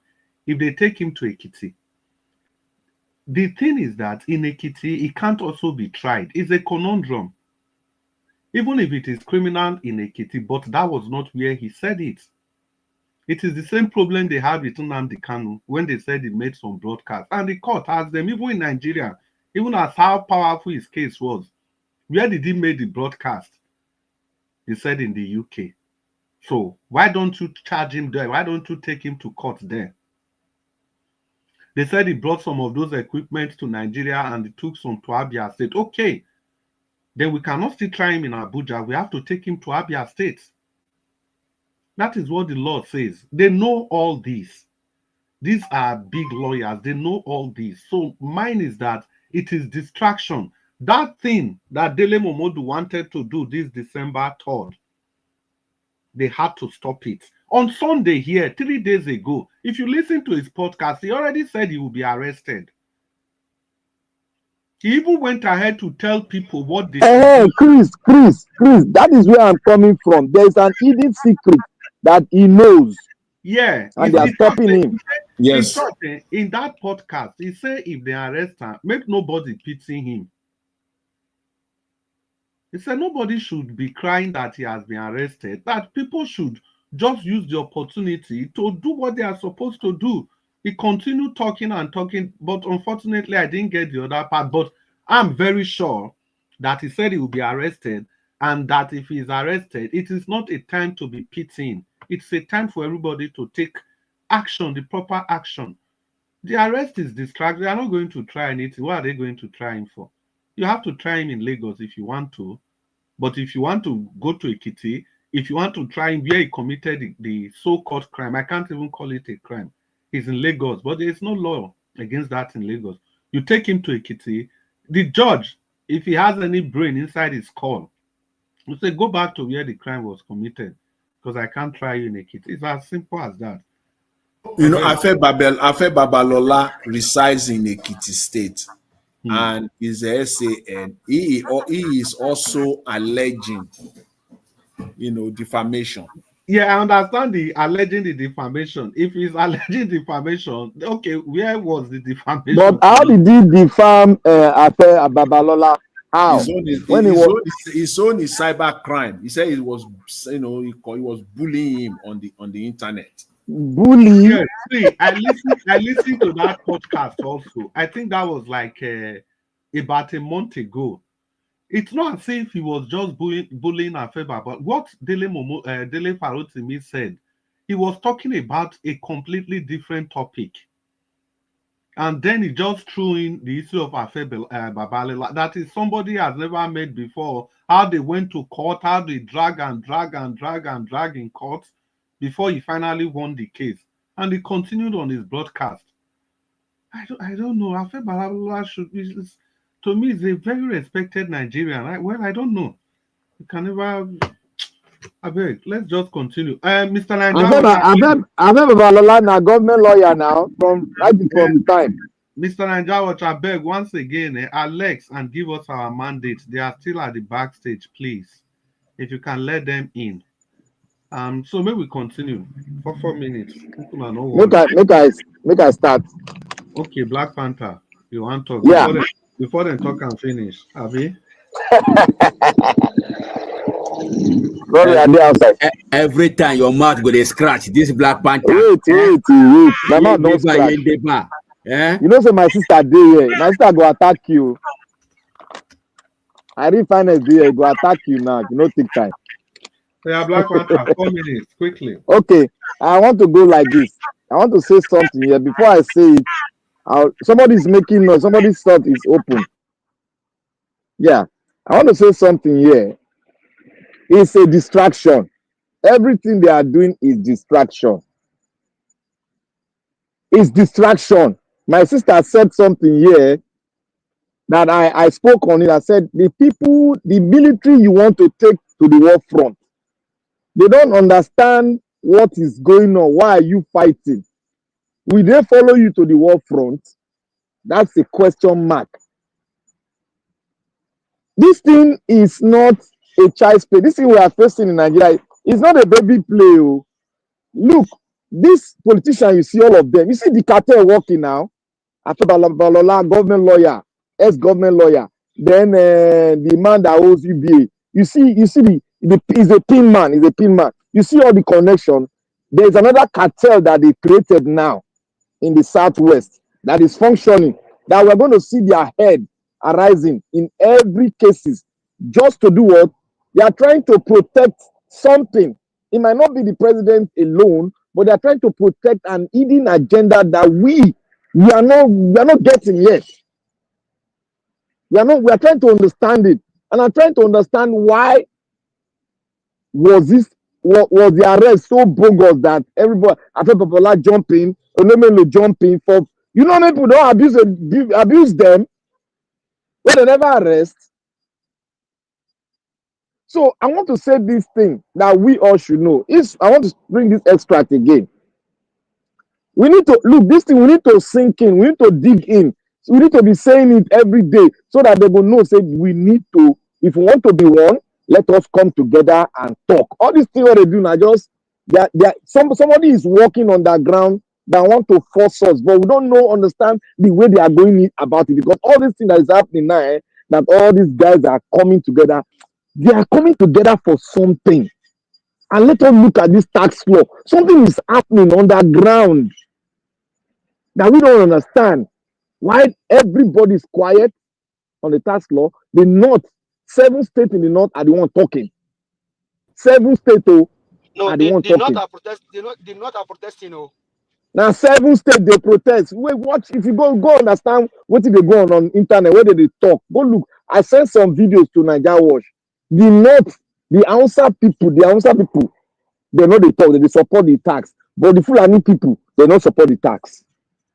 Let me say something that they are one of our leaders said, Abubakar Tafawa Balewa. Since 1914, the British government has been trying to make Nigeria into one country. But the Nigerian people themselves are historically different in their background and in their religion, belief, and custom, and do not show themselves any sign of willingness to unite. Nigeria unity is only a British invention. You see, you know why I bring this one in? The North. Black Panther. Yeah. I beg, wait. Which year that statement be? 1948. 1940. You see, this is exactly what I was trying to say. Not until we understand that we are different. This come together to fight a common cause. It's never ever going to happen. It not go happen. It not go happen. See, we should look. We that are saying that let us have a constitutional conference. Let us have an arrangement. We are the one that have seen the solution behind all this words our forefathers speak to. In the 40s, in the 60s. Now we don't dig out the solution because they found on it that if we don't do something about it, we might end up as what happened in Democratic Republic of Congo will be a child's play. That's what Nnamdi Azikiwe said, and it's true. If we that are fighting that, let's come together. People see us as if we are mad. Some of them will come here and say, "Oh, Nigeria have this constitution is good. It's good. It's only the people that is doing it that is not." You people will understand these three statements. I go stand on it and I go defend and I go bring solution out of it. The solution out of this statement that our forefathers they spoke. There is something behind the word that was spoken. And if you look at it, one was spoken in 1948, one was spoken in 1947, and the last one was spoken in 1964. Look at it.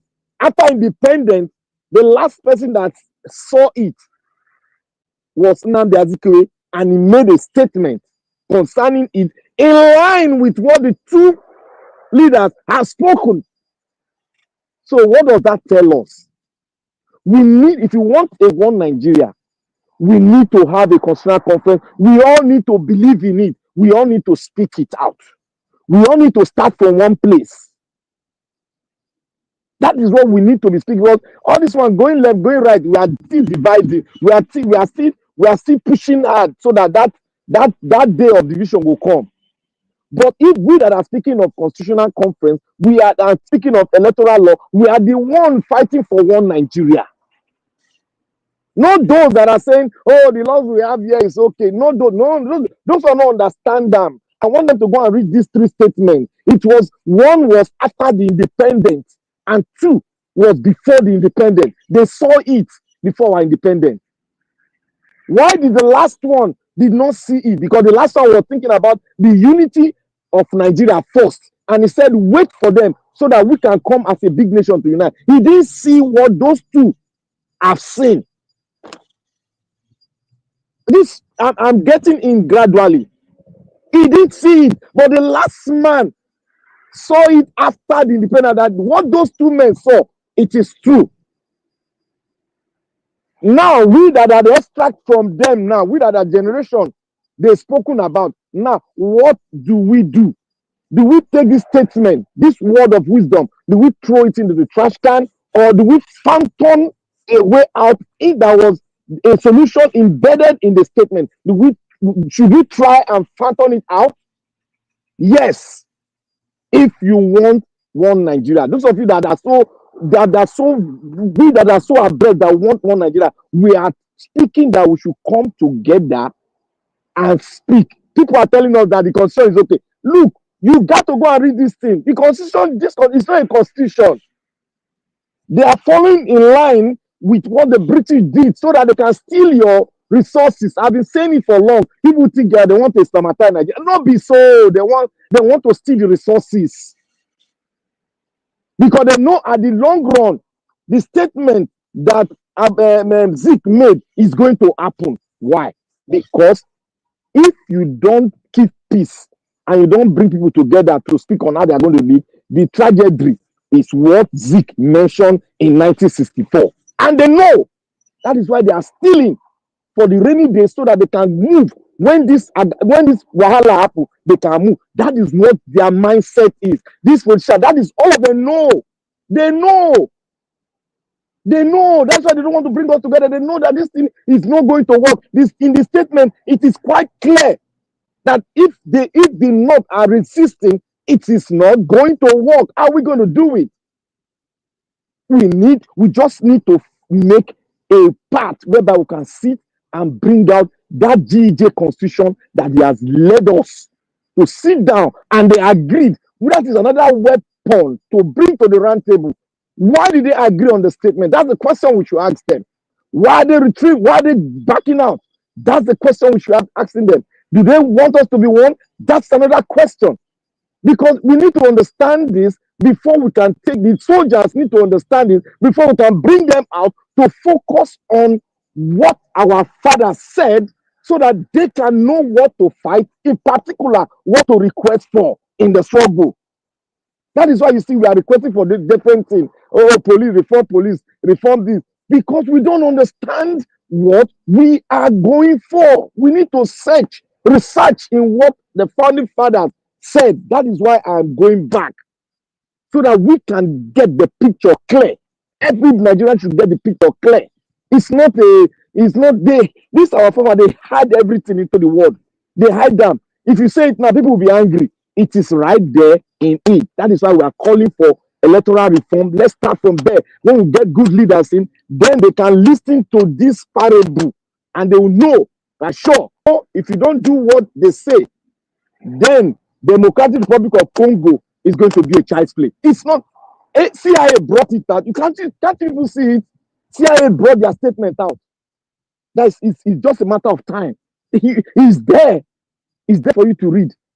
CM brought it. Everybody got it. It's there for you all to read. It's still in line with what was spoken in 1948, 1947, and a reminder.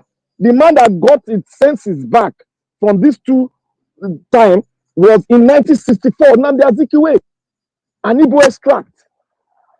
That's to tell you that many Nigerians don't understand what is going on. I rest my case. Thank you. Yeah, Black Panther, it's good that you rested your case. You don't chop time, man. You don't too much. Thank you very much for that submission once again. But you see, even now, this tax reform, it's supposed to be a move towards regionalism. At least make states waiting they produce, you go they get lion's share for whatever it is. But look at the people that are opposing it. And the collect share. It has already gone through. Yeah, it has gone through. They are just shouting. It has gone through. They don't get it. They want to talk again. And they collect this thing for here. Nobody call and cheating since. Let's get to here well for everywhere. Nobody call and cheating. You have gold, you keep them for your wallet, keep them for back pocket. It can't belong to Nigeria. I beg. Madam Irene Finest, the finest of them all. If you dare, I beg, may you talk to us, madam. Madam Irene Finest, are you there? Okay, we'll come back to her later when she's available. F. Emmanuel. Okay, F. Emmanuel, you did there. F. Emmanuel, are you there? F. Emmanuel is not there. Abdul Malik. Yeah, Mr. Chris. Good evening. Abdul Malik Ogasa, it's good to have you. I beg, may you give us your final thoughts. Yeah, good evening once again, Mr. Chris. Good evening, sir. My question is this. Is it only Emefiele, former CBN governor? Is it only him that looted Nigeria money? Why is it Abdul only Malik, that? now we they talk now. That you see that houses, they just call and everybody 700 and something. But do the math now. Do the math. You go see saying that just child's play compared to waiting every other person don't loot. This one not to support Emefiele, but they just want to throw something out there. We go fly, we go feed distract everybody. Imagine Why? if Emefiele matter not there. Imagine everybody go focus for Dele Farotimi. How can the country work like that? Emefiele, he cannot do something without instruction of Buhari. It cannot be possible. They say Buhari not there where? How? Have you not seen the charges? Even the money where they change, the money where they give EU, the one where Buhari's signature day, where they not fit deny that one. The document where signature day, they say now forge, now they forge that document. That is what I'm still saying. Abba. All those lawyers, they are citizens of Nigeria. Why can't they strike against judiciary? The wrong judgment judiciary are giving. No, see, they're not even if they strike, they're not strike. Emefiele, I just happy as they punish and so because it's part of No. I'm not playing. You should be punished, but my question is this: why can't they prove the other people? Yeah, they don't go float them. They don't go float them. Abdul Malik. Why? Yeah, because Abdul Malik. Now him dey understand the way we dey talk. Say we never really understand what is going on. It get names where they fly if it come to corruption. You understand? It get names where they fly. Like I dey talk, bit I do. How much everybody they shout? Not is the 500 million and be 1 billion. Whereas somebody for another department there, we saying by mistake transfer 40 billion. And like I keep talking, that person name now, me, I don't even remember. Nobody remember here. If you remember, may you write down. The accountant general of the federation. We go build one. They know they talk that one again. Yeah. 90 billion. Go build one kind the palace where he built for his states. If I ask that man name now, I don't even remember. They can't call that one now because that one don't become emir now. Emir. So Abdul Malik.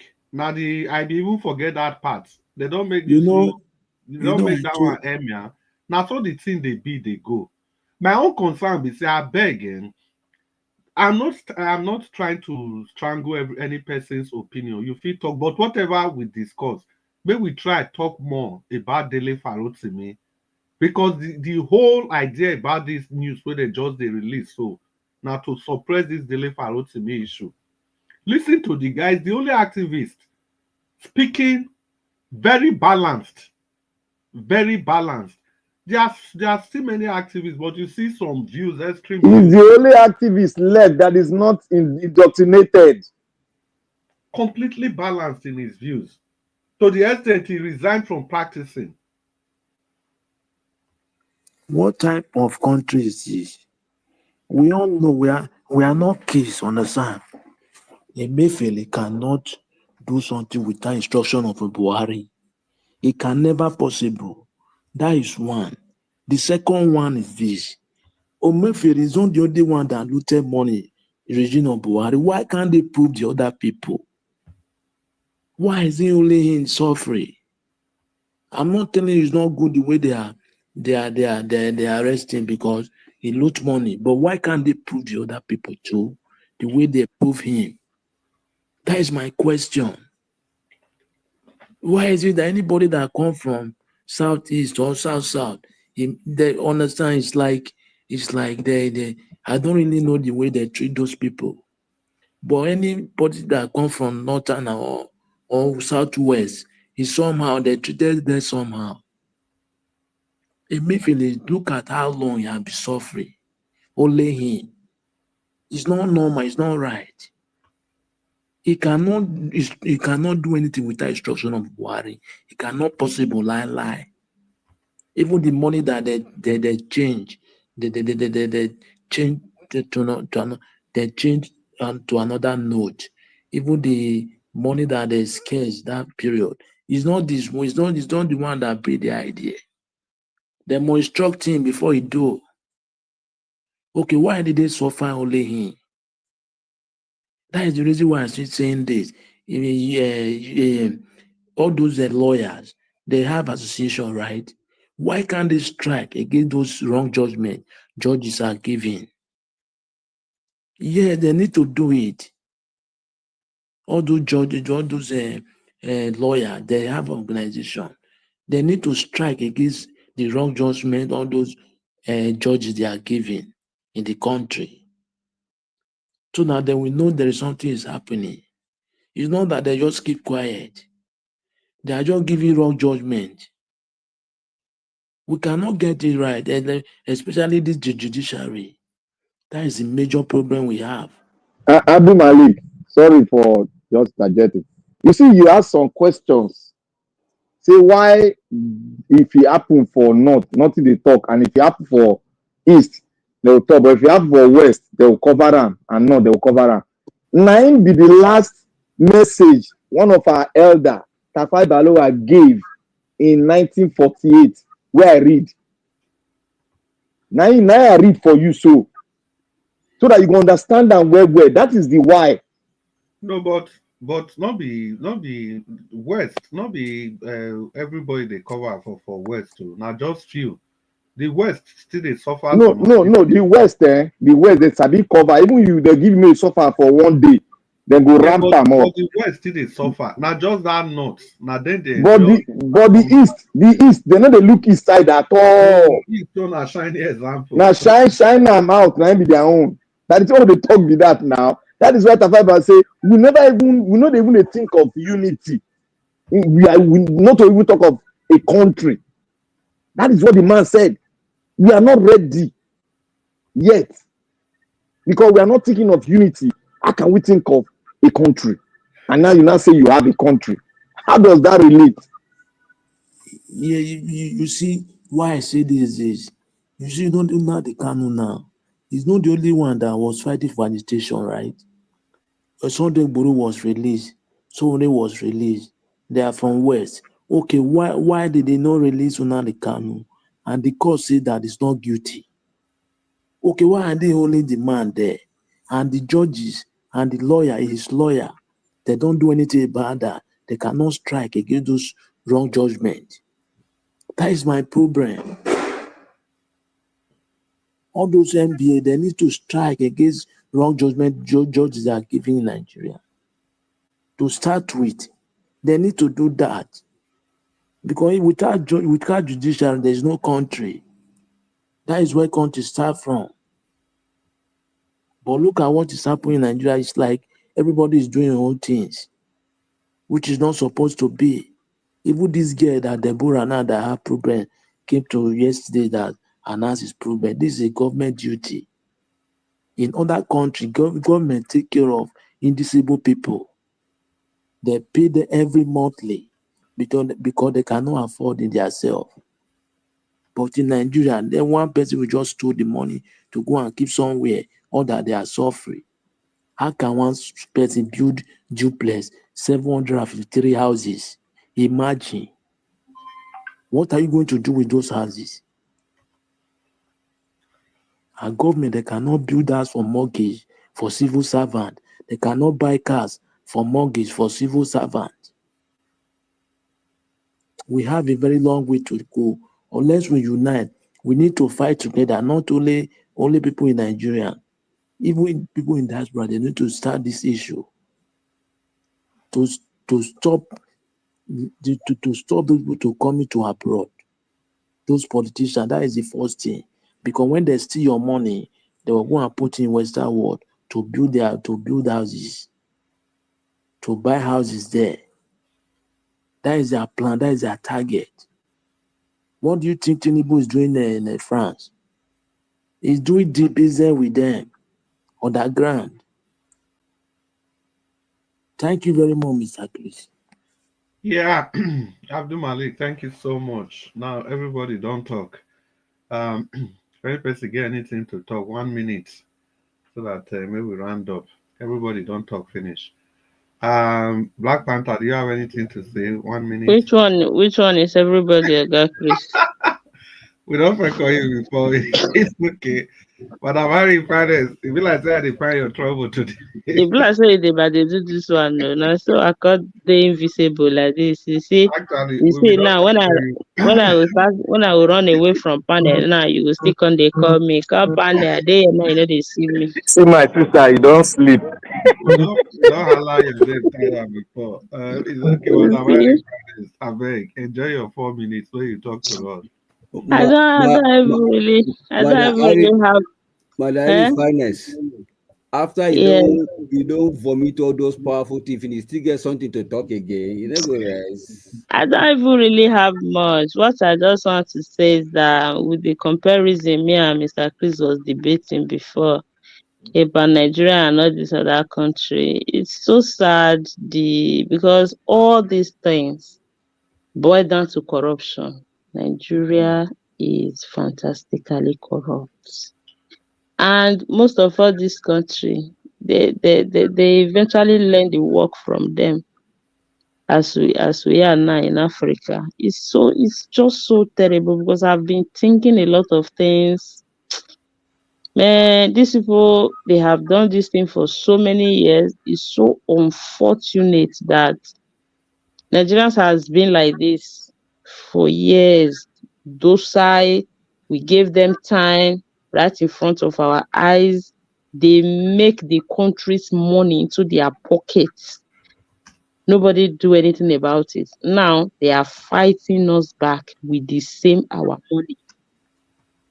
It's very terrible right now because this thing has been on for so many years. They have grown wings and grown feather into this thing. Now they are above us.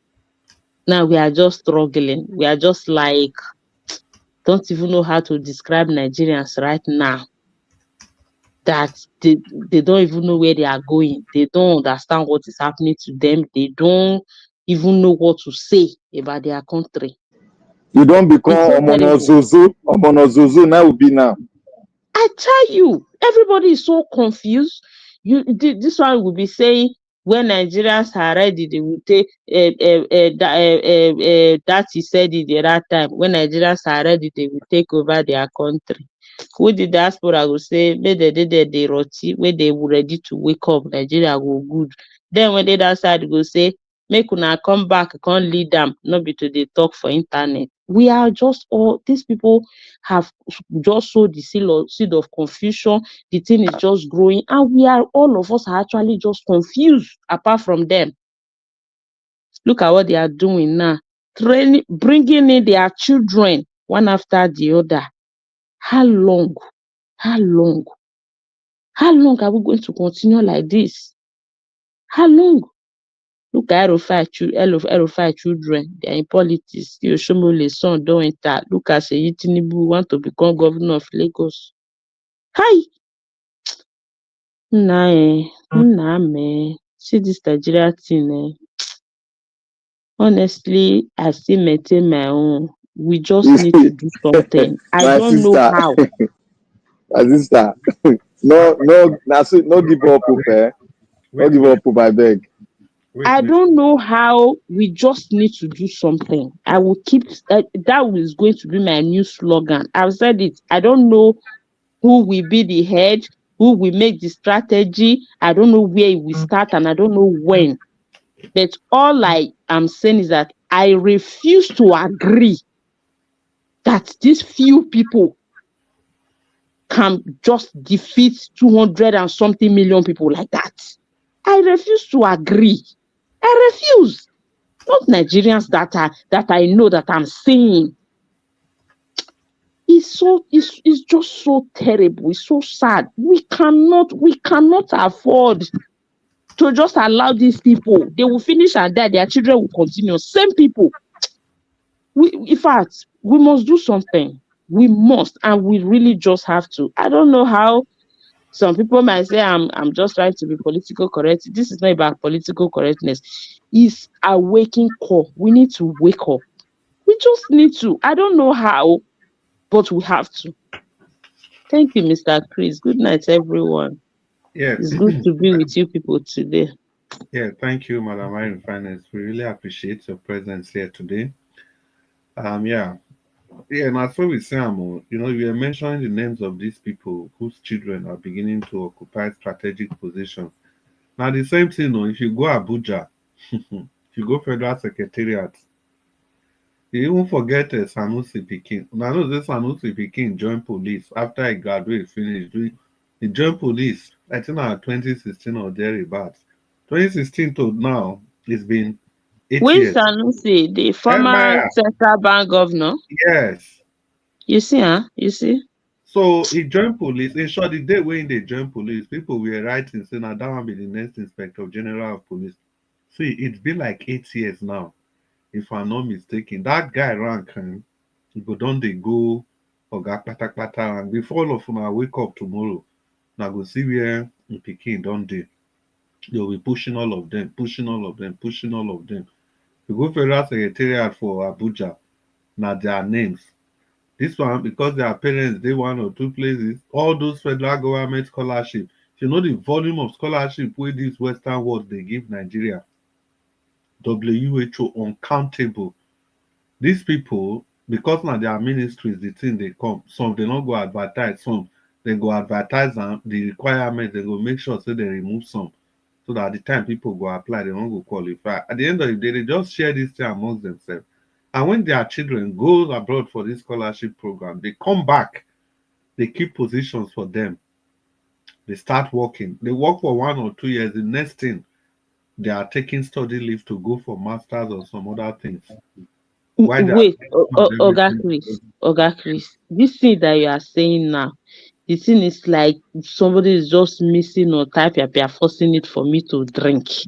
You No, see, make I ask you something.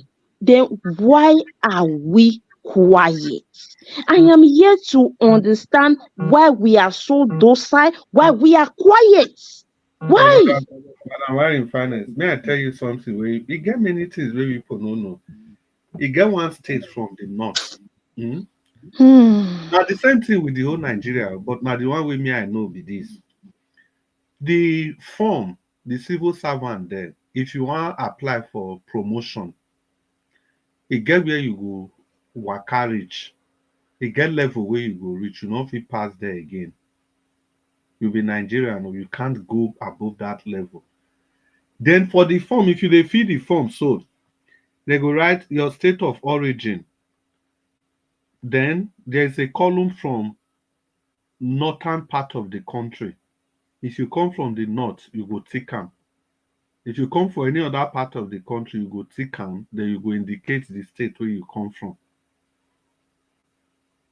That one na government form, evaluation form for promotion. And as far as still here for people for South, they say the same thing they go on. So because we allow all this for years. You know why this allow? You see the problem with the allow. Even if people want come, if people say Nigerians now, if we want protest against those things, the people from the south, or let's do it the other way around. You see this thing we they talk about now. Let's even assume say na true. Tinubu want use and sign for money. You see, I say na people from the north now they talk. And these people, where they even talk from the north, now still very specific people. Not even the main Hausa people. But everybody from the south, somehow people are happy. You see, I'm saying we don't go fit come together. The same thing, if you still reverse and during Buhari time, Buhari could have been stopped many times. Anything we Buhari do that time, any person we talk, they will say na corruption. Anything the man did, all that he did, they were always foot soldiers. Before Mr. Chris, look at NSTAR. This thing, I'm saying this thing like excuse. Do you know why I'm telling you this? No. Because Nigeria have population. This thing you are saying now, your explanation is you are explaining this thing like it's two. We are talking about two different countries. When South, because this is basically about South and North, what you are explaining now. When South agree for something, the North will not agree. When North agree for something, the South will not agree. Only the population of South, only them can even do a lot. And if not, are the one agreeing, South is not agreeing, only the northern population can do a lot. This end hunger protest that they did the other day, do you notice what happened there? Majority of the South did not take part in that protest. But because of the force that was coming from the North, do you think Tinubu would have addressed that protest? He wouldn't have done anything if it happened that it was just the South that was just going and coming as confused people that we are, that are always going and coming as we like. He wouldn't have addressed it. But they choose to address that situation because they see the way only the North was going. If I tell you that out of 12, there is always Judah, we don't really need all of us to find solution to this thing. We don't need all of us. Even all the countries that have fought for where they are today, there are people that still did not move finger. It's not all of them that agree. It's not all of them that must come together. We just need at least a certain number of part of that. We are many, for God's sake. We are talking about 200 and something million people. If not only 100 million even wake up, or even less, you see these people, they will run away. How many are they? All of us don't have to. It's just that we have no, because I don't want to be using the word we are not ready anymore because it affects me. Let me just say, we are not yet there. We are not yet there. We have not really, it has not done on us. We are not ready to strategize. Because everybody must not be involved. If all the countries in the world read their books, read their history, I know you are good at that. Black Panther is good at that. Mr. Jonathan is good. Check it. It must not be everybody. The Spain that I lived for so many years, that's like my second country. The history of what's this man? Franco in Spain. It was not all the whole Spanish people that fought that thing. It was not. Before the man later died, it was not all of them that was rising against, that was strategizing, because that man was another fearful dictator.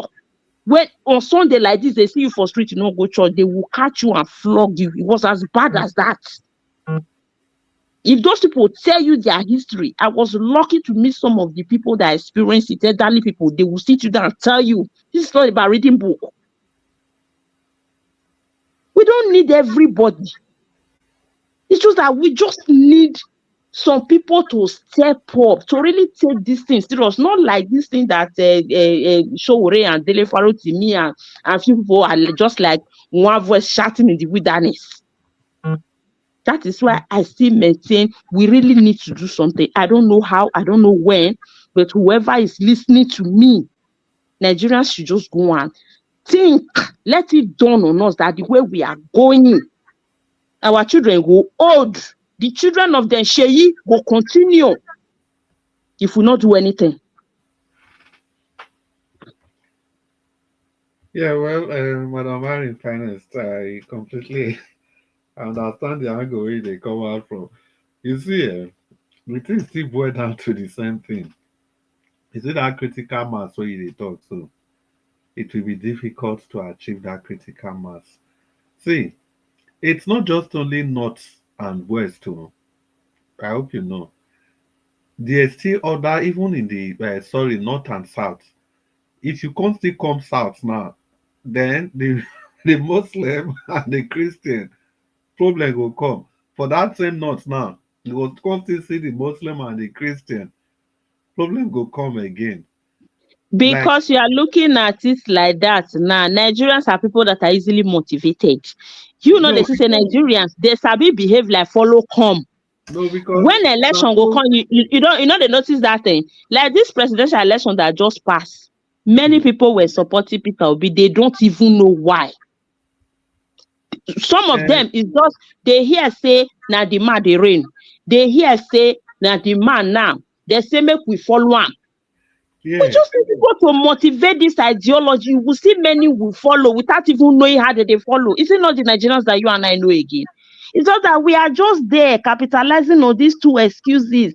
And because of this, it no go work. Because of this, it no go work. When we have not really tried. Nobody they capitalize. It means the point. Nobody they say it no go work. We just they give reason why it never worked since. Why it never? That's what I'm saying. It never, because we have not really get there. Okay. And I will keep campaigning. We need to get there because we have a certain mentality where we get. I hope say I just pray make another national protest, make another one happen again.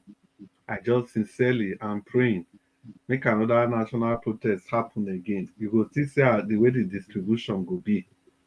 You go see and again I wish we as a people, we have even lost the sense of defining what is wrong or right. When we want to define those things, we always situate it in accordance with what we believe in. There's no standard.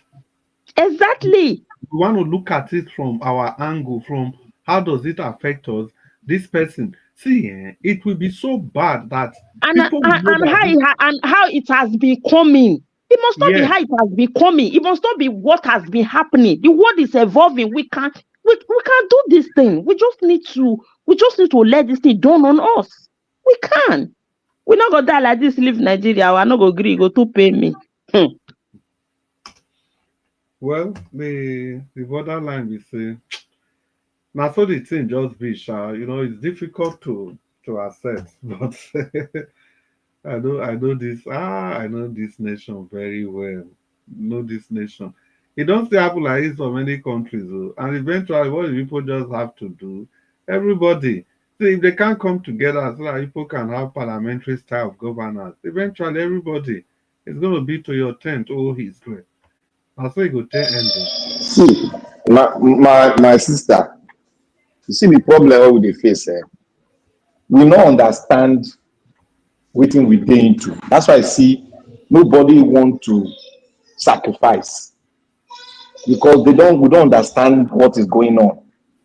Why my brother will be fighting against me while I'm doing the right thing. That is why you say Nigerian people are somehow confused. Because when you lack understanding, you be confused. But that's not an excuse for you to not just not to find out what's really going on.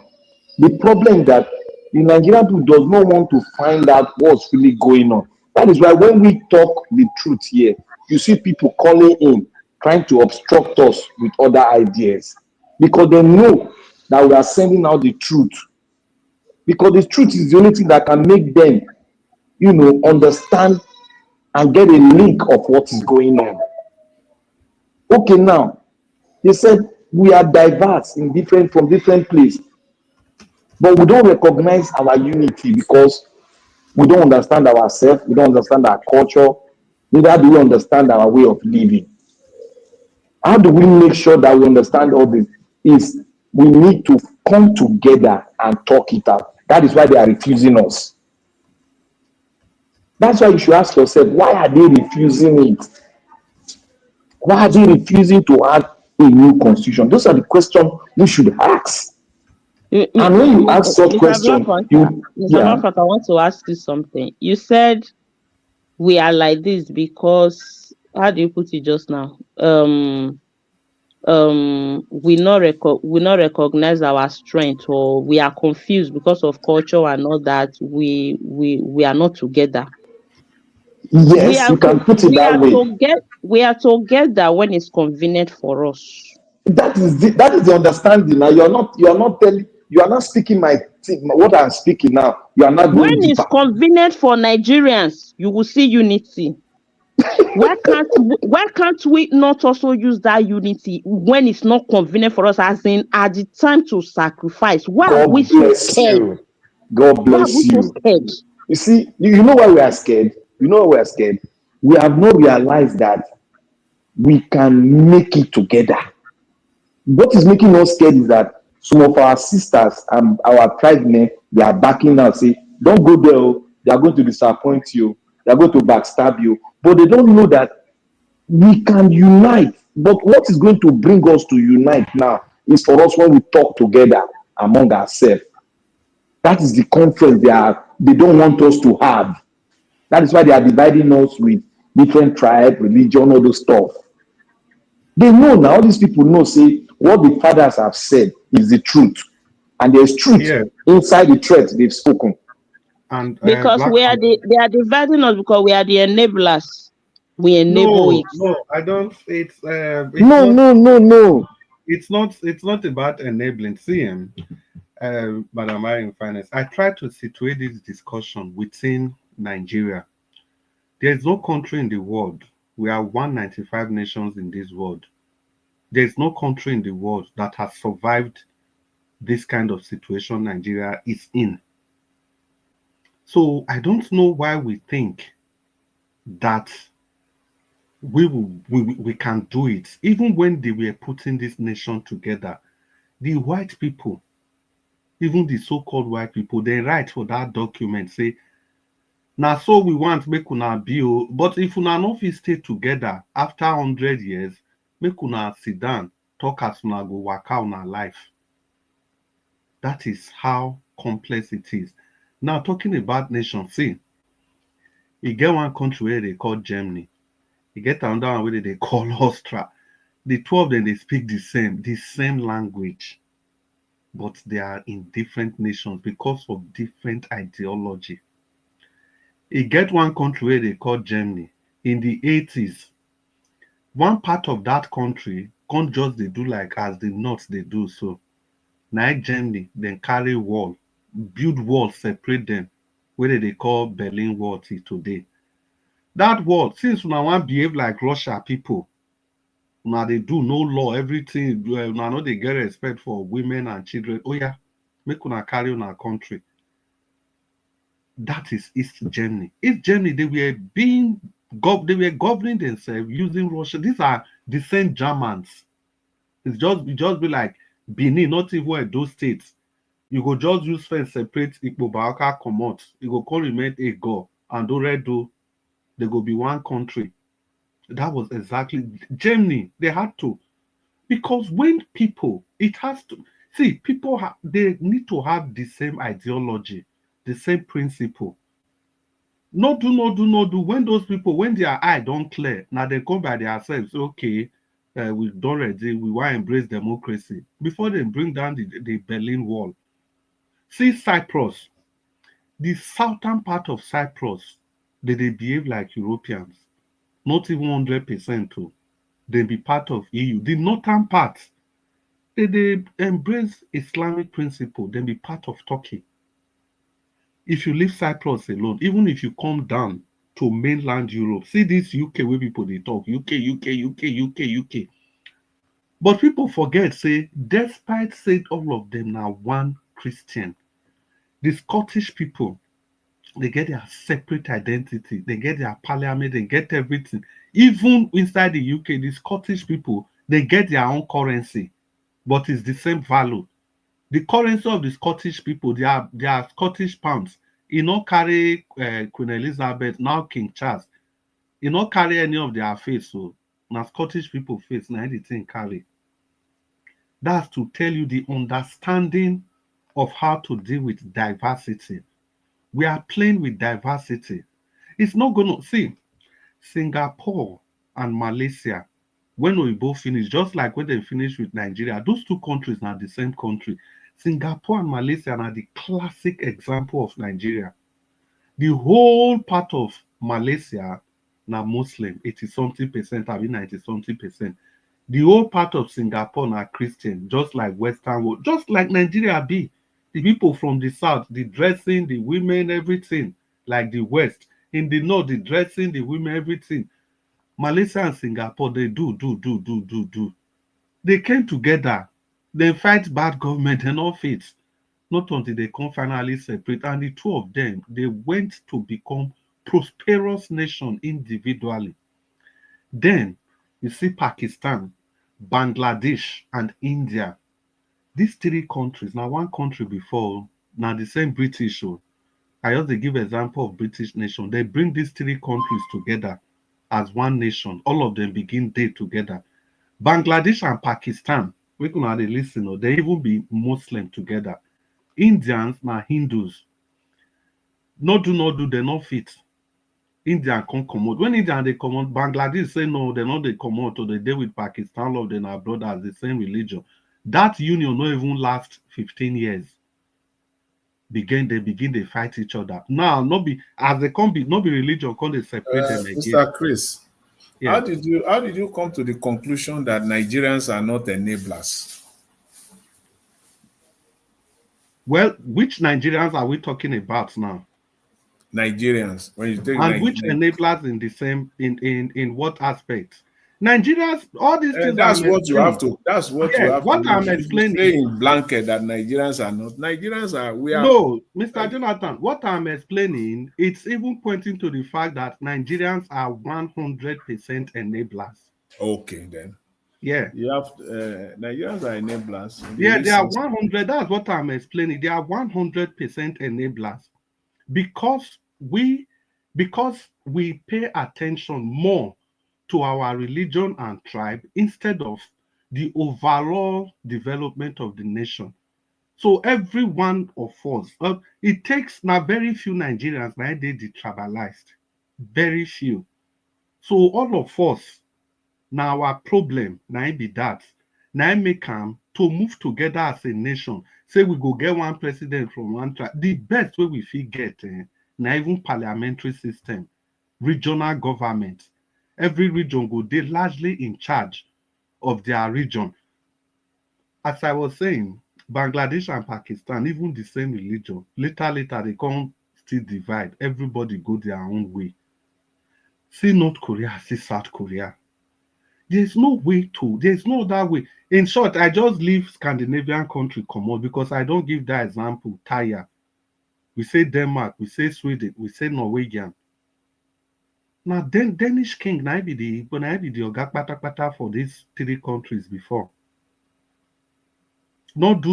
And the difference for these people language is so shocking. It just be like Benin, Afemize, and Ishan. That's all the three languages be.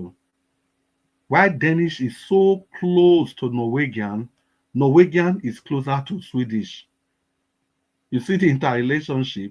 Danish is a bit far from Swedish, but Danish is very close to Norwegian. Norwegian is close to Danish and close to Swedish. But these people, with their religion, everything, their level of development, their level of following the rules of law, their level of acceptance, tolerance, and everything, they not fit still stay together.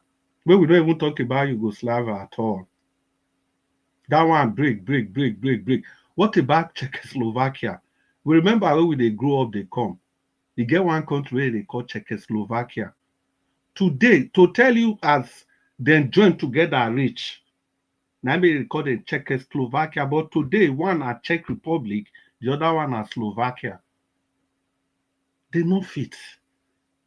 As long as there's that major, the only way where diversity if you work is maybe over 70% of, or let's say 60% above of one religion or one tribe go day. As long as the thing don't almost the day equal, there will always be suspicion among the people, and people will always be tied to their religion, to their tribe, to their ethnicity, wherever they come from. Now, that 2023 election supposed to have been a walk in the park for Peter Obi. To the extent that some people, now gathering out and they talk, just like saying go see some activists, some go keep quiet now. Not be say they don't know waiting, say this man where they arrest not good though, but they go come balance the thing. Say, if I talk against this thing now, I feel can offend this person will be my brother. I feel can offend this person where they the same religion with me. So the problem of Nigeria is so massive. Because if not that, on which basis people go take people where they fight, say that Tinubu they must vote for so and so. And tell me, this thing where people just they say Yoruba people. No. Tinubu and the gang, they be separate entity. I'm very sure if the Southwest, if they want conduct election, make them bring leader come out.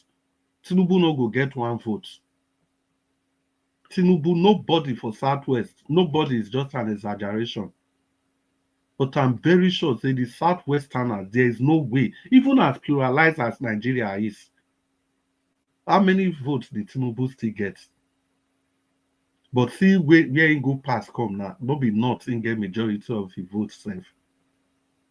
So the summary of my discussion be say, you see this one Nigeria where we they look so as long as we they look at now mirage. You know the problem with mirage, you go they pursue mirage they go, you no go ever catch them. You see it go be like water in front of you. The closer you become, the closer you think you are, the farther it is. The farther it goes. It's an Nigeria, it's an optical illusion. You know they exist. It's an optical illusion.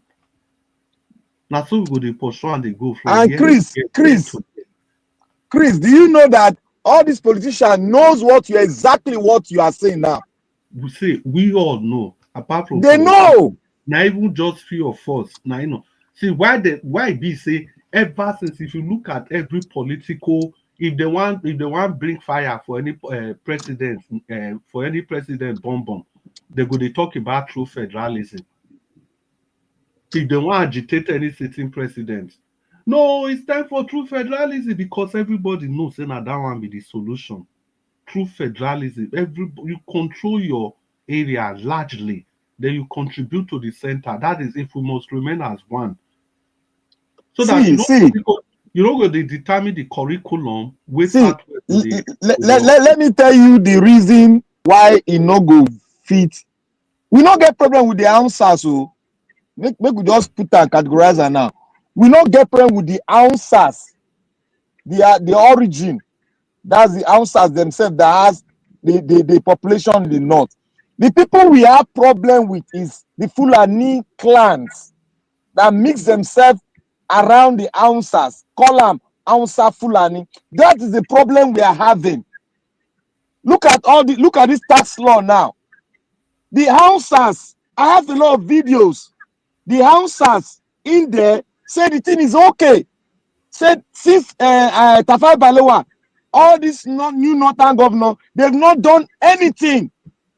They've not improved the life of the people. This is not now someone they talk this, I go send the video to Nigeria Watch. Make it clear.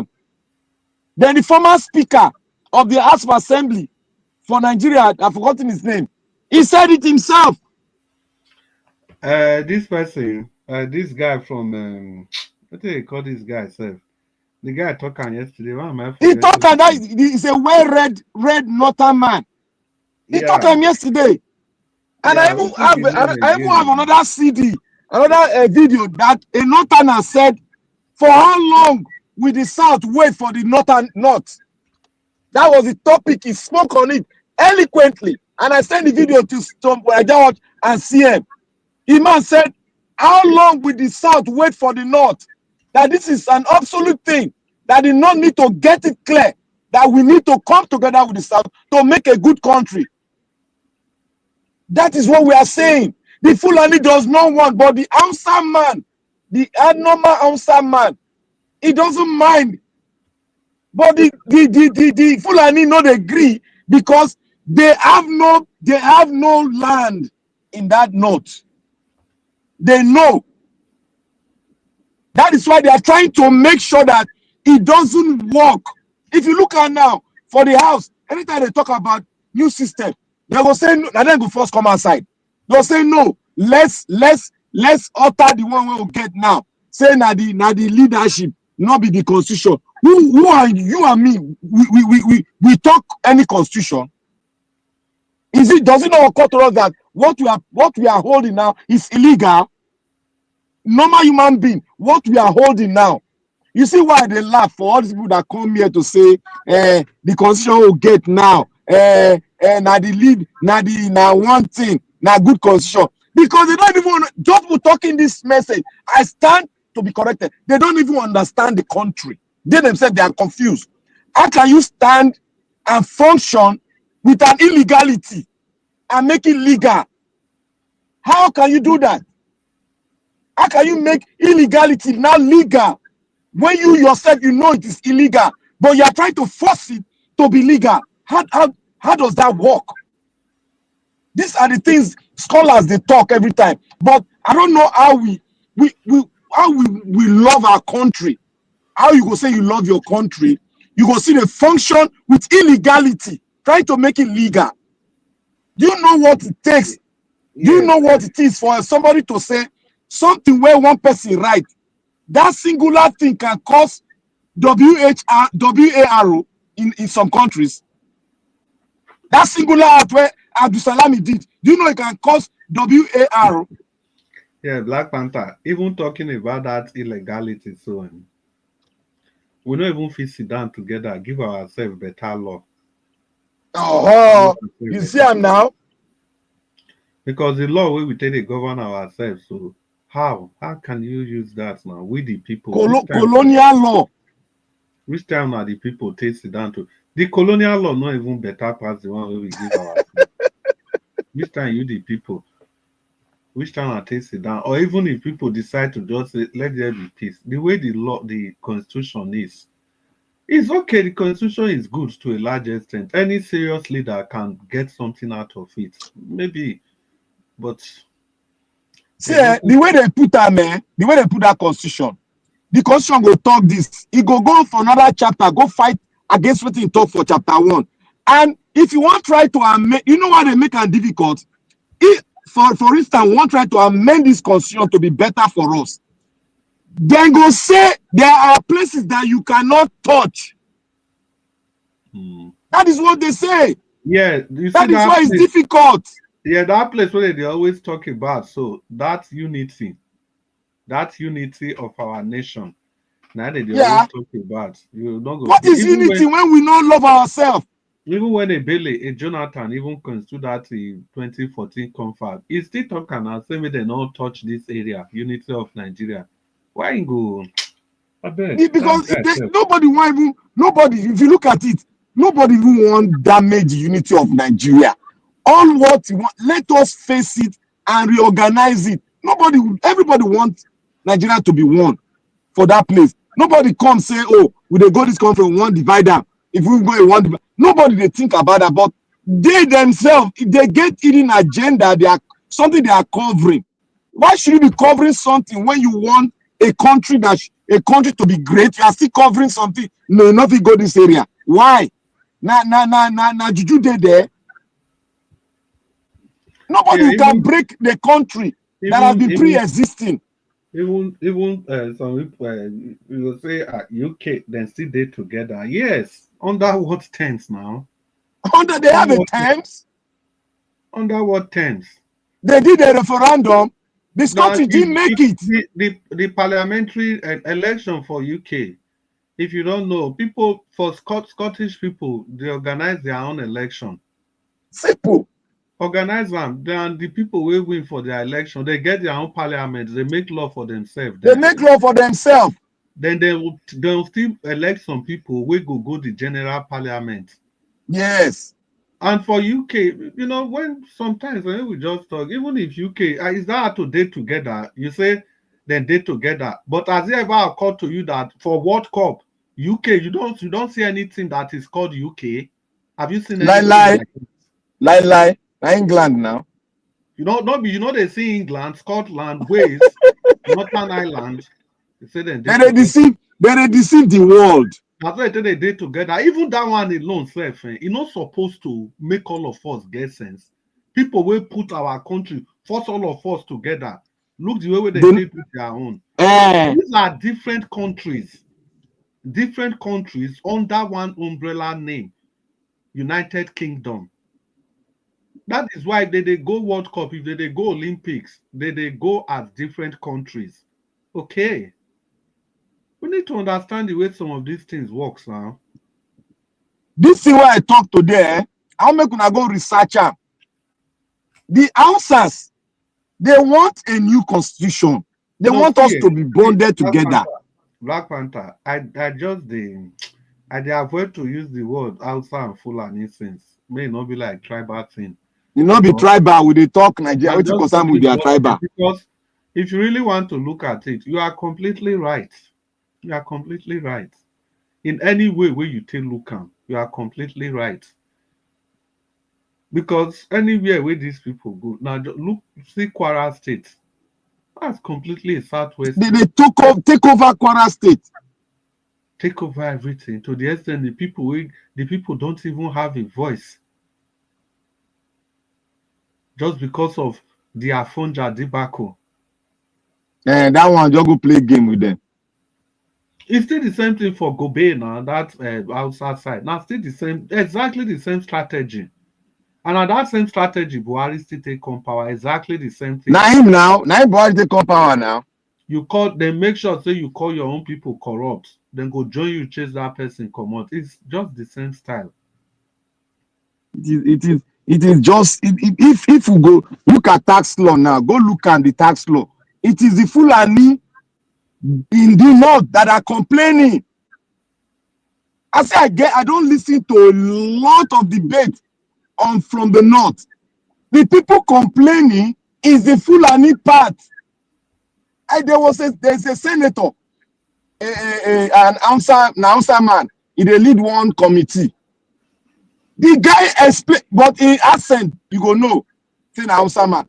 The guy explained everything. He said the northern governors, they are very lazy. Yeah, You want to talk now? Black Panther, and that question where you ask, somebody don't answer am for comment section. Tony Africa and Dogara you they talk about Yakubu. Yes. Dogara, yeah. The guy talk as he be. He said they are lazy. He said, but there are some things in the tax law that they can reorganize and agree on, but not just throw everything out. The tax law even reduce federal money, add on to states. Reduce 5%, add on to states. Tax law, they say anything where you generate from your side, you go fair take 60% come out. Yes. Then you contribute 40%. So you get many things where you feel generate now. You get land, big one. You they rear cattle. You see that governor where they do farming now for North. I don't forget his name again. Where they do a mechanized farming now. The guy not send them now. Niger State governor. Niger State governor, he not even send them. He just do your own go. You know that Niger State governor, he get one day where Peter Obi did there or so. You know, Peter Obi suggest that thing. Yes, it's that way call Peter Obi my leader. The guy not even talk, the guy not talk pen. Now all these casino state and one other Bono, now they just they make noise. The truth be say, to say the truth, the final truth for this matter. Another reason why we dey where we dey as a nation, in political correctness. You know, well, we not just want to talk on the way it be. No, now not go happen now when they know say that the resources then day after now, and resources the day after. I don't go to talk truth thing. Nobody go talk truth now. Yeah, well, Black Panther. Yeah, maybe ring bell. We don't try today. I don't know. We don't try today. Yeah, make everybody go do research well. Oh. This thing we need to understand the game playing. We need to take A and B together to understand what they are doing. But I want us to focus on that task law because it's leading us to somewhere. Now, so, now do well today, my wonderful people. I greet all of you now. Now do well for argue Deborah. I don't know any person did there. We want to talk something for 30 seconds to 1 minute. Mr. Jonathan, are you there? Mr. Jonathan. He's not there. Abdul Malik, you still there? You get anything where you want to talk? 30 seconds, 1 minute. Abdul Malik is not there. F. Emmanuel, are you there? 30 seconds, 1 minute. That one don't sleep. He's not there. Mama Echo, of course, Mama Echo don't go through as well. And I saw Yendeba. You don't wake up. You don't wake up by force. Everybody, you get it where you want to 30 minutes, 30 seconds. My brother, Nigeria Jogodoism don't give person headache, myself. What think person won't talk again, myself. Irish Finance has shouted and shouted. Black Panther has screamed. Oga Jonathan has said his own. So which area person won't touch again where they never touched before? It's like going back to repeat what others have already said. It's just so tiring, my brother. It's just so tiring. The thing is just that we just need to think a way out. That is just it. Think a way out. We just need to sit down and think. Thank you, Black Panther. We have really discussed the problem at length. We already know the problems. And any problem identified is half solved. We already know the problem. But how to solve it now is what, is the issue that will be keeping us in one circle. So I don't know right now. I just lack what to say, sincerely. It's so disheartening and painful that we've known our problem. We have known what is causing. Just like somebody went to the hospital and is diagnosed of a particular ailment, and yet the person refused to take treatment. Yet the person refused to go for surgery. So what will you now say is the problem again? So that is the situation of Nigeria right now. Everybody knows it. Everybody both home and abroad, we know our problem. We know. Ekpa is shouting his own. Nnamdi Kanu is doing his own. So everybody wants freedom. Just like Chris, he took time to analyze all those foreign European countries, how they couldn't stay together. Everybody find his way. They build a wall of partition between themselves. They separated and they all live peaceably without war. Can't we do the same thing? We can do the same thing. You don't need to kill anybody. You don't need to buy anybody. Everything can be done peacefully. He talked about Pakistan and India. He talked about what's it called? Is this Switzerland or which country again? I talked about with Malaysia, Germany, Malaysia, and the like. There are so many of them. Many, then too many. So we didn't even the biggest example of them, or UK, we even put us together. They just use that name UK as umbrella. All those countries inside, they are separate countries on their own. You see? So you know they see World Cup. Scotland, they go as UK. No, Scotland go there as Scotland. Yeah.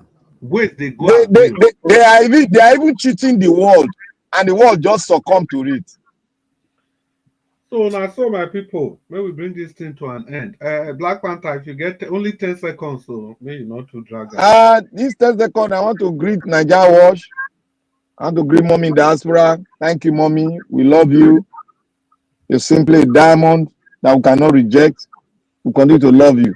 I want to tell every Nigerians, 10 seconds. We need to understand our country, and we need to understand the words of our founders, so that we can have a way forward. Thank you. Thank you, Black Panther. Black Panther, salute Aggie Deborah. I beg, salute Deborah. Oh, my sweet Deborah sister. God will bless you. You are going nowhere. You are with us to do the good works our fathers have given to us to do. You are going nowhere. God will bless you. You will survive. You will come out stronger than ever, and you will dance and sing sing a lot, that this is what the Lord has done. May God bless you and keep you for us in Jesus' mighty name.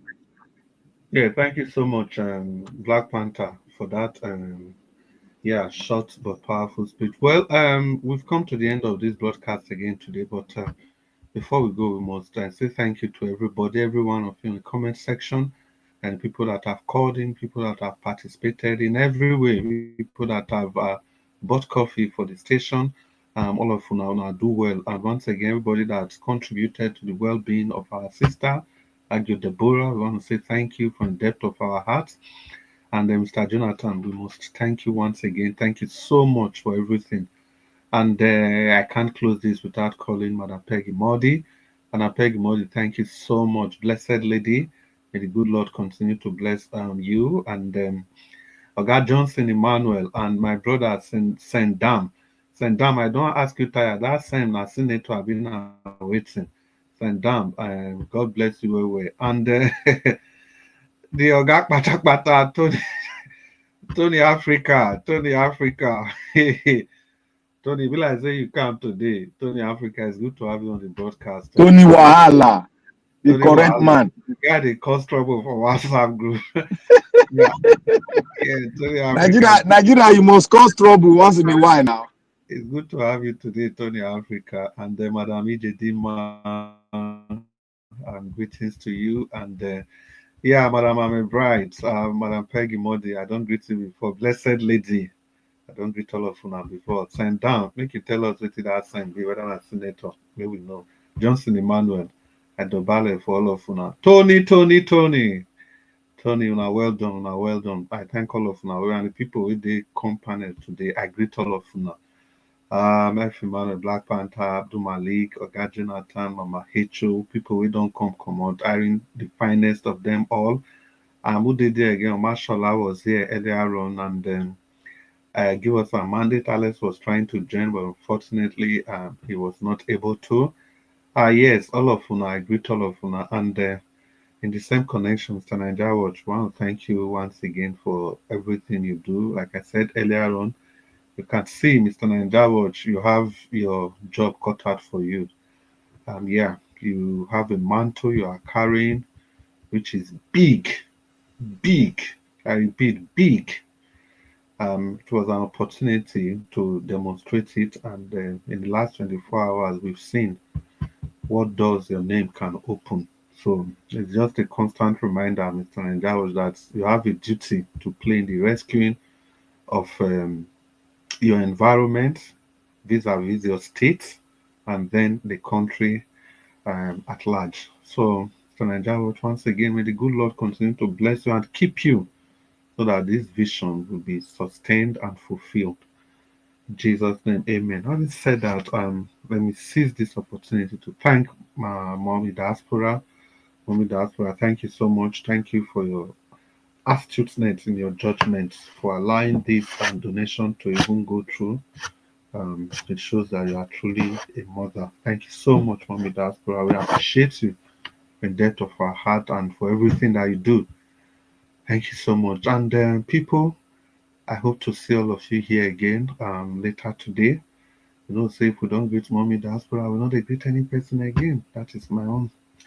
Well, now, well done. So we see all of you later today. Mr. Njaos, please permit me to hand over the microphone to you. And if you are not there, ladies and gentlemen, we come to the end of the show. But I can see Agio Deborah just joining in. Agio Deborah, you do well. We see you there. Don't worry. You have a strong family behind you.